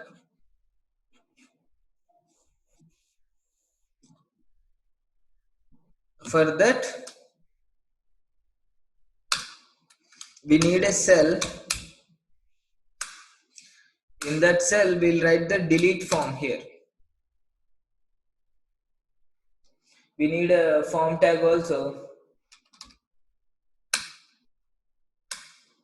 In this form tag, the form method, what will be the method of the form? Form method will be, we'll write the method attribute. The form method is post. So in the form, we should protect the form first by writing CSRF protection.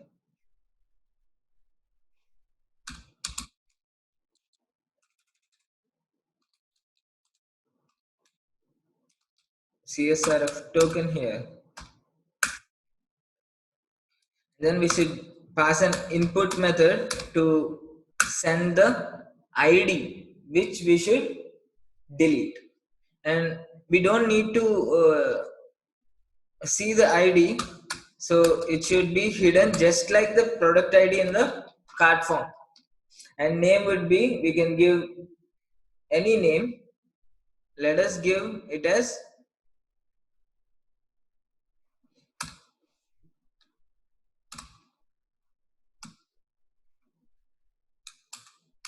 item underscore ID, letter which will be, we will access with this name, and the value would be, what is the value? Value would be what we send it to the backend server. So this ID we should send I dot product, I dot price, I dot quantity, I dot total, and we should send the variable I dot ID to the backend. So this would be our input, and the next would be the remove button or delete button, whatever we want. So we'll give an input tag, and the type would be submit, and the name is delete,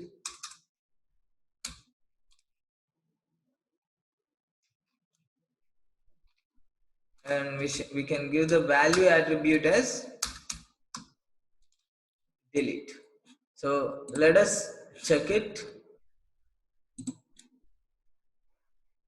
We'll save and then check. So we got the delete buttons. We can take the bootstrap buttons here to use delete. So we'll use this red. We'll give a class as button danger, and then input type, input class, and let us see.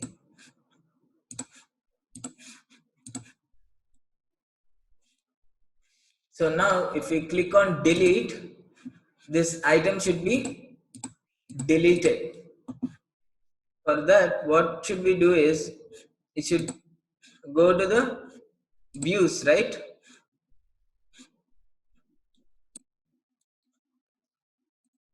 And we click on delete. So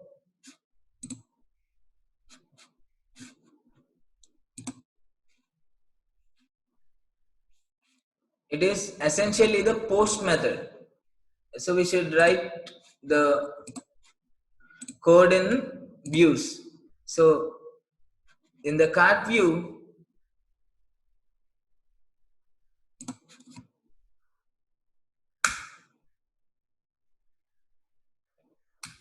if request dot method is equal to post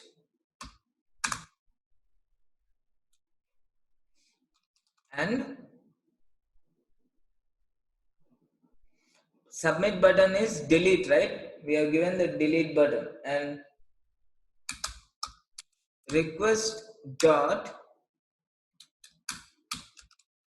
post dot get of the value is, the name is delete, and if that is equal to the, what is the value is delete with a capital D. As you can see here, the name is delete and value is this one. So if request method is post and we get this delete, what we do, what we do is we will take the data from form. What is this data? The data is, the input is given as item underscore id and the value would be I dot id. So we'll take the item underscore id in the views, and that would be item underscore id is equal to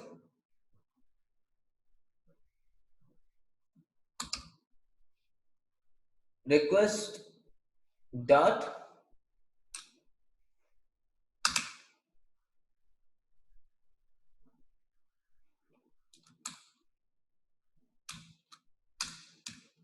post dot get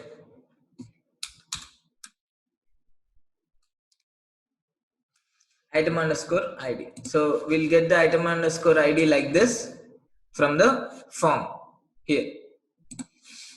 So let us check.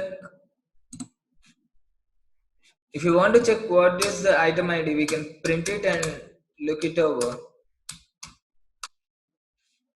We'll save it, and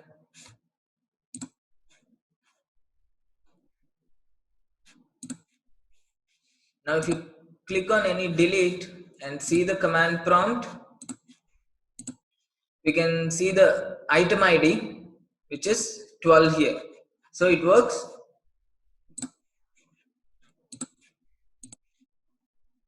This is just to check the item id. Now we'll delete the item from the cart. For that, what we do is we'll get the cart item using the item id. For this, we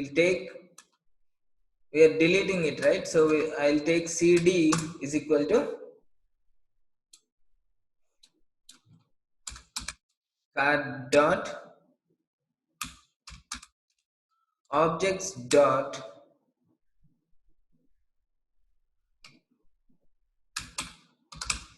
filter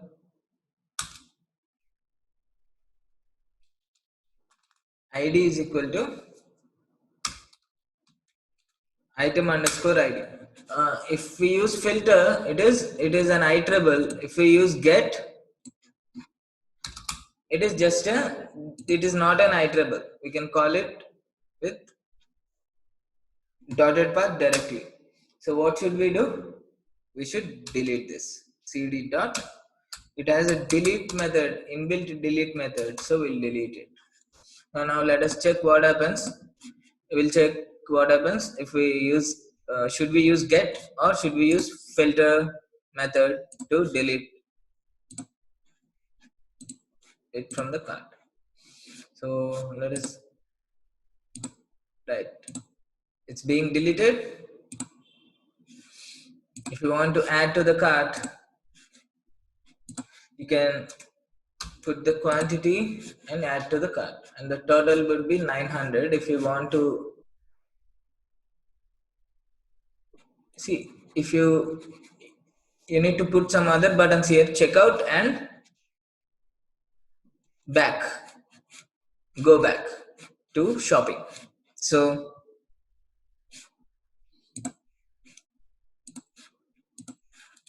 we'll go to this cut, and then after this total,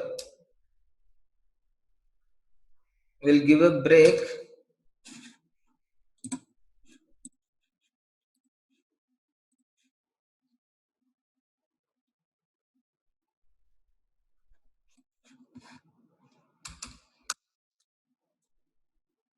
We'll give a break tag, and then use a tag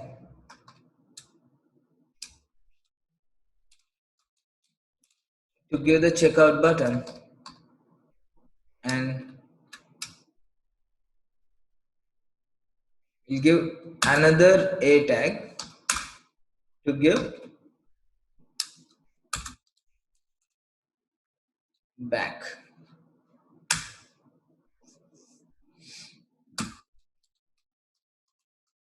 or continue. We'll use a class for this tag from Bootstrap. We'll use this secondary, or we can use this dark.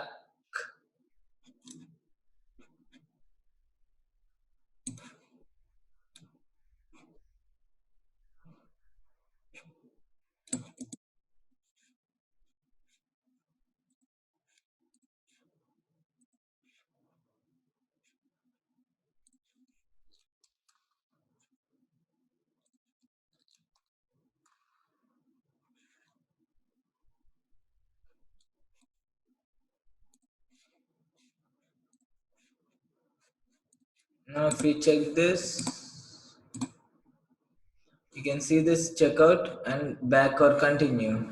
Now we'll give a space here,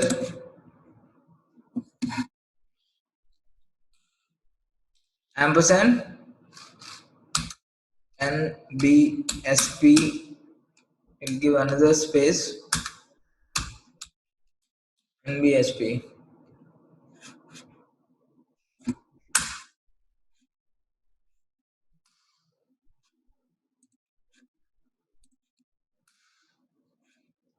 So for this back, we'll give href URL as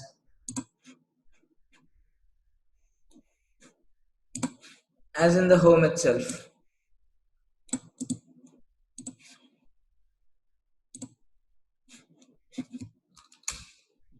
For this checkout, we have to write a new URL.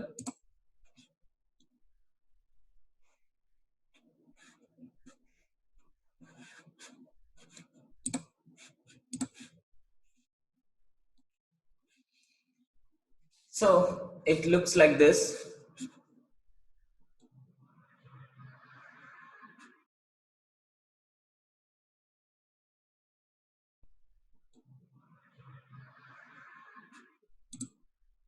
And now if you click this home, and the search button is not yet working, so let us make this search button work.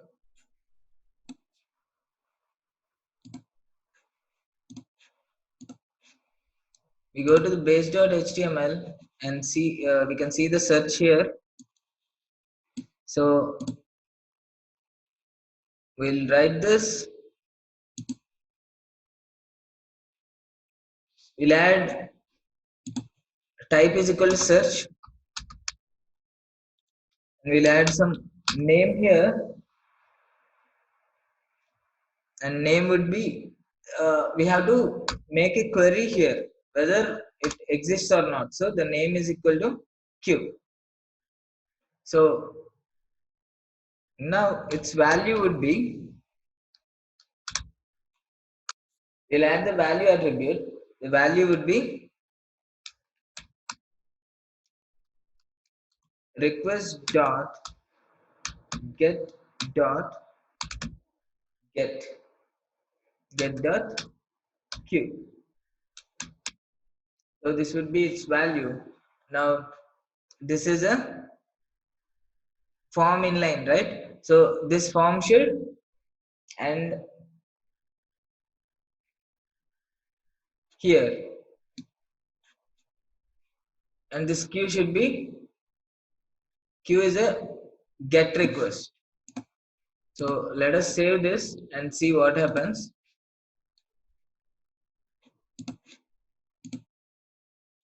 Now I will type something here and press enter. Nothing happens. We'll see what happened in the command prompt. It is taking a query, which means a question mark here, and it's a get request which is successfully sent. So now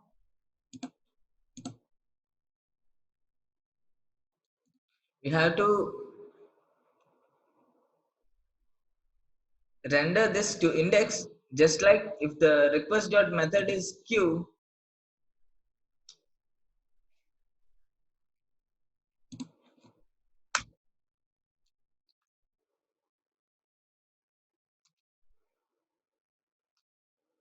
if request dot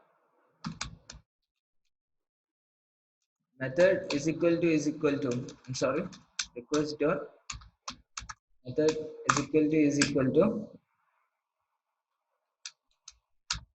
that is get method, right? So then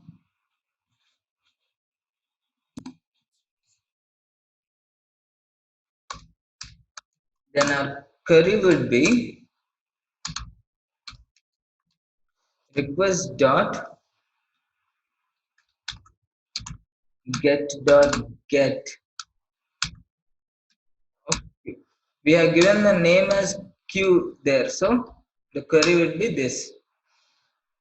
So now what would be our if request method is not get, the object p will be all objects.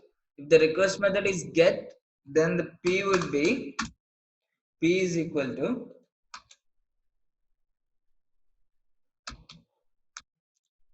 product dot objects dot filter.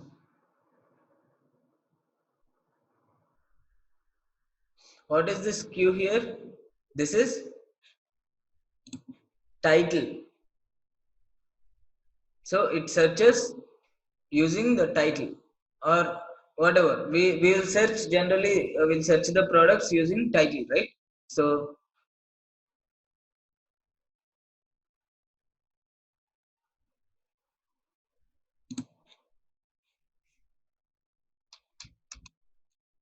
we write title is equal to query, then it searches the exact title only, but we should get even the variable searches, right?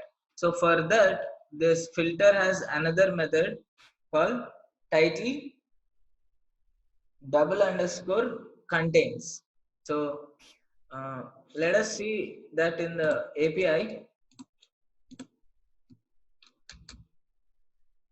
How do we search? We'll go to the API shell and we'll from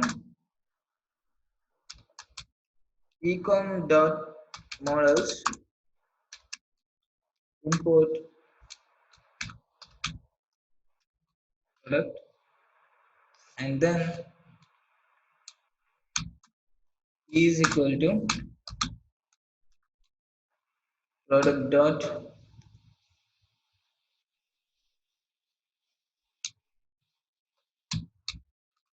objects dot filter. If you filter according to the title, just like Amazon Kindle, we can get P. But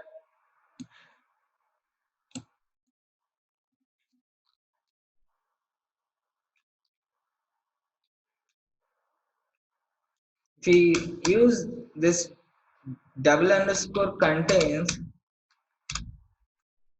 is equal to, let us type amaz up to amaz and check what happens. This shows Amazon Kindle also. So we use this code will run the server and we'll use this logic to write in the query.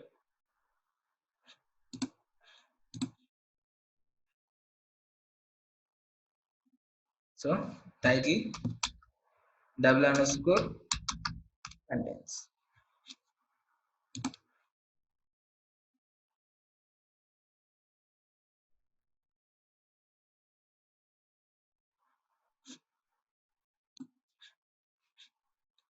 And regarding this search, so this for this form, you have to write the form action, and the form action should be a URL which points to the search. So form action URL would be the same as index, since we have written the code in index itself. So let us check what happens if we write this index here in the form, save all, and let us run this now. Search.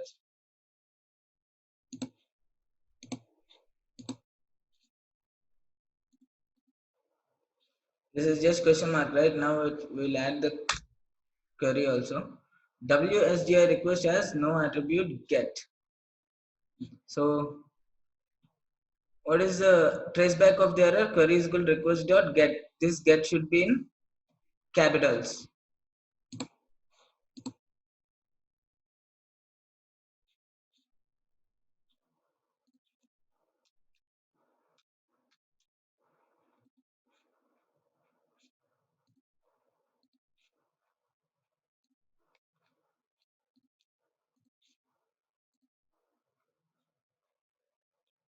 Value error cannot use none as a query value. So let us use an empty string as a query value, default query value, or we can use if this query is true, then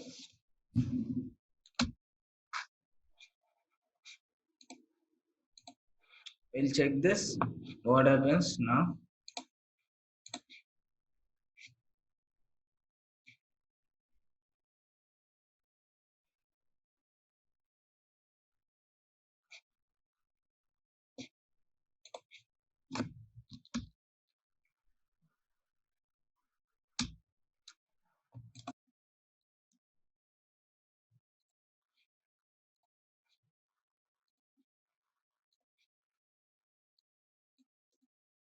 Or we can check this. If this is true, then query would be request dot get dot get. So let us check with this parameter.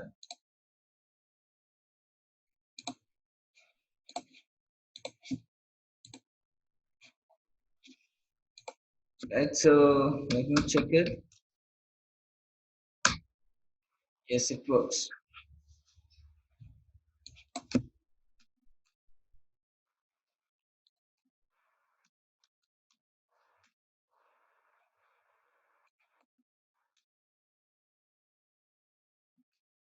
Okay, it's fine.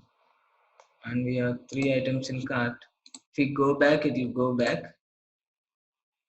Add to cart is working, and for checkout, is the checkout is not working. So the first part is, if we ever want to see when sorry, when we click checkout, it is actually sending a get or post. It's actually sending a request. So the first thing is, we should write a view for checkout. We'll write just a small view for checkout.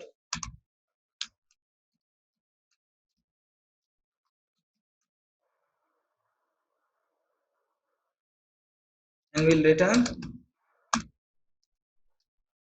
render request comma will render to checkout.html. We are building this application step by step. Okay, so we'll render this to checkout.html, and when this checkout comes, we'll give a URL. This URL patterns is a list, so we'll import this checkout in the views, and then we'll give a path for the checkout.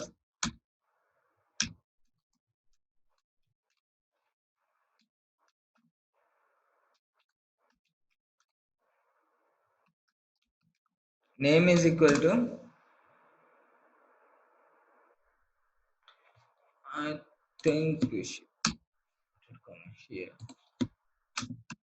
The name would be checkout. Let us save all, and so far so good. And we have to put this checkout.html in the templates. For that, we'll open the folder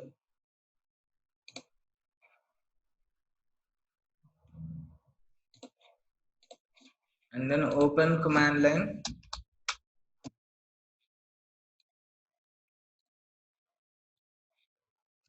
and create a HTML file name checkout.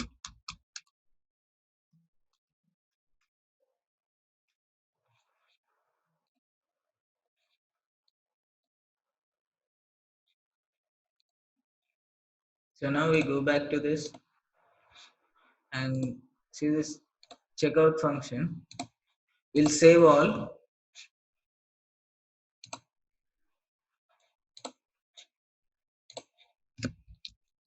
We'll rerun this server.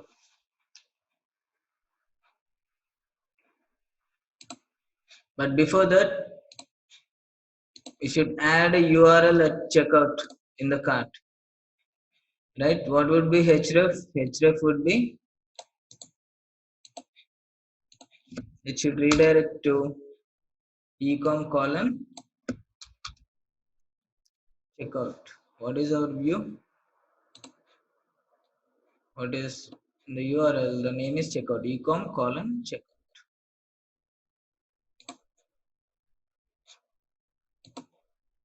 File, let's save. And then let us check.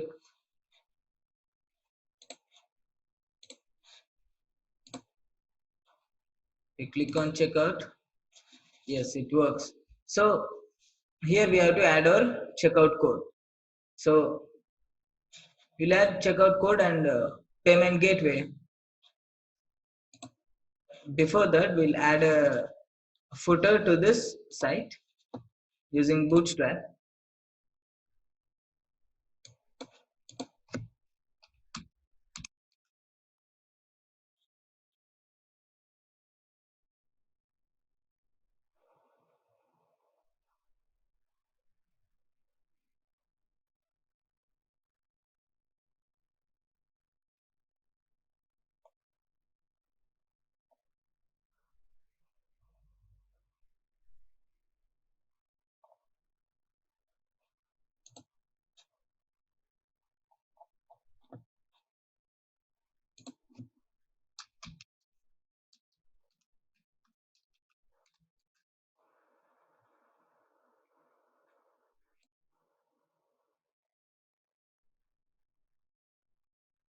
See, here is the footer, or we can take it from Bootstrap examples.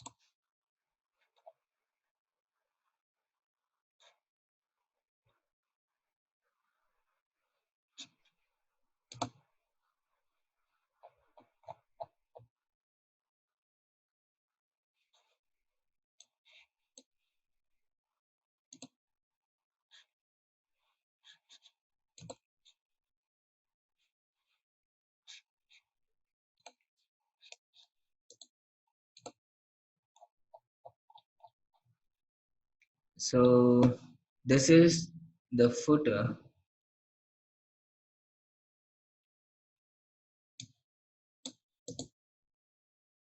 and this would be the feature divider HR. We'll use HR tag also. Why do we use HR tag? To draw this line. And if you want to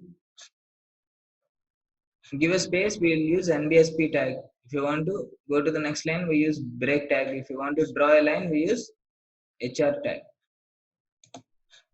This would be a HR tag.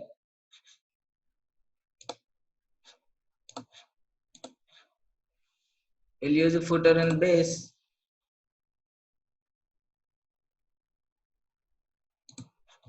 After this division, we'll use footer. But before that, we'll use this featurette and ending of the featurette divider.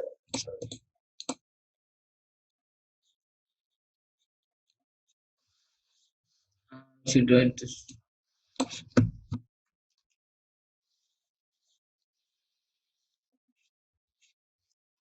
You can put this href privacy and terms linked to this terms here. So now as you can see this featurette divider, this is back to top, privacy and terms. This footer lies here.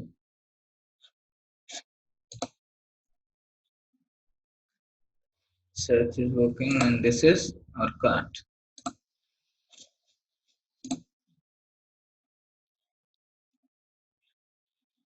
So this would be the pretty basic implementation of e-commerce site. In this about, we can add our details, and in services we can add services, and this is the simplest implementation of e-commerce website. In checkout, we'll add the payment gateway also. For that, we have to take the address of user.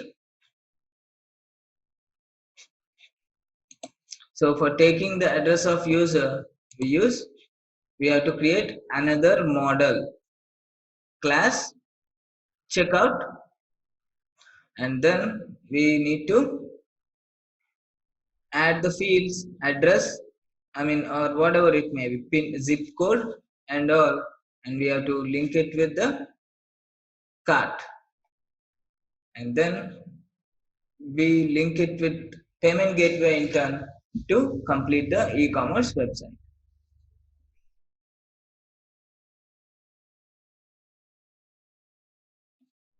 When we click on this checkout, navigates to empty page. So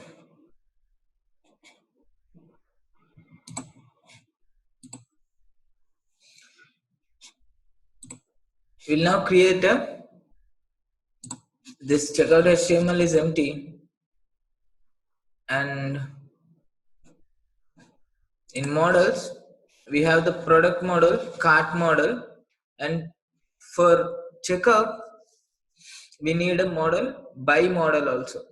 So that means products are stored in the product table, cart items are stored in the cart, and the next one we need is by, means the items which are bought by the users, we need to have that list also. For that we'll create a class, another class by models dot model. It will have product, price and quantity fields. That's all. Product,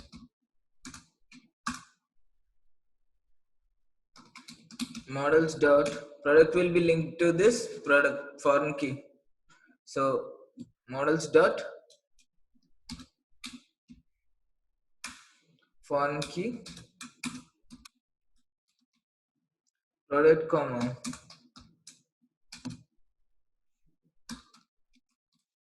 on underscore delete is equal to models dot product. So if a product is deleted from by, that will not be deleted from this product table. For that we use models dot product. If we use models dot cascade, then the product will also be deleted. So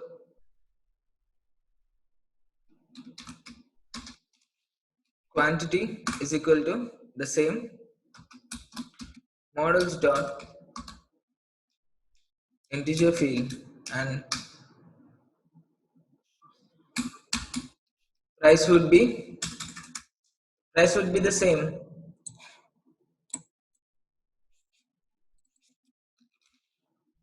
So this is our by model which returns a string method. We'll write a string method now.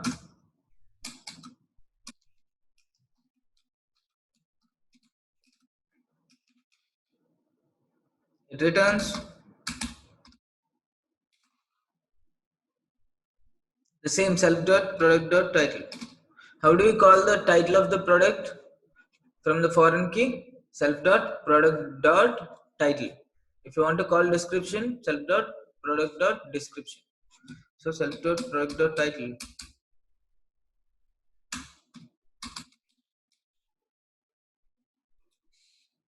and we'll add some underscore here,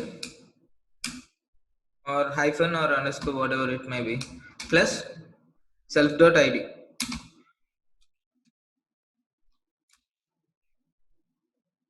So this would be our by model.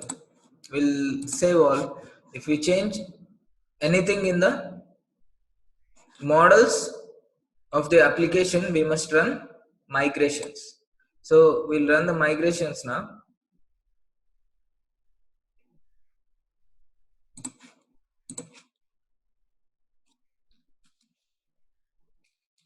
Python space manage.py space make migrations. So our by model is created. Now we'll migrate so that the tables are created in the database for this model. It's migrated. Now we'll run server.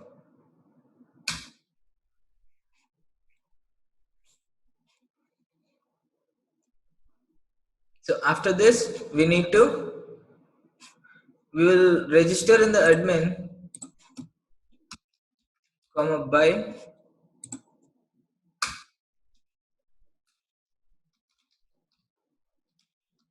admin dot site dot register. We'll save it, and then we'll check in the admin panel if it's registered. So in the admin panel you can see buys. So all our products will be here, and the items in the cart will be here, stored here, and buys will be stored here. So if you want to add a buy, you can add it directly, but the client has to buy them. So we'll add the buy manually, just like we added the cart.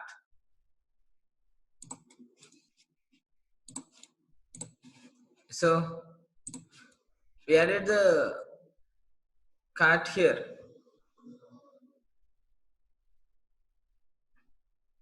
Somewhere in my app, logic my app, we added this cart, right? So in the same way we'll add buy also.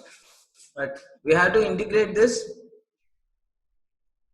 to a payment gateway. For that we use PayPal as our payment gateway. So in Django, there is already a repository existing. It's known as Django PayPal. So let us see that. this is the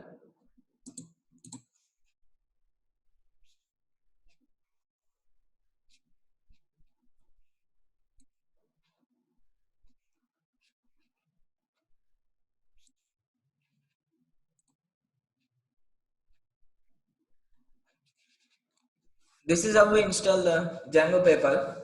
So that is pip install Django hyphen paper. So this is a Python package installer. Using Python package installer, we install this Django PayPal and we integrate this PayPal as a payment method to the e-commerce website. So for this, we'll see the docs. This is installation. How do we install? By installing pip install Django hyphen PayPal.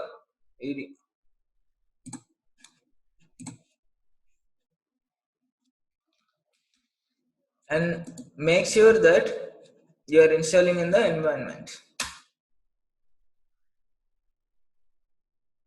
So Django PayPal is installed. Now you can run the server, and you can also install the latest version from the GitHub. So let's go to the next here. Previous.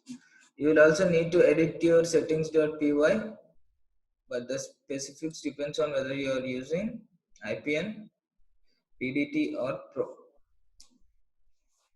Okay, let us see that later.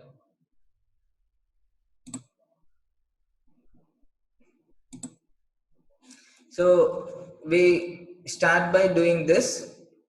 We will add this thing to settings.py in install apps. Go to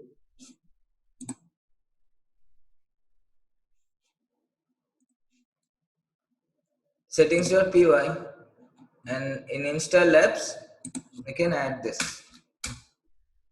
So make sure that install apps is a list and every string is separated by a comma.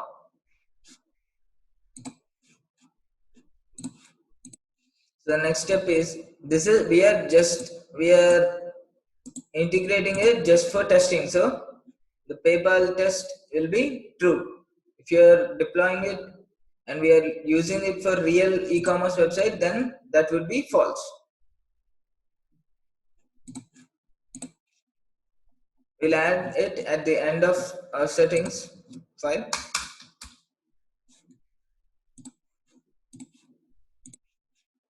And after that, we should update the database. How do we update the database? By migrating. That's it. We just migrate it. Go to the command prompt and then run migrations. Python space manage.py,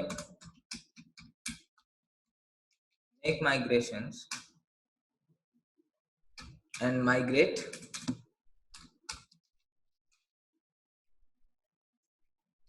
That's it. Migrations are done.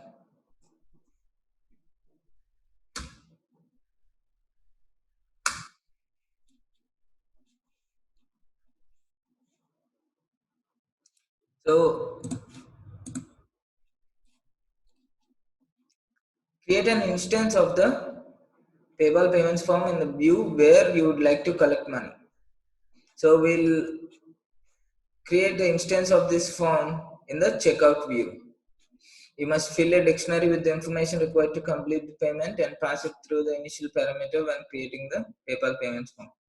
Please note this form is not used like a normal Django form that posts back to Django view. Rather, it's a get form that has a single button which sends all the data to PayPal. You simply need to call render on the instance in your template to write out HTML, which includes form tag with the correct endpoint. So this form, this already includes the form tag, so we don't even need to give the form tag. We'll just use this in views.py. So how do we do this? We should import reverse. We should need these three things: reverse, render, and PayPal payments form.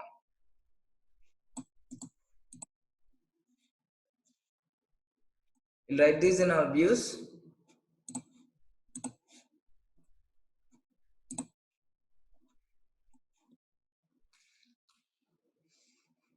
And then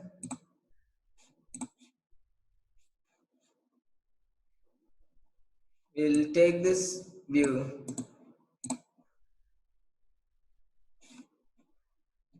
and fill the dictionary with appropriate values. So we'll do this and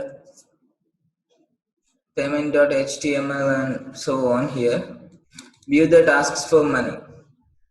We can rename it as checkout view also.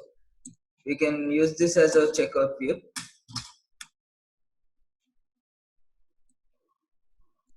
This would be our checkout view. And this HTML would be our checkout.html or payment.html, whatever it may be. So this would be our checkout of request that it takes the request as an attribute to this function based view.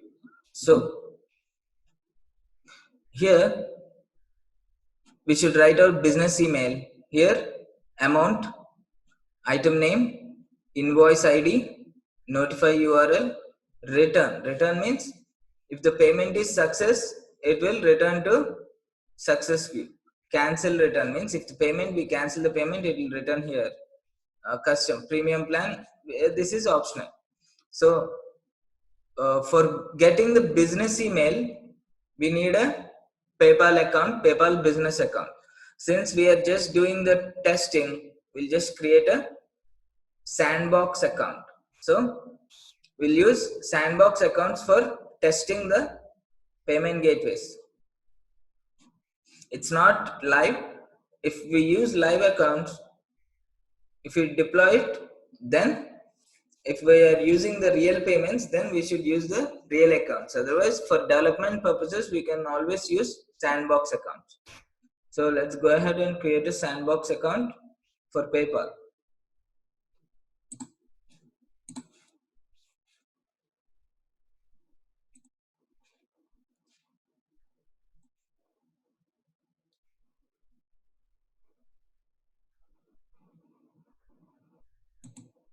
Right. So developer account, developer PayPal. Yes, this is PayPal developer account.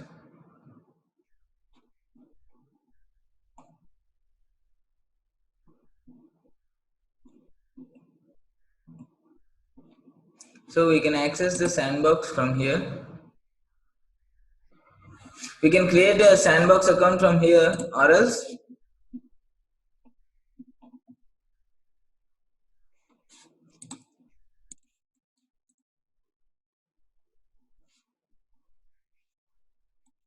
we'll first complete the coding part of it,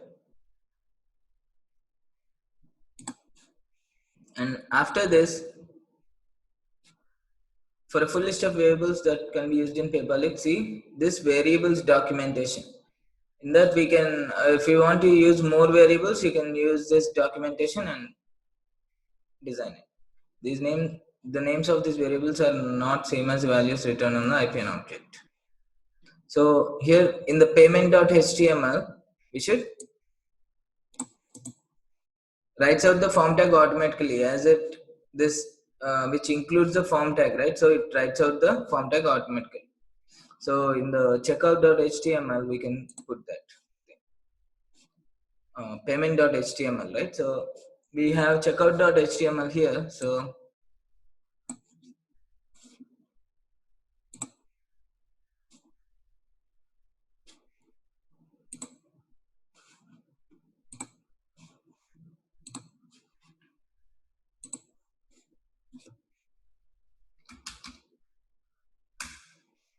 we'll write it as checkout.html, and in checkout.html, we'll just put this thing. But before that, we should extend the base and write the content.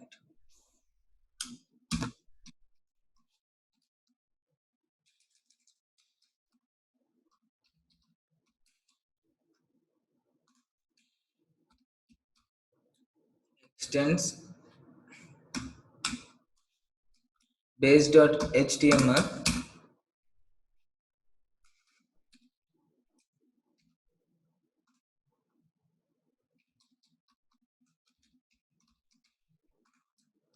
block content and we'll end.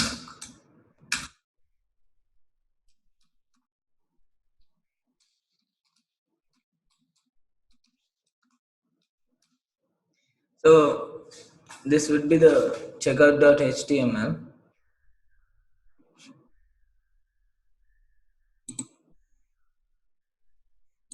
We'll click save all. And if we go to views, we have to design this. We have to write the values for PayPal dictionary. And the next step is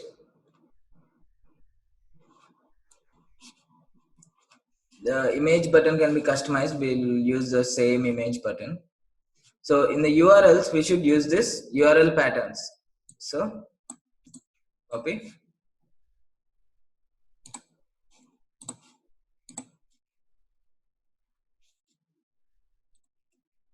We should use this in our website/URLs since it has include. So we are using the path here. So we'll stick to the path itself. So this is PayPal slash and rest everything looks good. So we'll save all.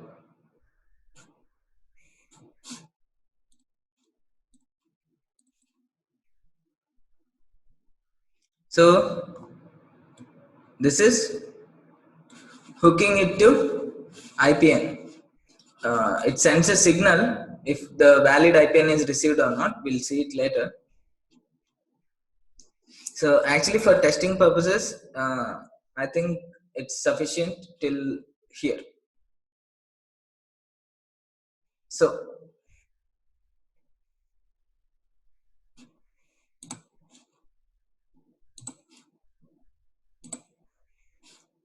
in this views, let us start by modifying these things. Let us start by creating a developer account first.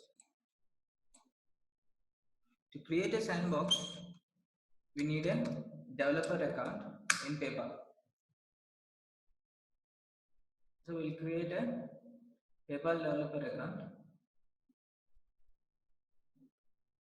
Create a developer account, get your credentials, and set up sandbox accounts for testing.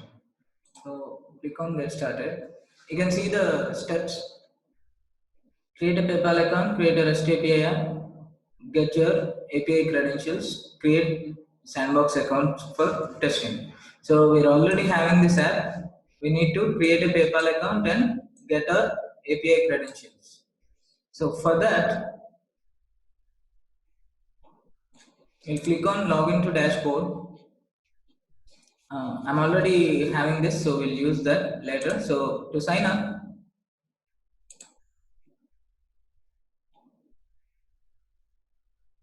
select your country of residence.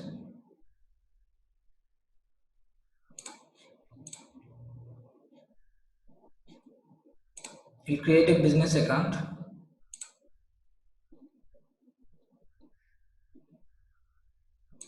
So enter email address then.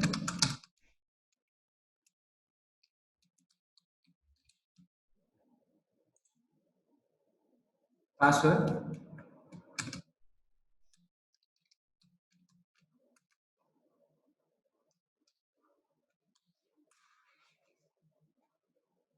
You should fill all these things.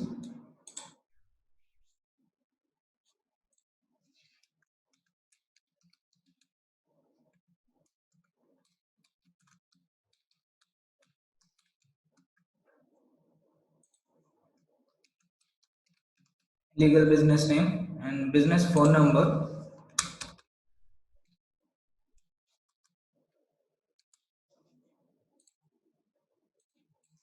So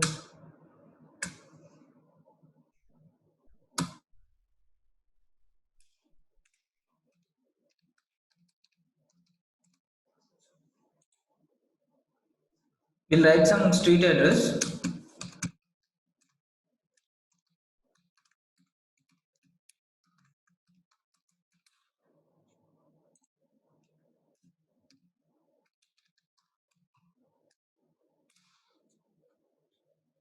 And the state would be, it's actually giving only in United States, so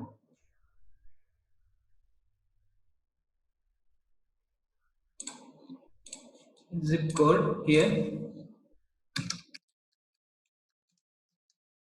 You can enter any address, but it should be relevant. So agree and create account.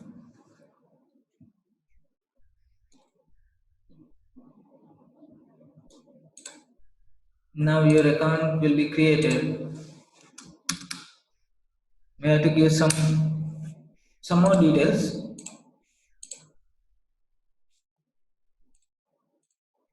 This is optional.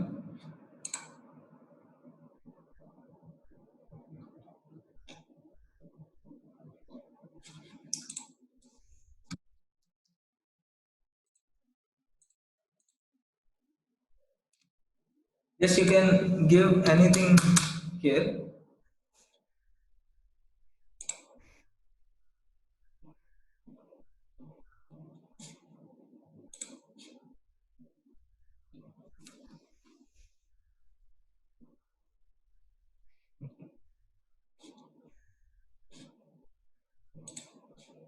Your developer account is now created. Uh,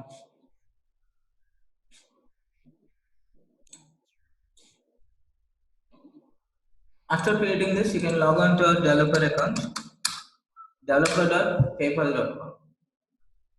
So here we can see this. We go to the dashboard and then click on accounts. So if you scroll down, you can see our business account dedicated to us. Just take this and copy it, paste it at receiver's account. So I'm already having one, so I use that receiver's address. Now in the views, instead of this, we'll give our sandbox business account.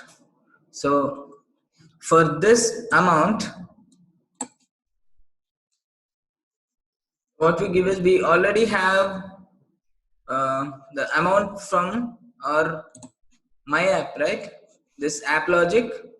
What is our amount? Our amount is total underscore. So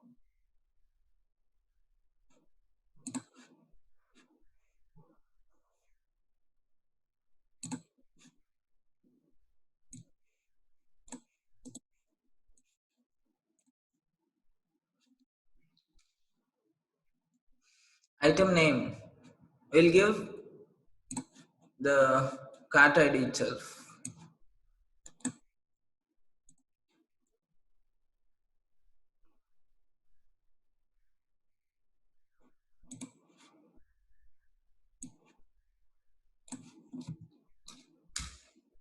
And invoice ID will be, it should be unique, right? Our cart ID is unique, so we'll give cart ID itself. And notify URL, it's the same. And return URL would be, here we have to use we can use this name also, but we'll make it more simplified. Return, we use return view for return and cancel view for cancel, but we have to put the app name here, since in URLs it will go to, if we give ecom colon index, it will go to this view. In the same way, ecom colon return view,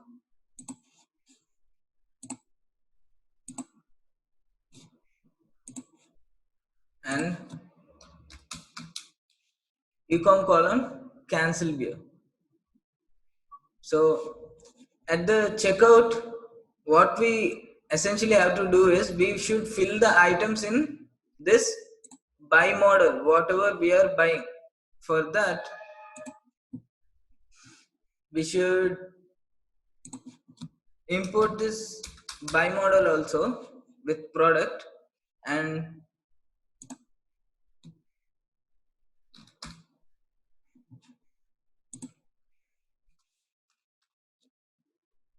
we'll name it b is equal to buy of. So how do we what does the buy model have? What fields does it have? Product, quantity, and price, right? So product would be the product ID. We'll call it with product ID itself. And quantity would be quantity, and price will be taking from app logic. Just the way we added a product to cart, we'll add the same cart to buy. So how do we do that? We'll just take all the items just like this, and we'll iterate over the items and we'll add it. So before we add it,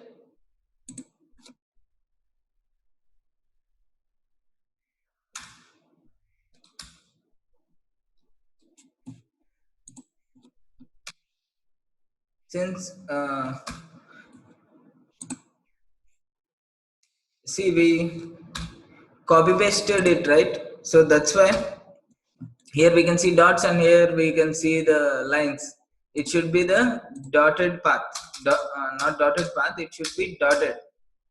But if it looks like this, it will give an error, so it should be dotted. So the a line here stands for tab, and dot stands for space.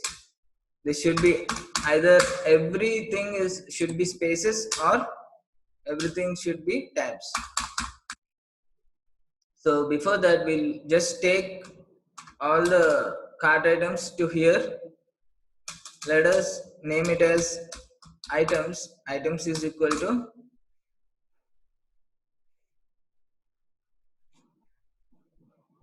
we'll take them from this get cart.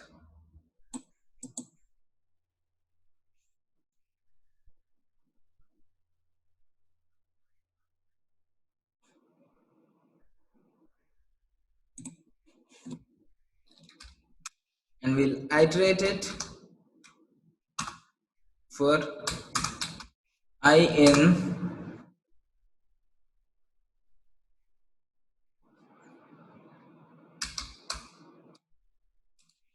items. So by should be here, because there should be an indentation for the for loop. So we'll add the respective fields: product, quantity, and price. So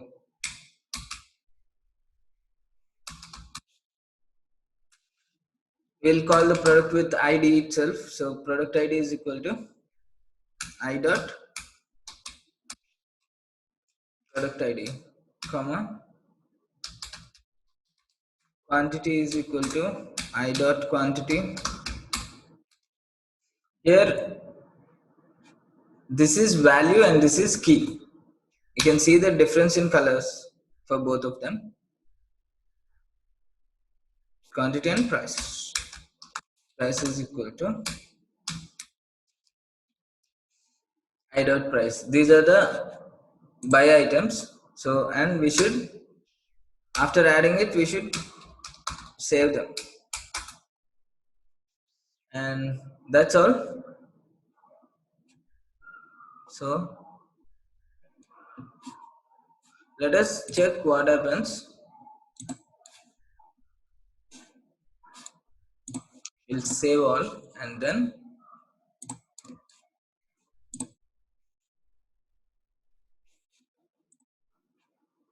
We'll try to run the app. Okay, I think there is some error here. From ecom.views import index detail cart view checkout. From django.co.url resolve was import reverse. So this thing we took from here, right? So, but this is for older version of Django. We are using new version here. So from Django.urls, import reverse would be the correct thing. We'll see what is it. We'll go to the shell and look it over. From Django.urls, import reverse. Yes, so it works.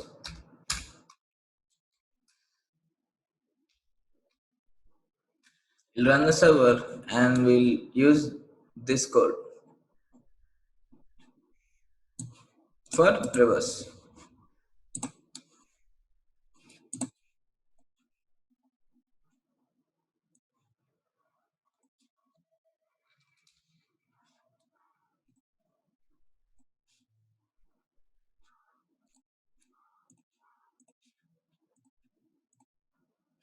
So it works. We'll go to the cart.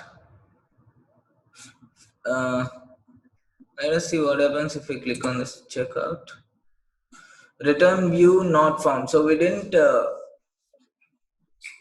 wrote the return view yet. We'll just write it.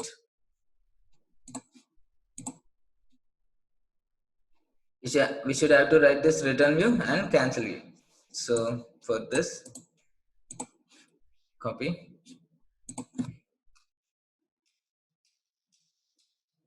Here we'll just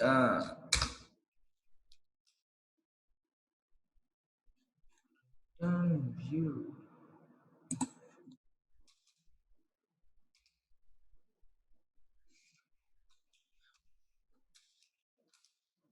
I think there should be underscore. We'll follow this nomenclature like underscore.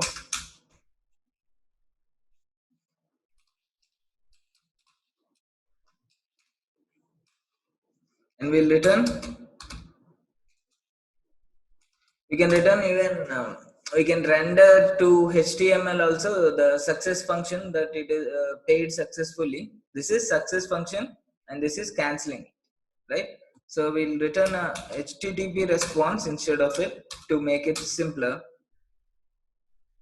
So transaction successful.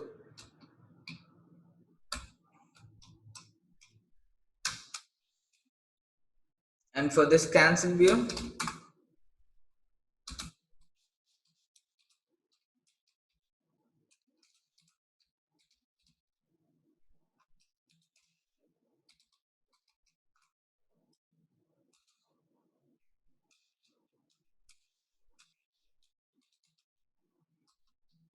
transaction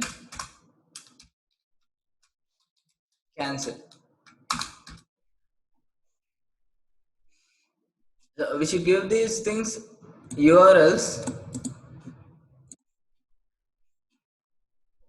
So that would be path.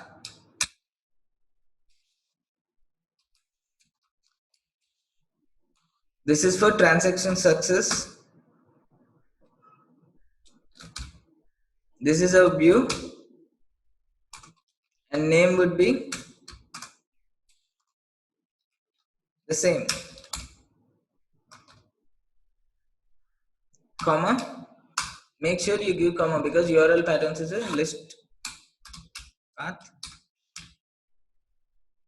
This is cancel.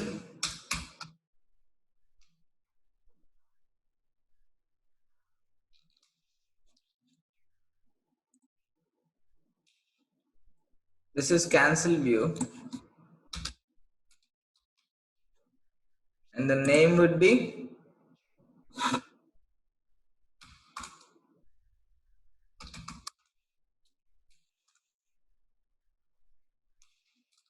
cancel view itself.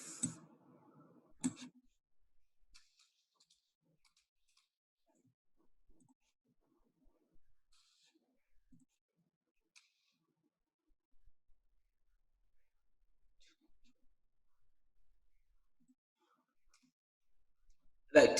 So now it's in the proper format. We should, we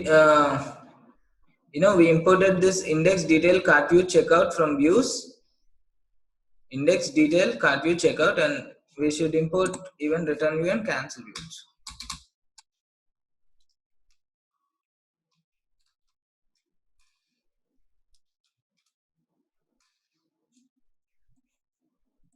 Save all and let's check it.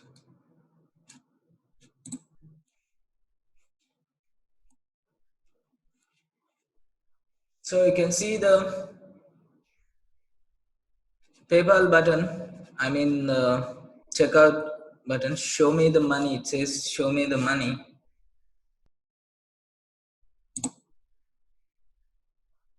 We can change the content in checkout.html. Since this, where is the view? This view renders the context only this form. We can also render this items also, and we can call from items. We'll render even items.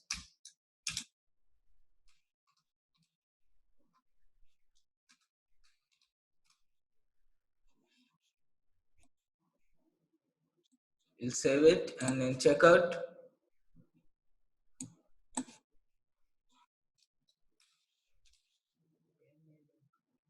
Okay, show me the money is better.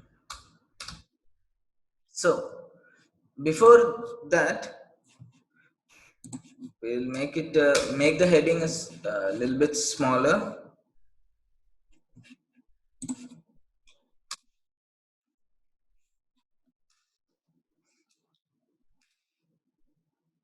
We'll take a for loop.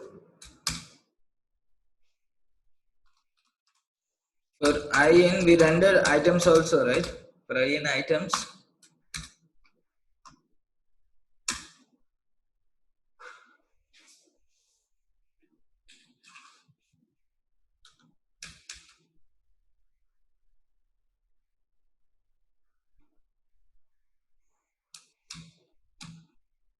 I dot product.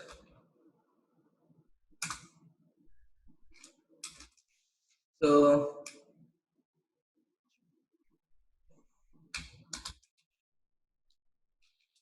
I dot product, I dot quantity,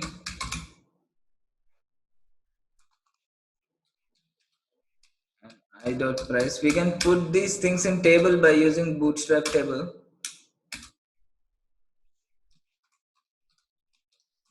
And for and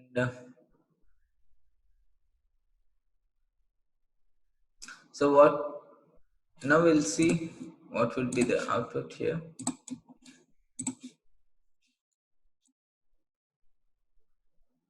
So this is these are products we can break. We can use break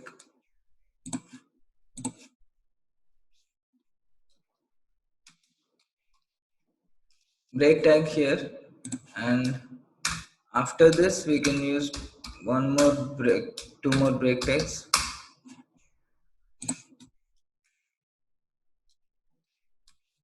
We can write cart here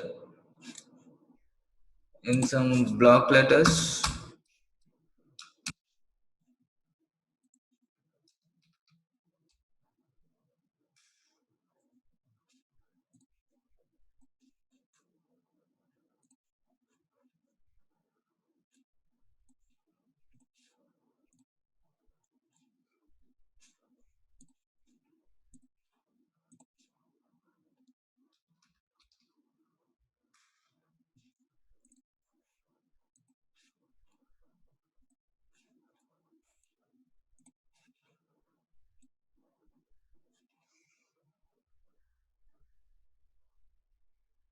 So yes, and the total cost can be, we can get the total cost.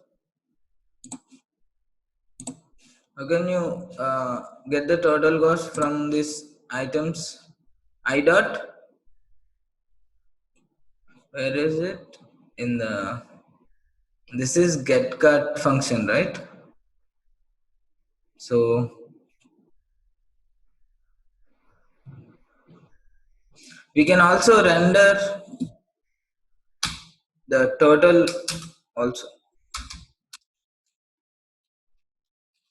just from our app logic. My app,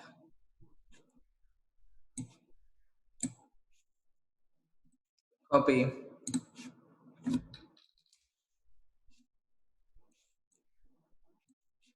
In the context, we rendered these items in total.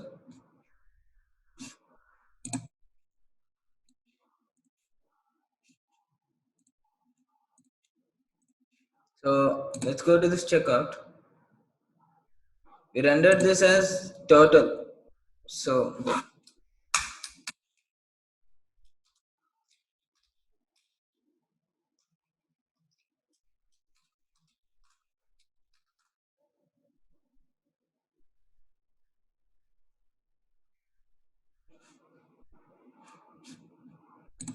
think this T is small t. Okay, let us see what happens now. We'll save all. Right.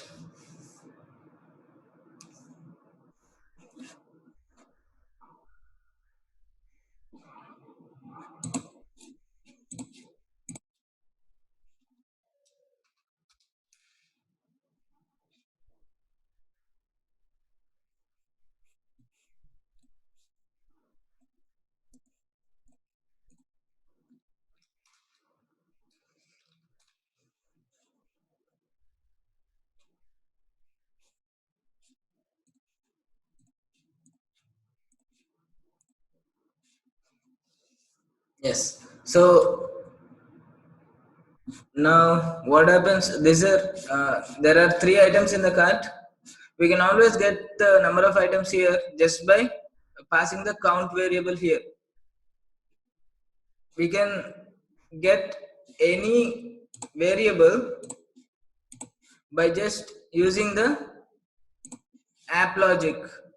From app logic, we'll get all the items, the data of the items, and from views, we'll give the view logic, and we'll link models to the database. These will be linked to the database, and we'll register in the admin.py, and we'll find render to the templates and views, and we'll access this using URLs.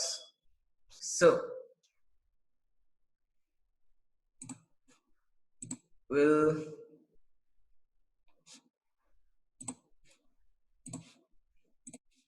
see what happens. I will just click on buy now. Things don't appear to be working at the moment. Please try again later.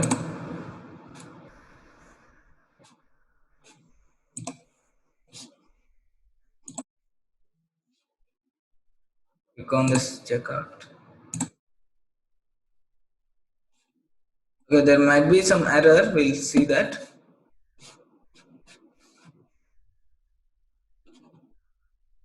There might be some error in this views itself. Here, I guess.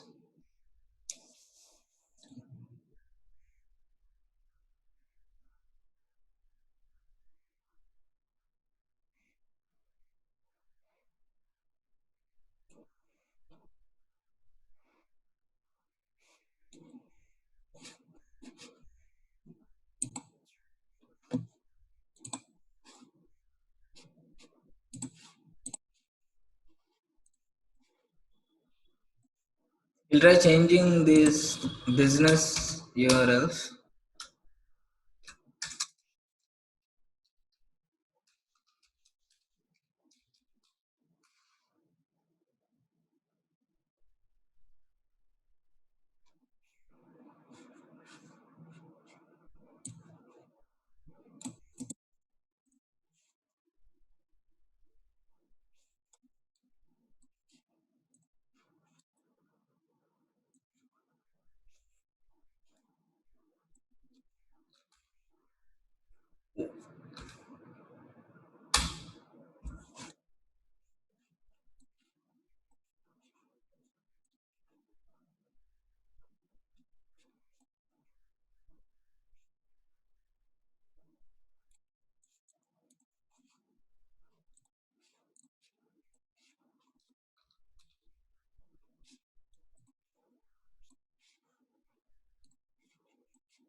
So these should not be the strings. Sorry, these are variables we are calling. These are functions, right? So this can be these things can be called directly. We imported the app logic here, and we should call them directly, not in strings. We'll check this now.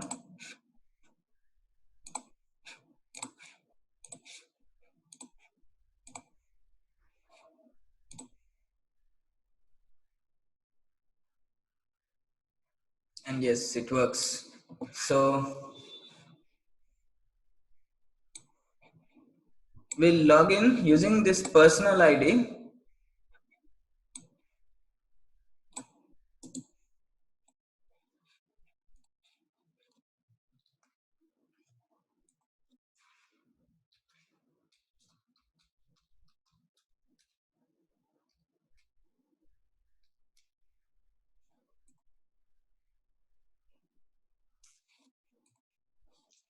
So this personal ID won't work. So let us try this personal ID. These are all sandbox accounts, so we can try them. That's no issue.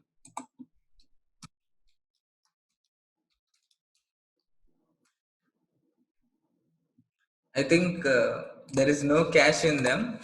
So we'll load the cache. We'll create another account.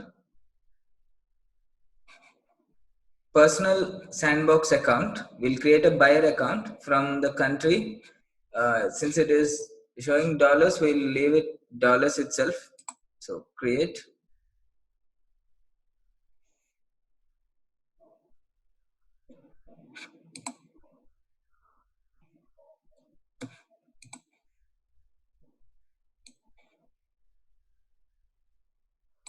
We'll try using this.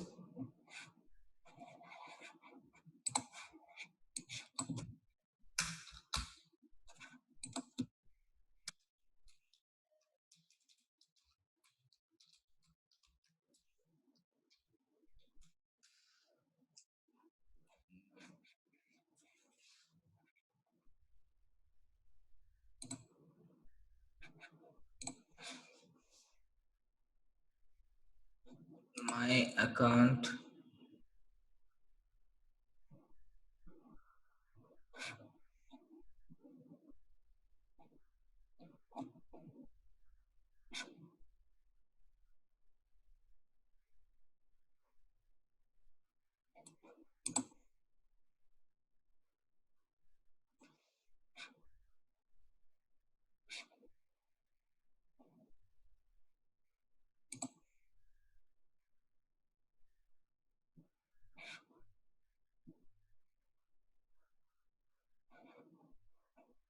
Status is verified. Credit card.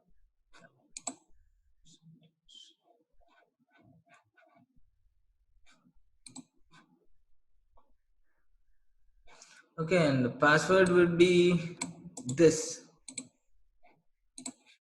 So we use this email address to log in.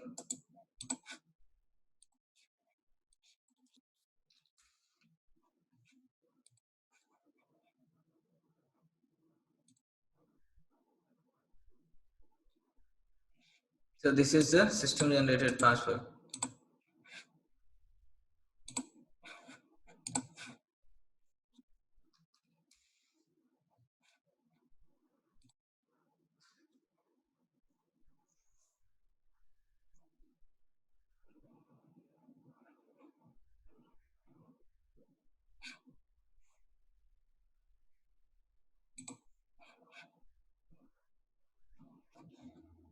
Right. So we can pay with PayPal balance. We can have these two cards. We can pay with these two, and we can also apply for credit. So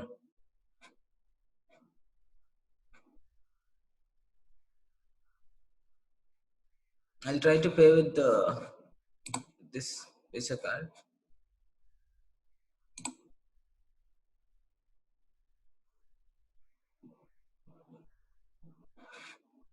So the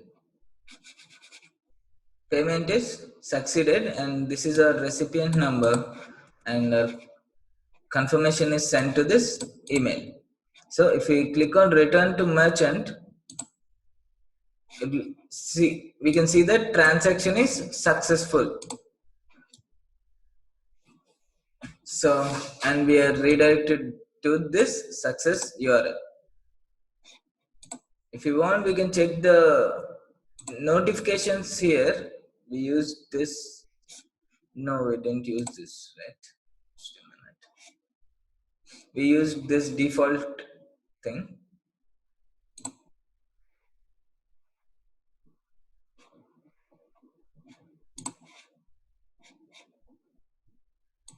View notifications. You can see the receipt here. This is a confirmation receipt. And if you want to go live, you can create a live business account in the PayPal and integrate the payment gateway to the e-commerce website.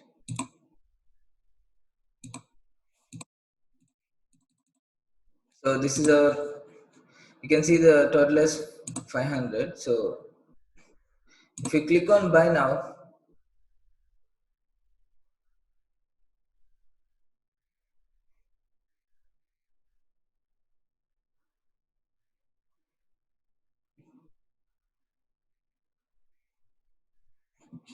you can see this. But if you want to cancel, you can cancel it here anytime. The transaction is cancelled. So it redirects to the cancel URL. So this is how the payment gateway works. So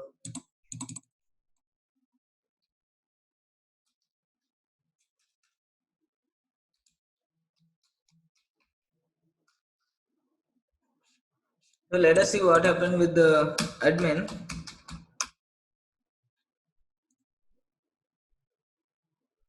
Can only concatenate string, not into string. Where is it?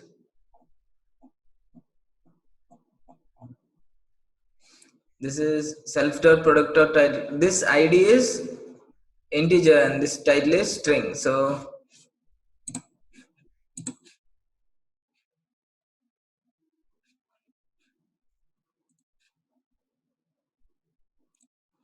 we can convert either this to string or that to integer. So we'll convert this to string.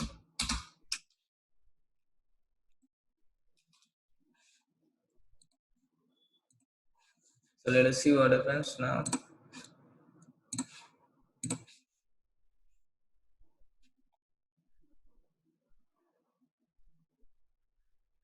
So there are 24 buys. These are IDs. This is product underscore. This is ID. By ID. This is 1, 2, 3, 4, 5, 6, 7. So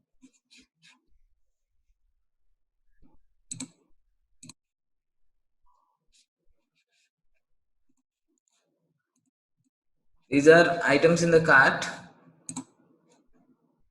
These are all the products. These are items in the cart.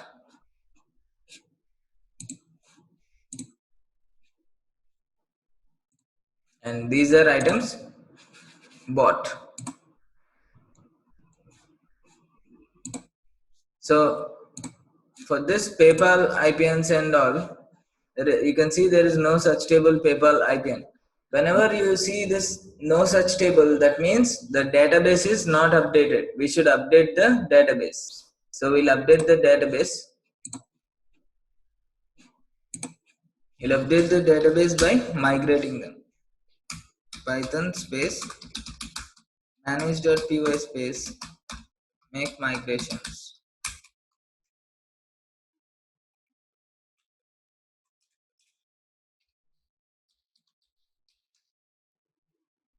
You can see the migrations are being applied.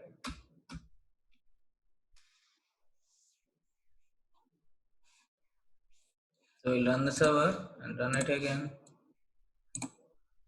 This is PayPal IPN. The PayPal IPN will be added automatically with these things: buyer, address, seller, and everything. These will be added automatically. But uh, this is just for testing. So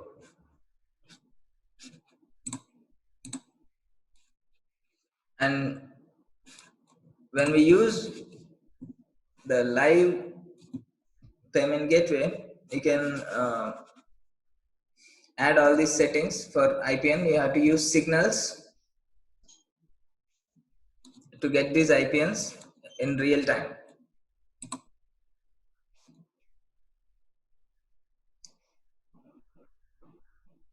So the integration of payment gateway is done.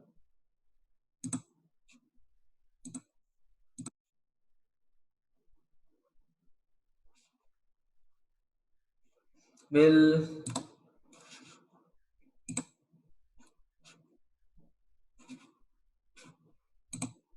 this is the how the basic e-commerce website flow looks.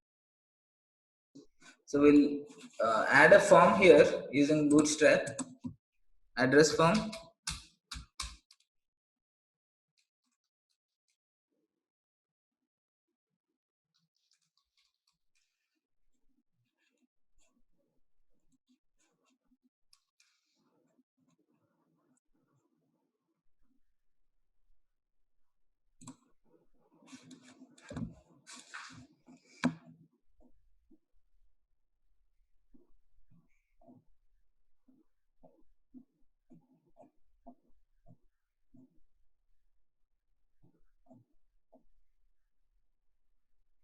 This is sign in form.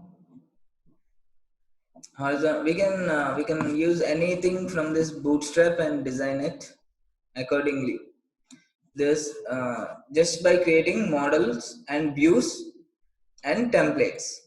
So in models we'll connect to database. In views we write the logic, app logic and view logic, and in templates we do the design part of it.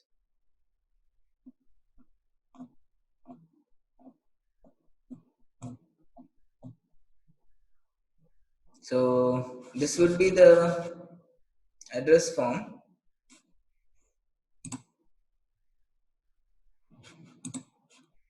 You can use this.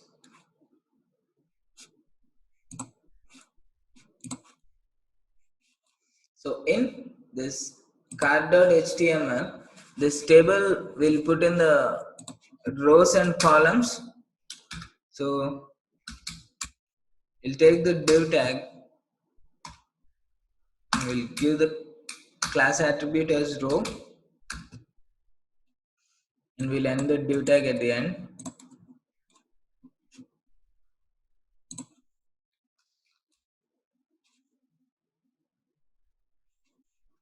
We'll use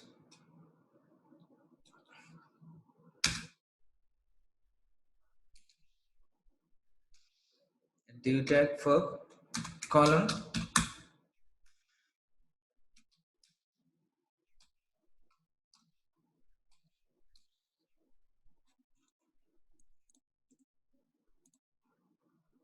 And we'll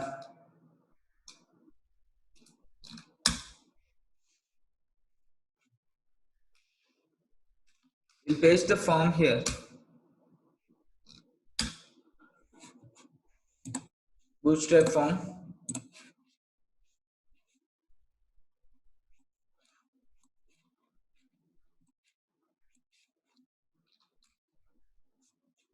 So this would be a bootstrap form, and then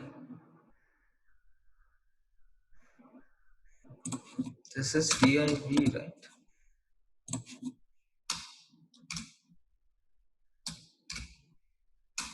We'll add another div tag for this md6, and then we'll end it after this table.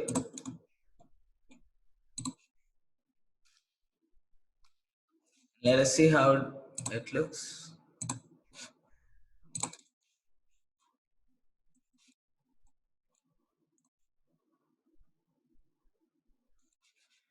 Now it should be somewhat aligned accordingly, right? I think I missed tag somewhere.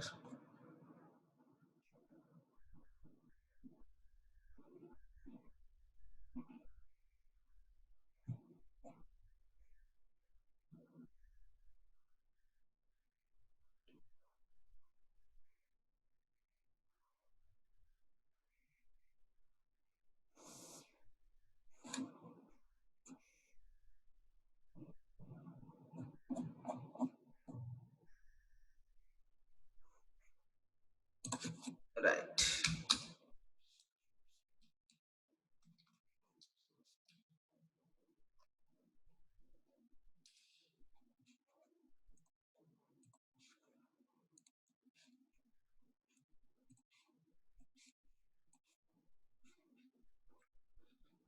Now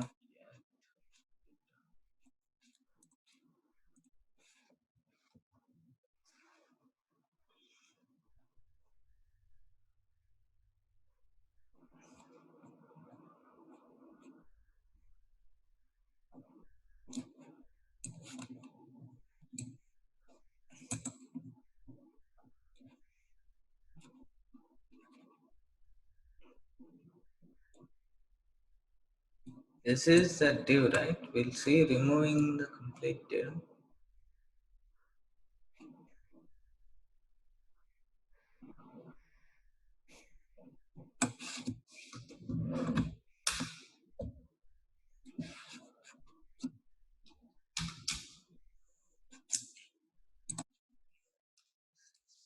Div tag.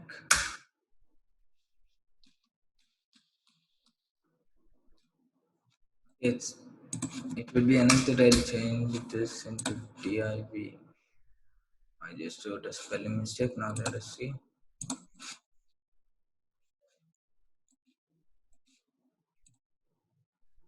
Okay.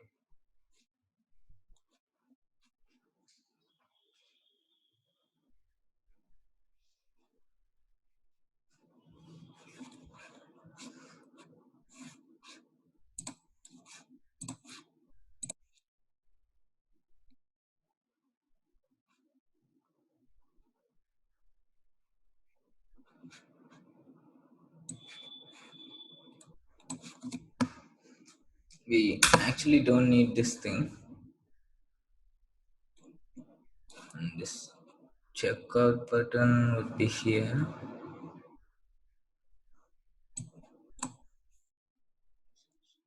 Cut. And we will end the row right after this thing.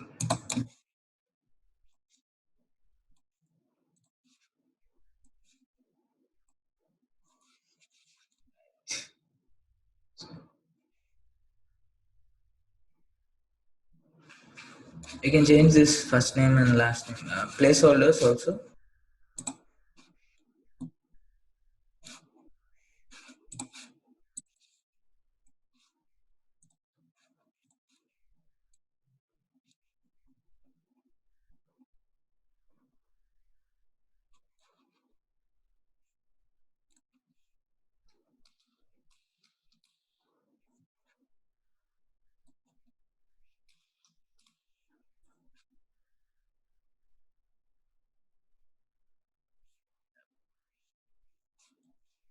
Let's change this to con.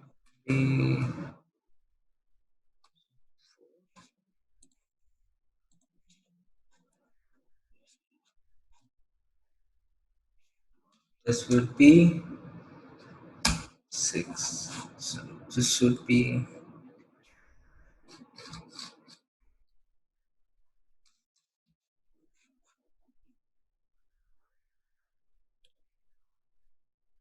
four. This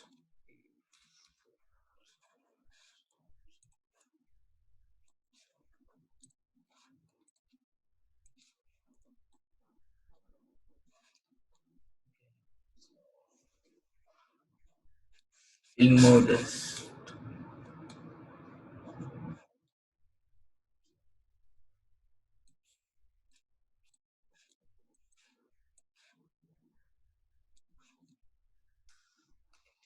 You should see always the count should be 12. So 8, if it is 8, this should be 4 if it is 6, and that should be the same.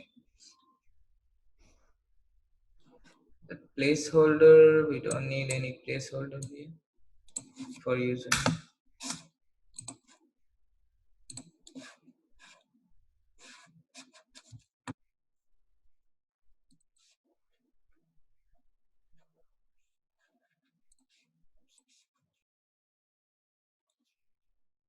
So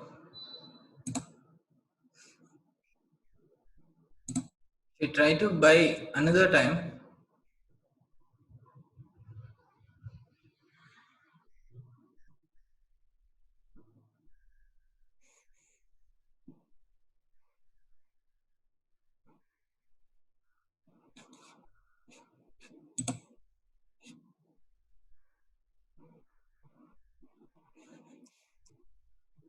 the invoice has already been paid.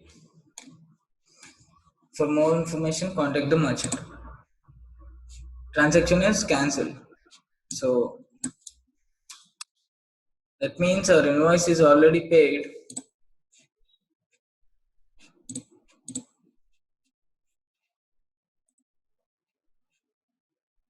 So I think this is taking the invoice from here. This cart ID, we already paid for that ID. So this should be another unique number for invoice. So we'll try creating another unique thing. Put UUID, and here it would be a string. And this UUID would be different from that UUID.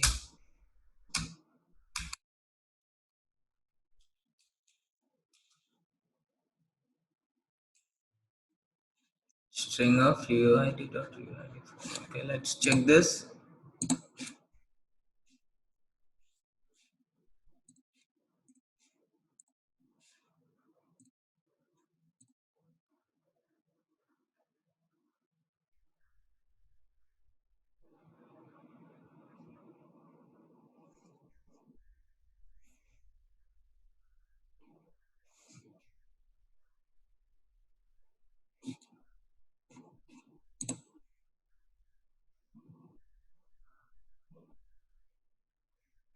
Yes, so the transaction is successful. So every time this invoice should be unique. So the cart ID is unique by itself and the invoice is unique by itself.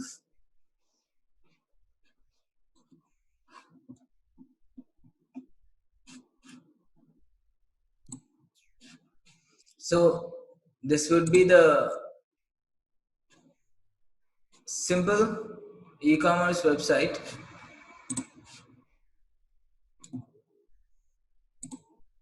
Will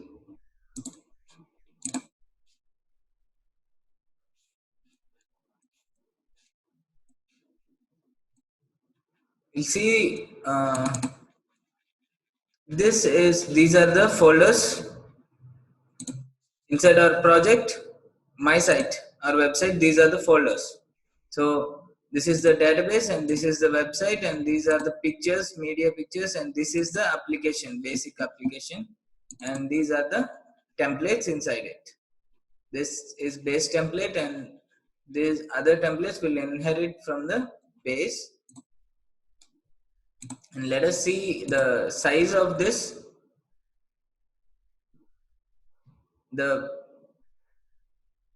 project is 472 KB. The complete project is 472 KB, including pictures. So the pictures itself are 265 KB, and the project is 472 KB. So the complete project would be without pictures is 200 KB itself.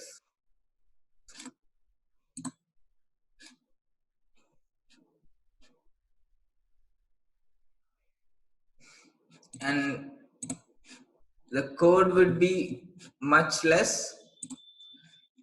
So how much code we wrote? We just wrote code for these models, these views and templates. Model view templates means this models is of 39 lines, views just 70, sums up to 100 lines, and in these templates this each one is taken from the bootstrap, right? So this sums up to, this is 14 lines, 18, 20, 40, around this templates are around 100 lines and models views are 100 lines. So finally it it is in settings we wrote about some 10 lines. It is overall we can imagine about 250 lines of code, including everything, forms, admin and all. Roughly it sums up to 250 lines.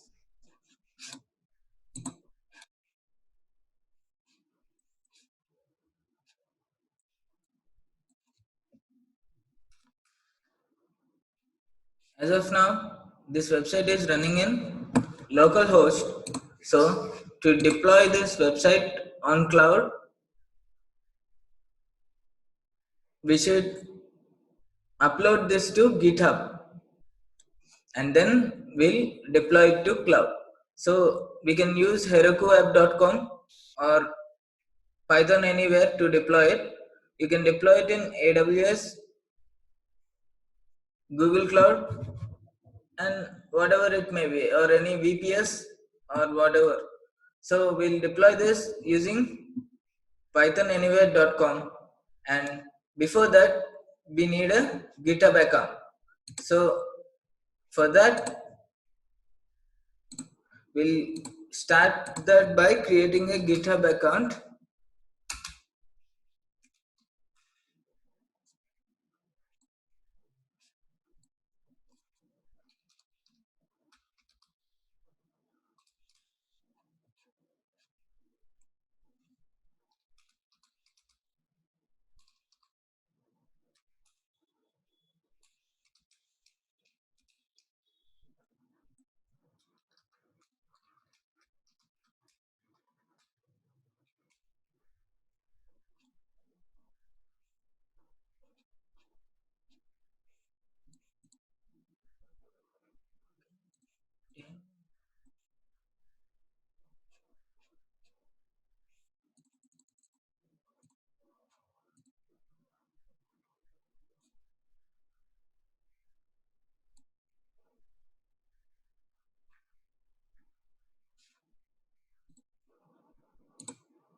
So we'll add a new repository.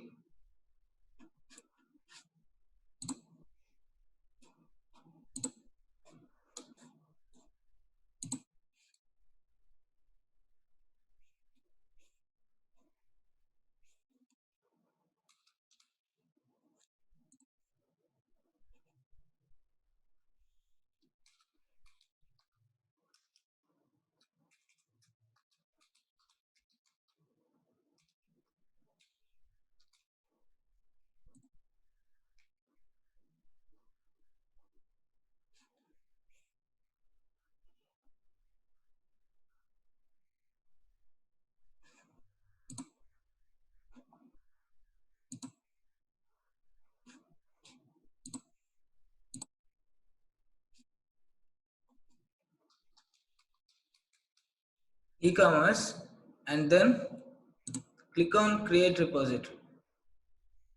So we'll get these things. Before this, we should install GitHub. You should install Git SCM. You must download this Git SCM. Type Git space SCM in Google, and then download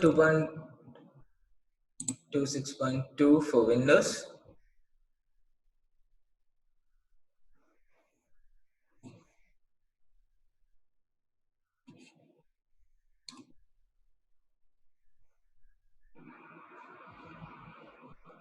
So after this, install it.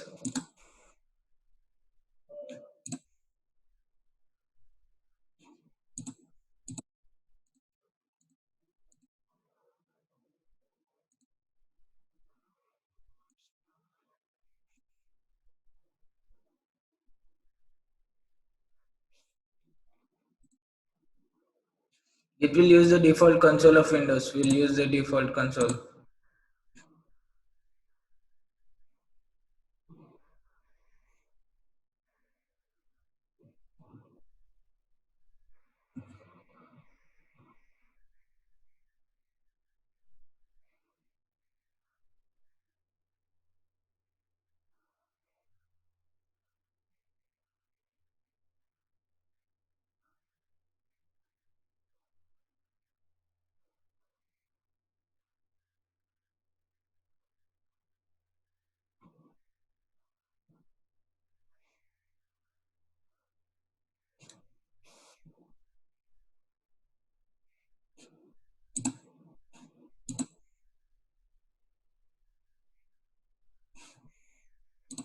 So after this, open up the command prompt and then check the version.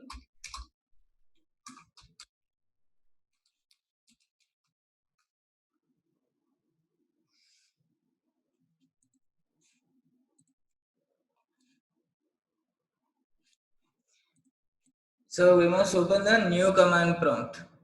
Open another command prompt from the folder itself. Open the command prompt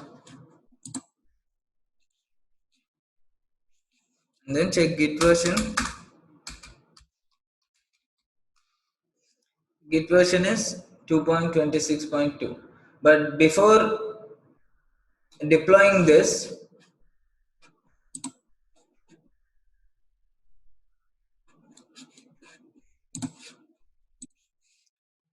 as we can see this is our root folder of our site, and in this command prompt, if we type pip space freeze, we'll get all the packages that we used to build this e-commerce website. So we'll store all these packages in a file named requirements.txt.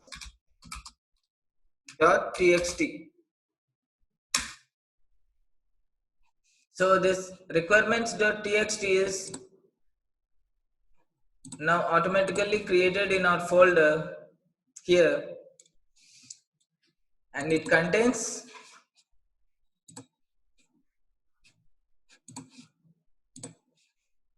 all the packages we used to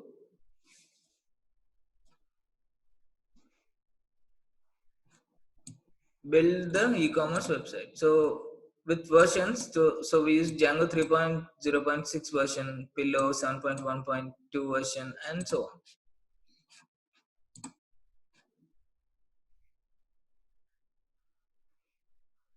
So now we'll upload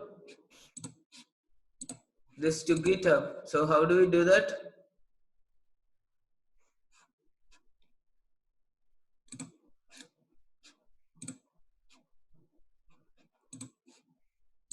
We'll just go to this command prompt and have a check of our directory. It includes the database and our app folder manage.py media my site requirements.txt. That's all. So now we'll start initializing the git repository by typing git init here. So git repository is initialized. So after that we should name our git. So for that we have to give our username and email. That is done by using git space config space -- global space user.name space. Here you can give your name.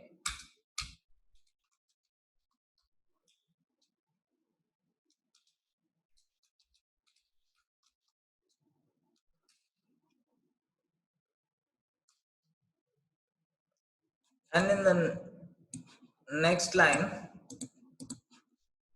you should give your email.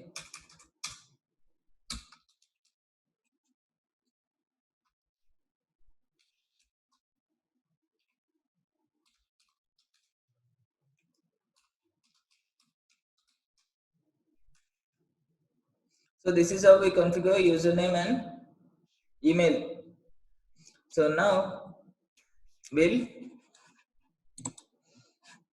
upload the repository. Just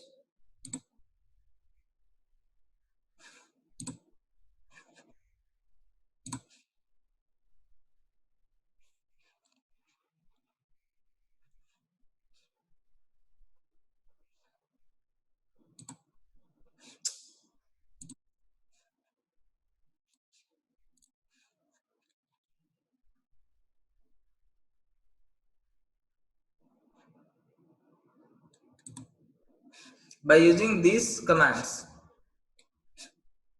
So the next thing is git add.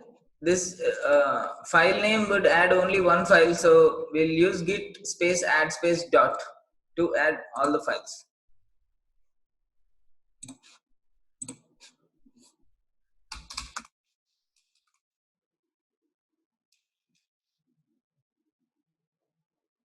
So at any time we can see the status by typing git status. You can see all the files here,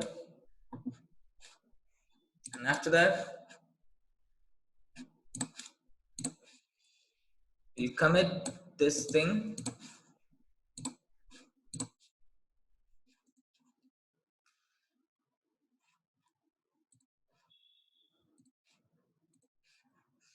And we'll give a remote to this. So if you see here git remote, you can see nothing. But once we add a remote, the name of this remote is origin. We can change the name of the remote just by renaming it to ecom. So now if we see git remote, you can see the name of remote. So now and the final step is git push u master -u master -u the name of remote and master.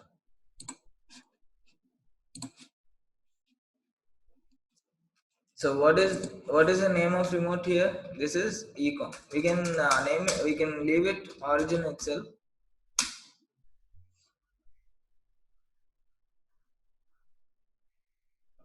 So now it asks the id.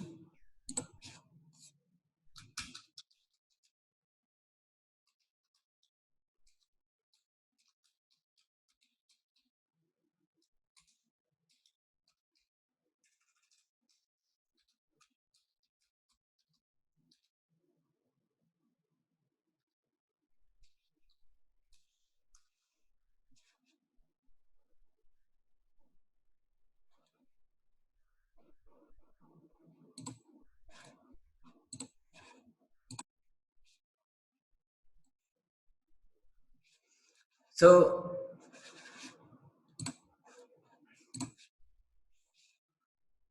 if you refresh this, you can see our project here. Now to upload this project, or to we are using pythonanywhere.com.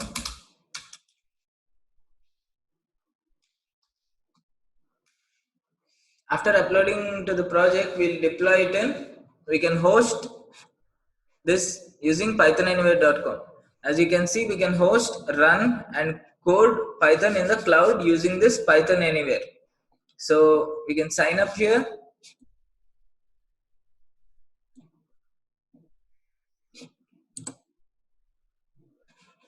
We'll create a beginner account.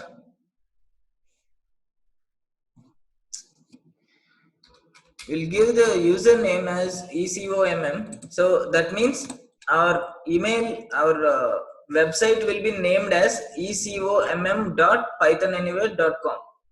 So our website would be ecomm.pythonanywhere.com. So we'll give our email address here.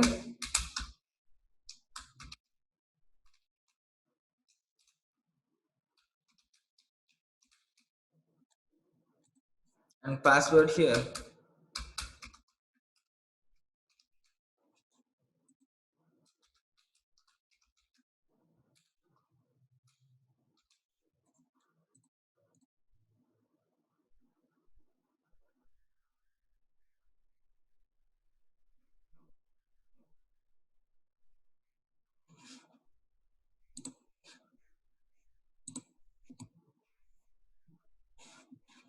You can see the dashboard of Python Anywhere once you logged in.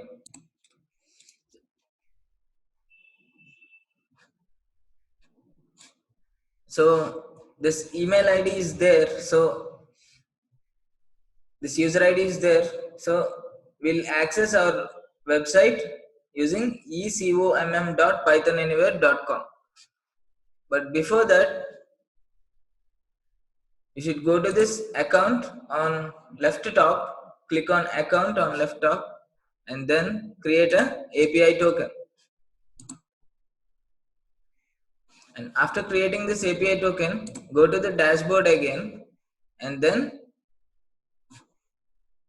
click on this bash console.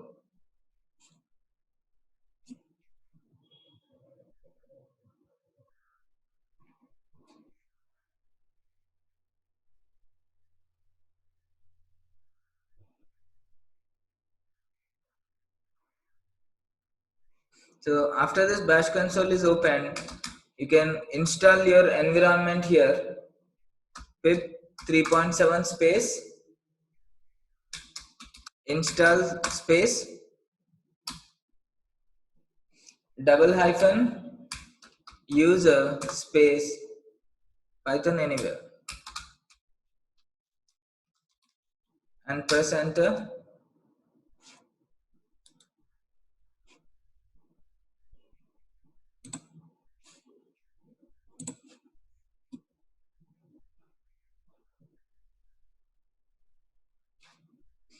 After that, to host it in the clouds, to host your application in the cloud, you should use this command pa hyphen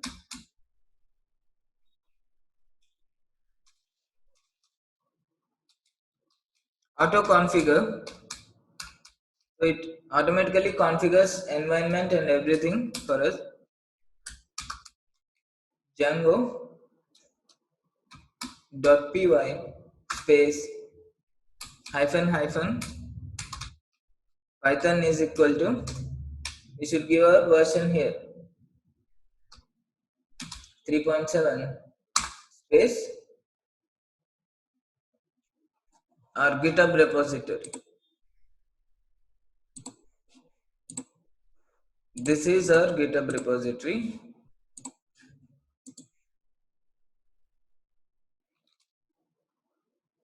And press enter. And let us see what happens. So it takes some time to see, it is creating the virtual environment using our requirements.txt file.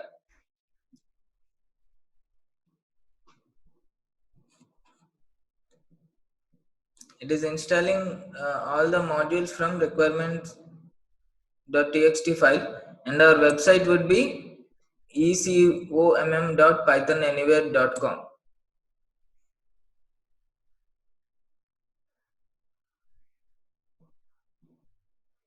So if everything goes good, it should be installed without any error. Now it is installing all the requirements.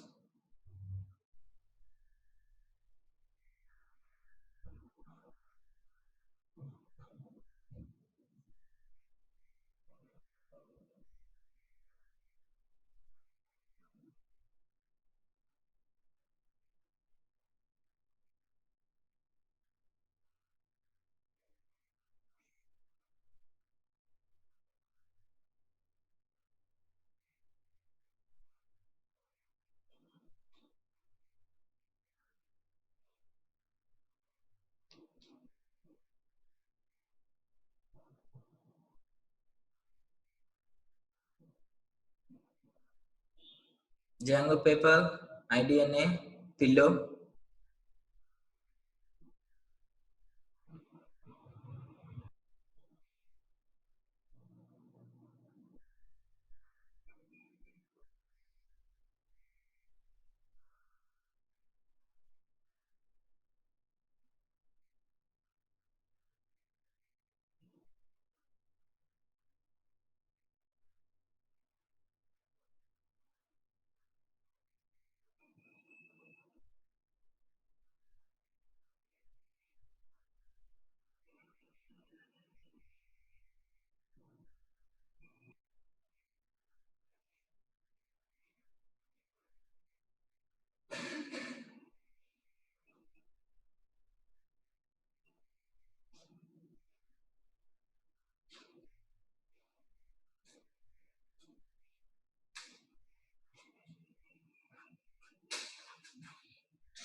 So you can see this message all done. Your site is now live at https ecom.pythonanywhere.com. Let us check if it is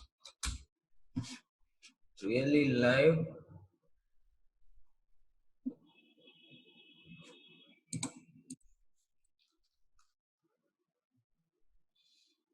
So yes, we can see it. Now we can open this site from anywhere. ecomm.pythonanywhere.com. So now we'll check the functionality once.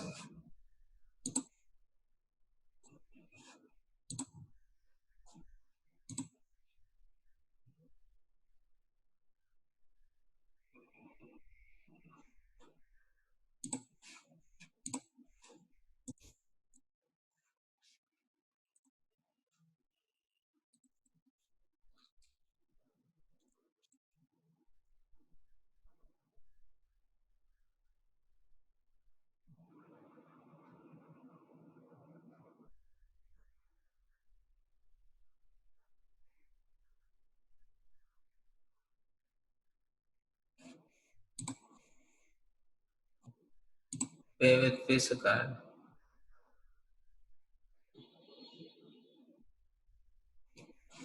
So it is success. You'll return to merchant and then transaction is successful. So this is how we deploy a site to the cloud using pythonanywhere.com.